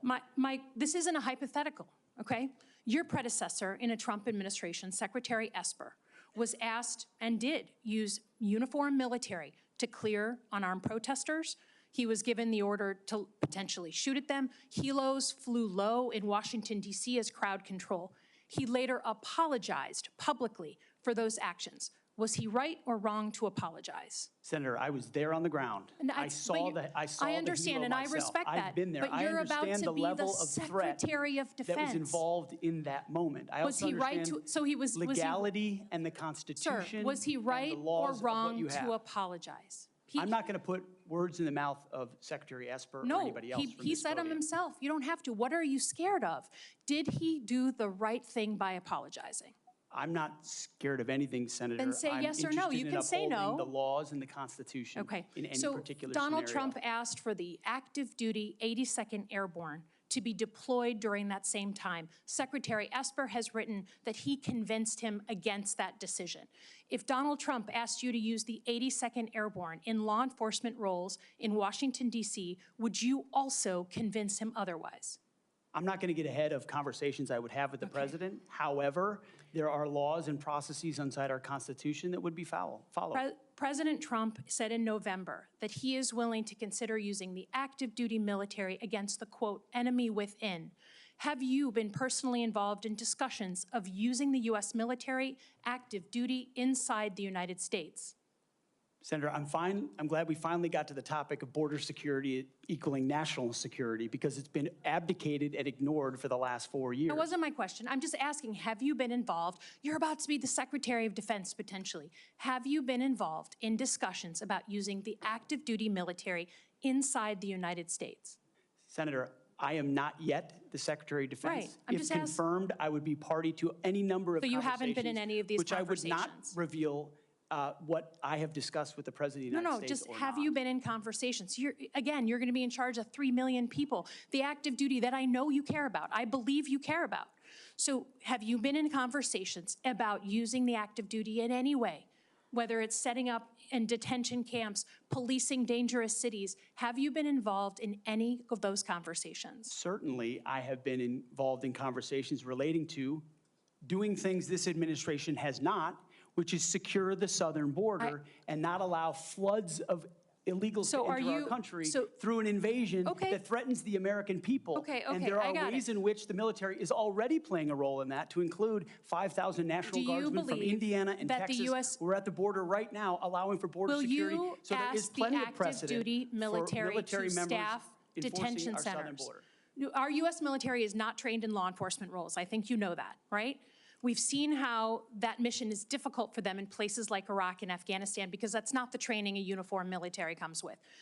Do you support the use of active duty military in supporting detention camps? Senator, everything we will do would be lawful and under the Constitution, but I recognize that this administration has abdicated its responsibility. President Trump is going to restore order at the border, prevent our enemies from invading, and yes, he has said Sir, I get your filibustering. I get it. Part of what happens. In the spirit of preserving the institution that I think we both care about, legitimately, the Uniform Code of Military Justice. I've heard a couple of different things. One, you said you will not change the Uniform Code of Military Justice, which is what governs justice system in the military. Yes or no? You said that earlier. Those are laws, Senator, set by Congress. Okay, so you will not go to change it. You will not attempt to change it. You also said that JAG officers are potentially people who put their own interests in their own medals and promotions ahead of the troops. Senator Lindsey Graham was a JAG officer for most of his life. Is that what you believe about those who implement our justice system in the U.S. military? Senator, I was speaking about particular JAG officers I've had to deal with in my military experience, Are you going to get not involved? about a member of the United States Senate. Are you, as Secretary of Defense, going to get involved in the implementation of the U.S. Military Code of Justice? Senator, ultimately, it will be a big part of my job to evaluate decisions vis-a-vis the Uniform Code of Military Justice. Yes. Have you seen is CQ Brown on your list in the Warrior boards to be removed from his position? Senator, Every single senior officer will be reviewed based on meritocracy, standards, lethality, and commitment to lawful orders they will be given. Thank you, Senator Slotkin. I now recognize Senator Shaheen for a unanimous consent request. Thank you, Mr. Chairman. I have a request from a former general who served 35 years, Dennis Leitch, who most recently was commander of the 94th Regional Readiness Command at Fort Devens, Mass., who has asked that his letter opposing Mr. Hegseth's nomination be entered into the record. Is there objection? Without objection, it will be entered. Also, I present a host of letters and op-eds from former co-workers at Vets for Freedom and Concerned Vets for America, as well as Fox News Channel. I also have letters and op-eds from many veterans and Iraqis and Afghanis who were helped by Mr. Hegseth. I ask unanimous consent to introduce these letters and op-eds. Without objection, is so ordered. Senator Sheehy, you've been very patient. Thank you, Mr. Chairman. Entering a support letter in for Mr. Hegseth, submitted by nearly 90 former soldiers who served with Pete in combat. I would like to submit a statement from 86 of them who support his nomination, although they come from different units and ranks. The signatories commend Mr. Hegseth for his selfless leadership, love of his soldiers, and commitment to our country. 2 items. Sorry, 1 item. I ask unanimous consent to enter this into the record. Without objection, it will be entered. Thank you, Mr. Chairman. Pete, I'm actually going to ask you questions because I want to hear your answer. How many genders are there? Tough one. Senator, there are 2 genders. I know that well. I'm a she-he, so I'm on board. What is the diameter of the rifle round fired out of an M4A1 rifle? That's a 5.56. How many push-ups can you do? I did 5 sets of 47 this morning. What do you think our most important strategic base is in the Pacific? In the Pacific, Guam is pretty strategically significant. How many rounds of 5.56 can you fit into the magazine of an M4 rifle? Depends on the magazine, but standard issue is 30, Senator. And what size round does the M9 Beretta standard issue sidearm for the military fire? A 9mm, Senator. What kind of batteries do you put in your night vision goggle? Duracell. So right there, you're representing qualifications that show you understand what the warfighter deals with every single day on the battlefield. You understand what happens on the front line, where our troops will be. And what happens, unfortunately, in this country is decisions made in rooms like this, bad decisions, end up in dead 17, 18, 19-year-old Americans. And those Americans rarely come from families that sit in rooms like this. They come from lower, middle-income families who sometimes the militaries are on the way out. And they join because maybe they want to go to college. Maybe they had no other choice. Maybe they love this country. But for whatever reason, they joined and they sat on the dotted line. And when people like us screw up, they don't come home. And that's the one thing that I care about. As you remember when I shut the door, when you came with your entourage, Senator Coleman, I've known for a long time, and you and I sat together and asked you one question. You remember what that question was? Are you going to have the backs of the warfighters? Exactly. What is going to be your #1 priority? And I don't care, frankly, what all these letters and articles say. I've been a part of a smear campaign too, I get it. I care that you're going to have one thing in mind when you sit in that chair in that 5-sided building, and you told me what that was. So with that, you have my support. I'm sorry you have to go through a process like this, but it is one of the most important jobs in the world. We got to make sure you're ready for it. I thank you for your answers. I got one final question that's very important to me. This is more of a technical question, but I think it's to fix the Army in this country is a 1 or 2 year problem. We can make bullets, we can make rifles. Fix the Air Force might be a 5-year problem. To fix our Navy is a decades-long pursuit. How are you going to fix our national? You don't have all the power. We're not China. Unfortunately, you can't snap your fingers. But how are you going to lead an initiative within the DoD to reinvigorate our national shipbuilding industry so we are able to compete with China, because freedom of navigation is critical to our economy and the global economy. It's going to be a very important task for you to complete. It's a critical question, Senator, and that's why I'm grateful that President Trump has said definitively to me and publicly that shipbuilding will be one of his absolute top priorities of this administration. So a lot of it does go into pulling things up into the OSD's office, Secretary of Defense's office, to shine a spotlight on it, to make sure the bureaucracy doesn't strangle important initiatives that need to happen. We need to reinvigorate our defense industrial base in this country to include our shipbuilding capacity. Some of it is on the east, some of it's on the west, some of it's on the Great Lakes. The workforce problems that our shipyards are facing are significant, and there's been a big investment from this committee, I know, in a lot of those places because of the shortfalls, manpower issues, everything else. But we also see adversaries that have been able to innovate themselves in ways that their shipbuilding capacity is, I won't reveal it at this hearing, multitudes and multitudes beyond our capabilities. So it needs to be a rapid investment, a rapid fielding, and then we need to incentivize outside entities to fill the gap. We talk a lot about UAVs. UAVs are very important, but there's also a future of UUVs, unmanned underwater vehicles, that will be a part of amplifying the impact of our Navy, because this administration has allowed our number of ships to drop below 300. It sets a projection of 340 or 350, but doesn't create the capacity to actually address it. And so if we're going to defend our interests, our allies, and put America first, we're going to have to be able to project power. That means shipbuilding. It means historic investments in our defense industrial base there.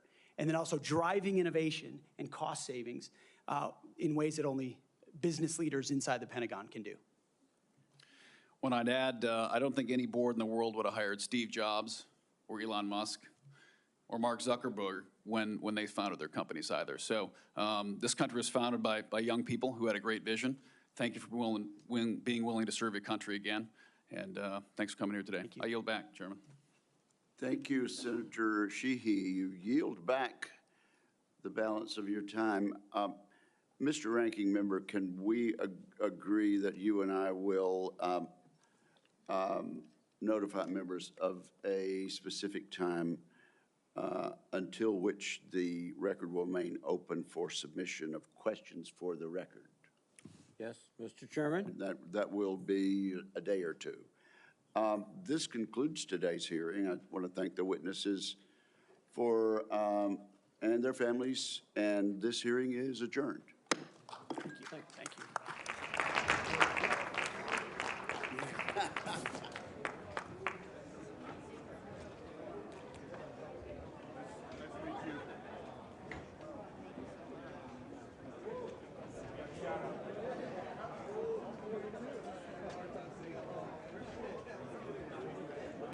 There's a ton out there, yeah.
lot of these issues and controversies surrounding him, that they are coming from anonymous sources, and that the focus of this hearing should be more vision for the Pentagon, which is something that Pete Hegseth tried to explain in terms of wanting to make it a more leading source and ensuring that there is military readiness. But he did speak pretty extensively about potentially changing some of the policies at the Pentagon when it comes to issues of important that standards shouldn't be quotas. So that was a point that he made clear. He was also questioned by both Republicans and Democrats very extensively about his views of women serving in combat. And he reiterated that if he were confirmed as Defense Secretary, he would be a secretary for male and female service members, that he does believe that women have a role to play in the military, that the President-elect Trump hasn't indicated that he wants to change the policy with respect to women serving in combat, but at the same time he reiterated the importance of having these uniform standards that both men and women are held account to them with respect to serving the U.S. military.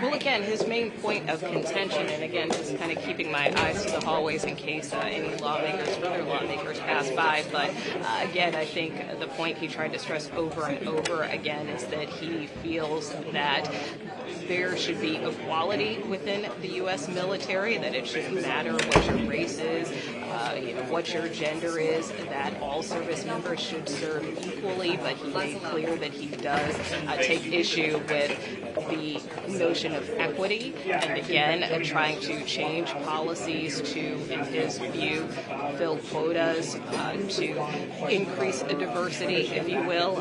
He also talked about the fact and reiterated that he thinks this notion of diversity is our strength, is not really, I think he said something to the effect of it's like the dumbest phrase that he has ever heard, that he believes that the shared mission is our strength. So he did talk more specifically about his views there, saying that he doesn't feel that there should be a priority put on issues of diversity, but more so on making sure that people are treated equally in the Pentagon, but not changing standards to do that. This is the chairman of the Senate Armed Services right here. Here's part of the criticism that the FBI background check was incomplete and did not interview enough of these accusers from Hegseth's past.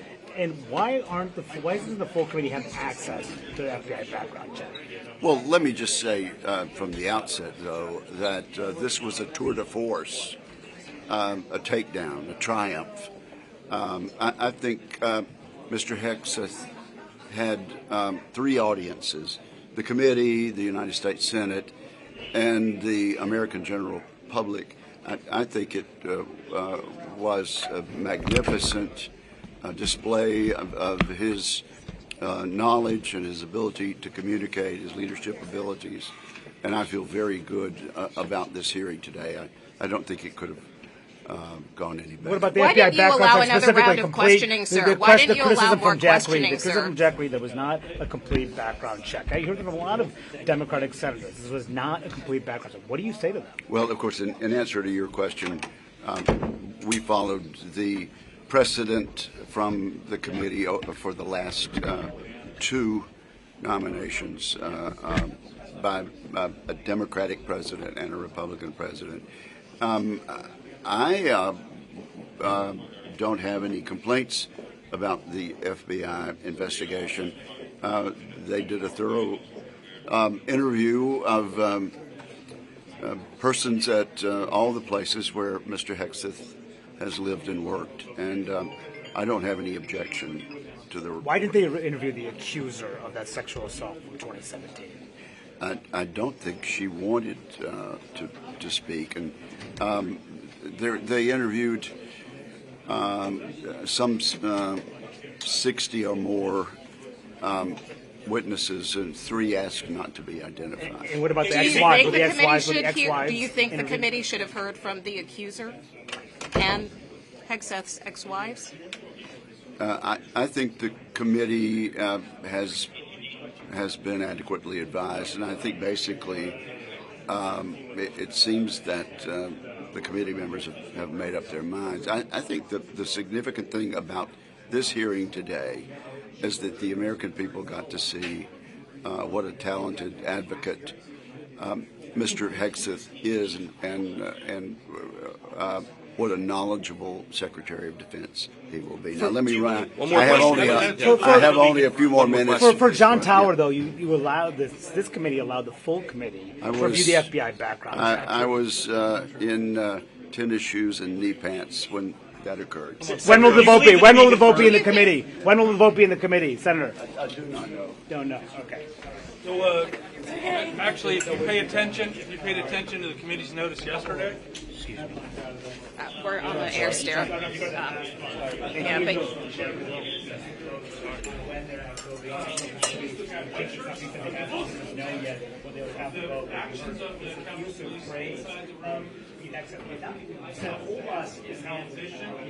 we're very, very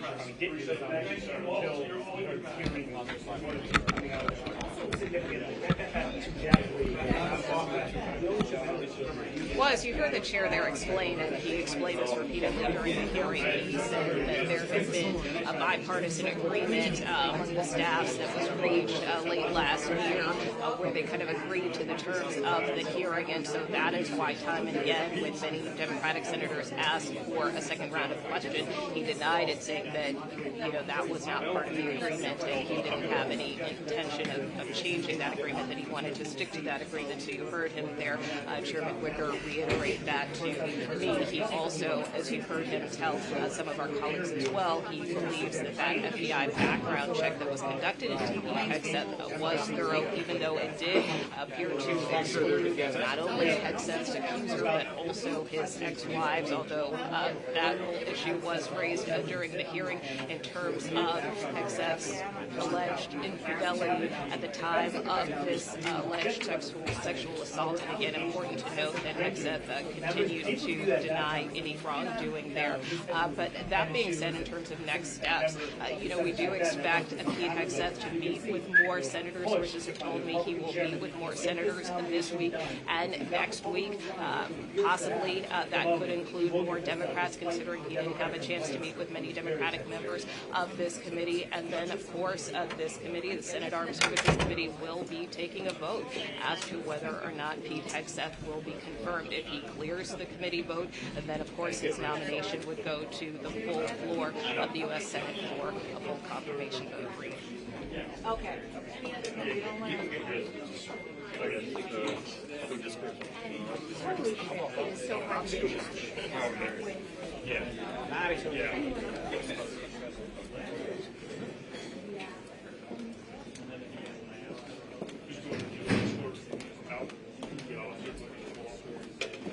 Yeah, sorry for the live television moment of, getting blocked and pushed around here, but we tried to do our best. Hold on. Hang on, in the pin, stay in the pin.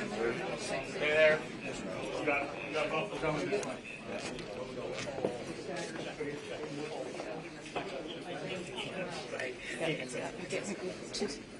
Two shot it is. Mr. Hegseth. Can you respond to Tim Kaine?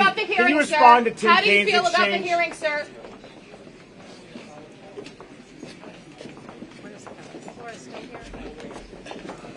Laura still here?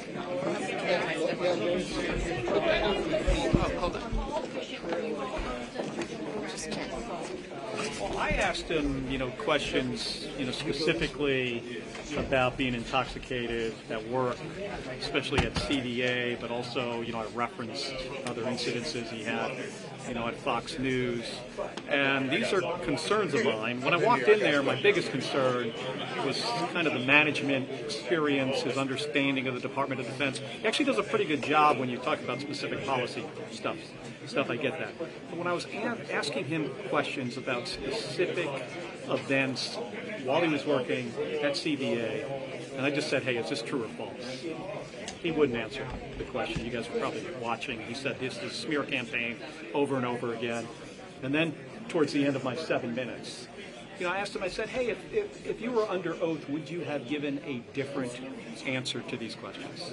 And he wouldn't answer that question. So that brings up concerns that this is not a smear campaign. He's acknowledged the heavy drinking. In Senator Coleman's open statement, he talked about significant personal issues. Well, we never heard from him what these significant personal issues were, but it's hard for me to resolve those two things. That he doesn't have these issues anymore, and that he couldn't answer those they're rather easy questions. I mean, is this true or false? Did this thing happen or not?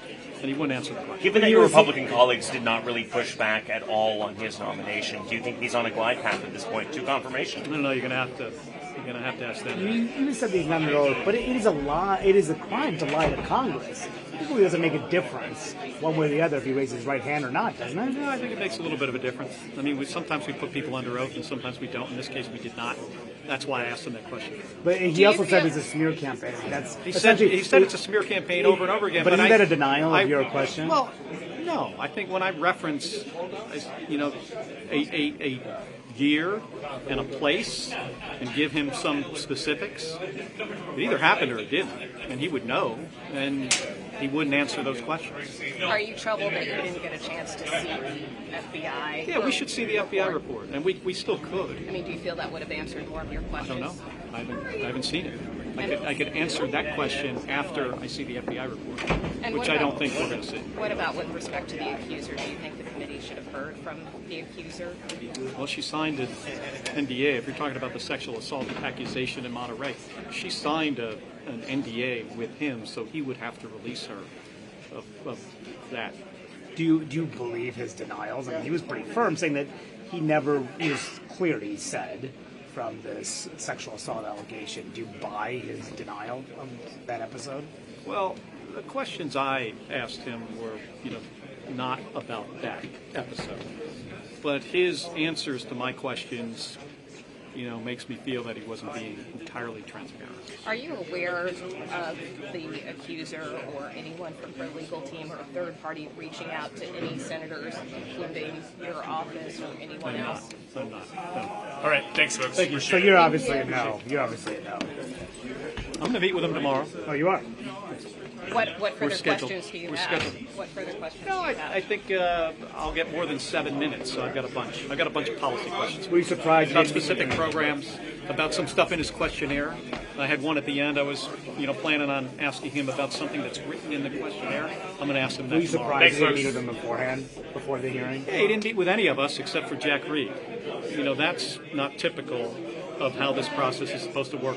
And I can only speak for my office. We gave them multiple days, multiple opportunities. It's very clear to us, I mean, it should be clear to everybody that he avoided meeting with all of us. If he would have met with us ahead of time, we could have maybe had better questions that would have worked better for him.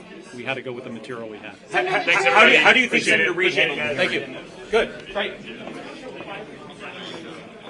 Okay, great. Got that.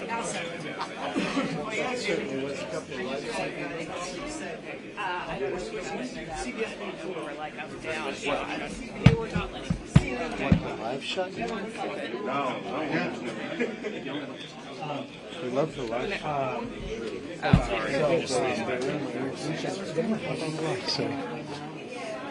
Well done.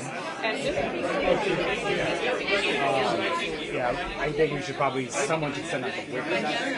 I think for like the later shows, we should use Wicker and One question or watch these? I don't think I can get it. Okay. I think we can clearly go from this location in about a minute. My next is a 3. Let's use Wicker. You want to go back and work on Wicker? Yes. Do you think I need to send a line that just says, like Kelly said, he's going to meet with Hegseth. Yeah, why don't you send a quick Now? line back, and also Wicker says And the then sexual, I'll- the glad we- accuser of I know the it's supposed to back 2017 up. sexual That's assault fine. We're just trying to make sure it takes didn't coverage. want to be interviewed by the FBI. Right. He claims, say claims. We'll It says we'll that, have the. and it could be like Wicker defends Having that exchange, we still had FBI a live pro shot. Hegseth, Okay.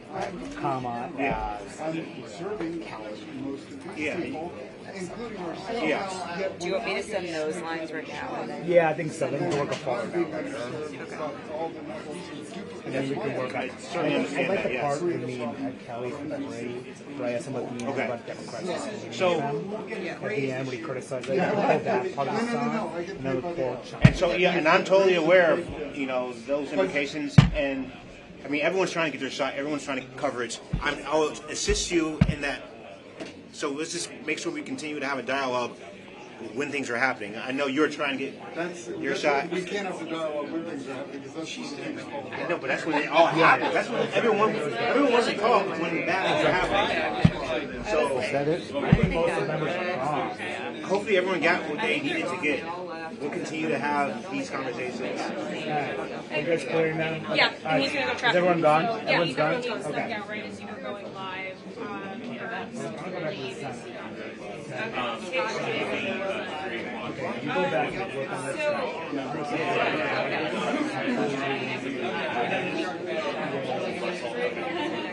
I'll make sure that's. I think we're good, because we got what we needed. That's the flag. I will send this as well as mine. Can I walk with you, Jay? I think this is done. I mean, everyone's left to stay here. So, yeah. Just checking in. You got everything? Yes. They're not coming back to you, right?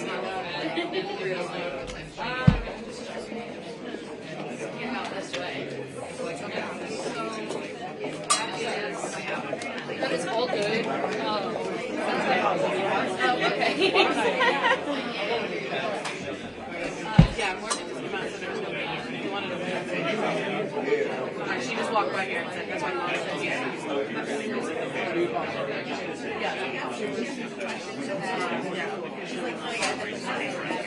The Senate regular presser.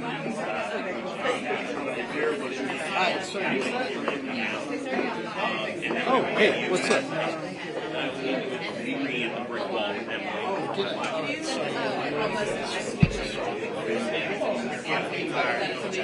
Yeah. Thank you.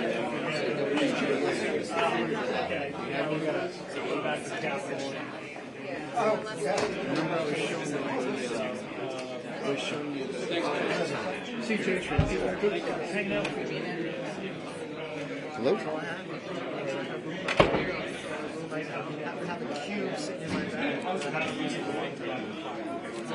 It sounds like I'm not very happy, but I'm just like, you know what? In this environment, you can't hear the voice. I got you.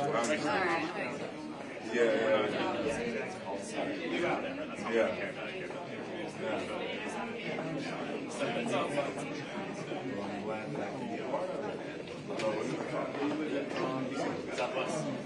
I just need to go to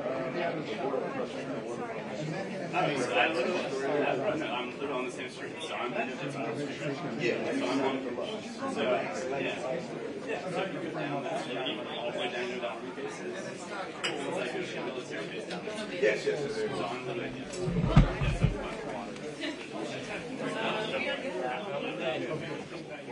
That's what I was.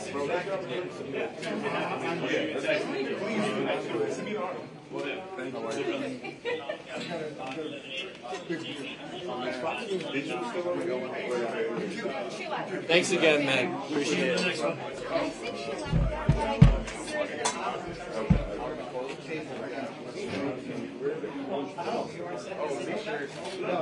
You're the first one to go, so they leave. Well, except they always keep that. There's no senators in the meeting. Yeah. You made it through this one. Now, all the ones for that.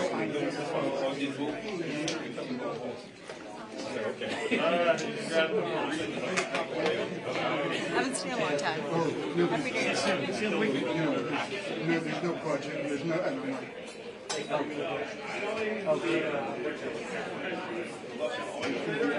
Yeah, absolutely. and they're gonna be nice and warm. Well, you know you already asked, so you can say to her, hey. It's all the same dance. Even though nobody asked, People will get frustrated if they don't know the dance. because I asked. Right, now I know the dance. Right. If they want, I just need to get the other cable up. It is that. yeah. Yeah. Oh, it's 100%. We're all assignments, different bosses yelling at us. You're good. Good to see you. You see you guys speaking? That's all. Yeah, there's no one in the committee room. All the senators are gone. Hey, Jim, were you able to get that wicker on that pool camera or no? Before all this, the Senate as a whole votes on whether or not.